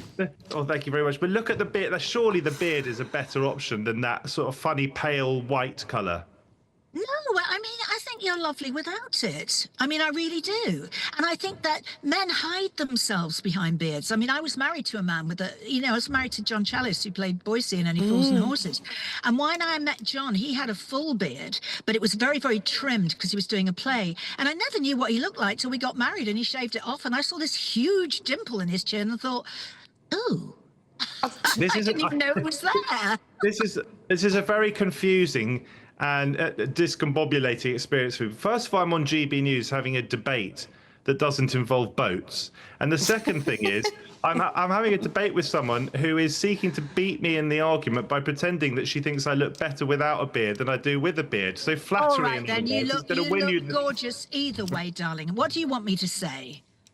No, I actually think beards are good. When I was growing up, my dad always said, and he's no longer here, so I hope I'm not misquoting him, but he always said that policemen shouldn't wear beards. And I think that might have been a generational thing. It was about trust, I think, and also about if you are in the police or if you're in the military. And I think Prince Harry might have got in a bit of trouble, according to this Telegraph piece, maybe with his late grandmother, the Queen, who thought that if you were in the military in uniform, you shouldn't have a beard. And I think that was probably a generational thing. I think it was an assumption that when you were being smart, you needed to be smart, and basically a beard, certainly stubble, was no part of that smartness. Yeah, I think stubble's nice. I quite like stubble. Okay, but this is sort of stubble, isn't it? Sorry, Dawn, what were you saying? Debbie, you said you don't like snogging blokes with beards because it's a bit like getting your face exfoliated, but stubble would have the same effect, surely. Well, it's different. It's a bit soft. I don't know if it's a bit softer, but even so, I think just seeing somebody. I like seeing somebody's face. I always think if they have a beard that you don't really know who they are. I'll tell you one thing. Imagine either Keir Starmer or Nigel Farage in a beard. It's quite difficult to imagine them with beards. But if they did grow a beard, I think it's one of those things where very quickly you are accustomed to it. So if your friend has had a haircut, that could be a man or a woman, and it's quite dramatic, and you sit down and have a cup of tea with them or whatever, at first it's quite startling, and then within about 5 minutes you get used to it. Yeah, and I suppose so. And with a beard, it takes time to grow. So if it's your partner that does it, you have time to get used to it. But I still think it's very rough on your face if you want to snog somebody. Just from a man's perspective, and of course men can snog each other as well. I've never done that myself, but so I can't vouch for what you're saying about what it's actually like to be kissing. Well, it is like, Dawn, you must have snogged someone with a beard once. I've been married for a very, very long time, Debbie. I think, Even so, not in the past. To a ginger-haired man, I should add. He's also ginger as well. That's why I could be gingerous when I was talking to Matthew. If you are a man, just to those who haven't experimented with the beard, it can actually be quite hard work. You might think, oh, well, you don't have to shave every day, and that is an advantage, but you do have to trim it. And at the moment, because I haven't got clippers, I need to buy myself a new pair. You have to do it with scissors, and it takes a little bit of time and effort. I think that's what we go through every morning. For goodness sake, just trimming your beard is nothing. I'm sure lots of ladies have to trim their own beards, actually, but that's another conversation altogether. And we don't want to go down the waxing route. It's a bit early on a Sunday for that one. Thank you both so much for being good sports. That's Matthew and Debbie. Matthew Stadlen and Debbie Arnold there. Thank you both so much. Bit of fun on a Sunday afternoon, isn't it? Any case, if you are in search of some holidays, which is where Boris Johnson is, which is where he grew his beard, here's a forecast for some of those top European destinations.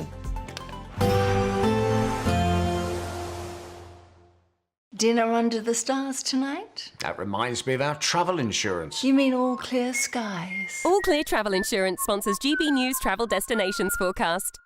Hello, there's still the risk of heavy rain and thunderstorms across central western parts of the Mediterranean over the next few days. Elsewhere, it should be largely dry and sunny. Largely dry across Madeira, the Canary Islands, but you can see the risk of rain across parts of Spain, Portugal, into France, northern Italy, seeing some heavy downpours and thunderstorms. A few showers possible towards Greece as well, but Turkey largely dry with plenty of sunny spells. Temperatures still in the 30s here, and it remains similar over the next few days. All Clear Travel Insurance sponsors GB News Travel Destinations forecast. Thank you very much. Dawn Newsom on GB News, and next a huge clash today as Liverpool take on Arsenal in the Premier League, and West Ham are playing as well, but we'll only go there. We'll have all the latest on the sport with Aidan. This is GB News, Britain's news channel. We'll see you soon. Exciting news. Every Friday, my Patrick Christie's Tonight Show is going to have a twist to it. We're welcoming some special guests. You. That's right, on Fridays I'm going to be doing my show in front of a live studio audience, because this show is about you and what you have to say. It's going to be the same big debates, same big topics, same big opinions, but every Friday night at 9 p.m. you are invited to come on down to Patrick Christie's Tonight to be a part of the action. Only on GB News, the People's Channel, Britain's news channel. At GB News, we love to hear from you, our loyal community. So drop us a line at gbnews.com/yoursay. There you can talk to each other and also to the presenters live on air. gbnews.com/yoursay, because GB News is your channel, Britain's news channel. Hi, I'm Michelle Dewberry, and my show is your opportunity to cut through all the noise and dive in headfirst to some robust debates. Ideas clash. Situation, isn't it? Because the failure is... You're deliberately avoiding my point. Nothing's held back. And if you think this is the end of it, wait for more. And we do not shy away from the difficult stuff. Sometimes I want to shake people and say, if only you understood. So join me on Jubes & Co. weeknights at 6 p.m, only on GB News, Britain's news channel. Join me, Nana Akweer, for an informative, interactive news programme with a difference. It's fun. No, you didn't say that, Dave. I'm so surprised. I think there's an element of truth to that. Join me from 3 p.m. every weekend, only on GB News, Britain's news channel. Westminster's full of talk, but out here, it's the real world. Am I allowed to talk now? No, that's it. This is where it matters, real people and real lives. That's what politics is all about. In fact, has Trump made a good start? No. Straight answers, no spin, and just a couple of pints. How many fingers have I got up? About 10. So join me for Lee Anderson's Real World every Friday at 7 p.m, only on GB News. The People's Channel, Britain's news channel.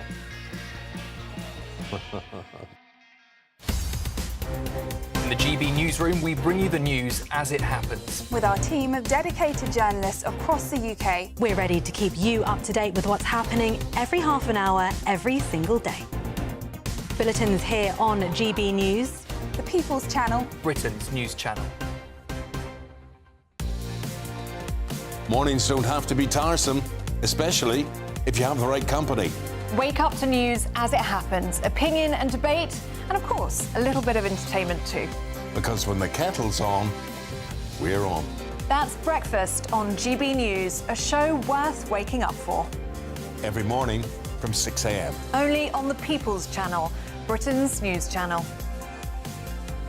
We'll spread the news, you spread the word.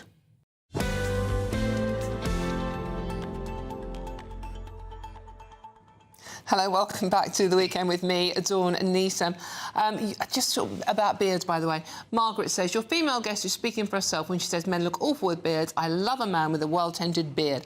Prince William looks fabulous nowadays with a beard. He looks more masculine and resolute. How fab. Well, I've got another man with a beard for you now. It's Aidan McGee.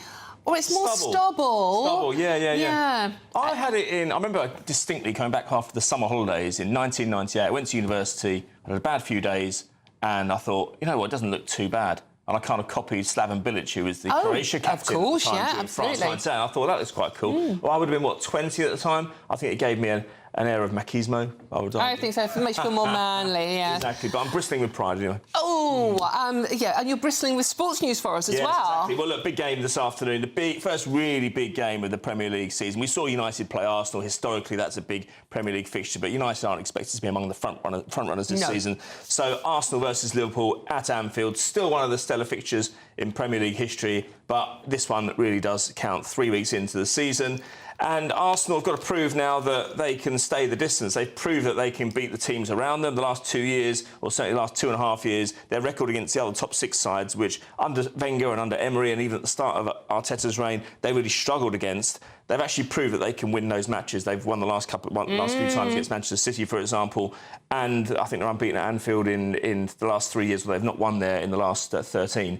In fact, Mikel Arteta was in the Arsenal team when they last won at Anfield. That was in August 2012. Yeah. Santi Cazorla on target as well. So the problem of performing against teams around them in the top 6 has kind of been swatted away. It's finding complete consistency across the course of the season. Now, the reason I say that, Dawn, is because I remember back in the day, back in the 90s, even in a 22-team season, Man United and Arsenal were winning titles on 80, 81, 82 points. That isn't enough anymore. You can beat Liverpool in 2018 or 2019, in fact, and actually get to about 98, 99 points and still finish second. The margin for error, i.e. losing games, is so slim now that even if you win these games against the top 6 and you strike a psychological blow in those games, if you go and lose at home to one of the promoted teams the following week, you're right back at square one. So Arsenal need to, yes, get these games right, but their battle is over the long term. And Eberechi Eze has come in from Crystal Palace. Queen's Park Rangers receiving, of course, a little sell-on fee for him, I might add. But he might play today. Let's see. Gyökeres scored last week against Leeds United, 2 goals for him. He's off and running. Let's hope the pressure's off him from an Arsenal perspective. But Liverpool as well, are they going to go into the transfer market tomorrow?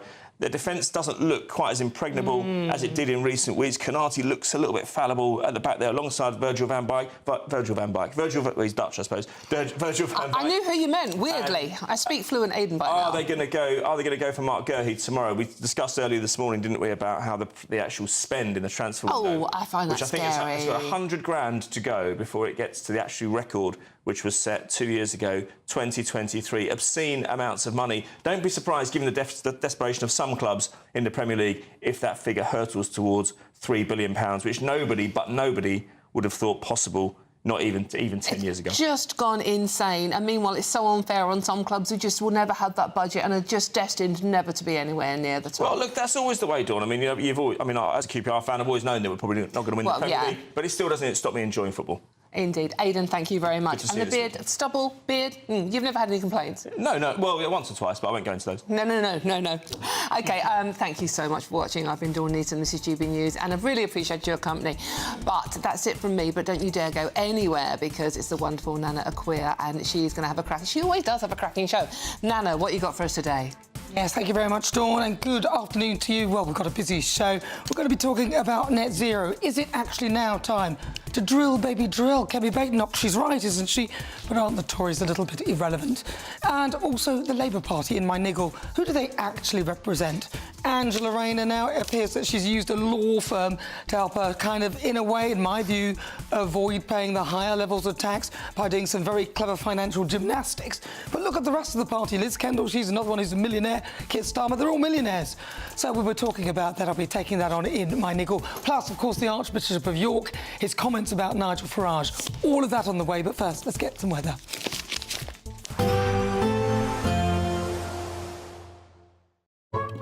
Today's outlook: cool, calm and completely horizontal. Boxed Aircon sponsors the weather on GB News. Hello there, welcome to your latest GB News weather forecast from the Met Office. Well, we start September off where we end August, really, on an unsettled note across the country. Most of us seeing some further rain as we go through the new working week. And we really end the weekend with still this area of low pressure in charge. Note the tightly packed isobars, especially out towards the west, indicating a fairly windy picture. And also quite a wet picture as we go through the course of the night across parts of Northern Ireland and Scotland. It does turn largely dry and clear, however, down towards eastern parts of England, parts of the Midlands too. But we are keeping a very close eye on a band of rain potentially developing across Scotland later on in the night. Could give some fairly poor driving conditions here. But for most of us, it's a fairly mild night. Most towns and cities stand in double figures. So we do start off Monday with some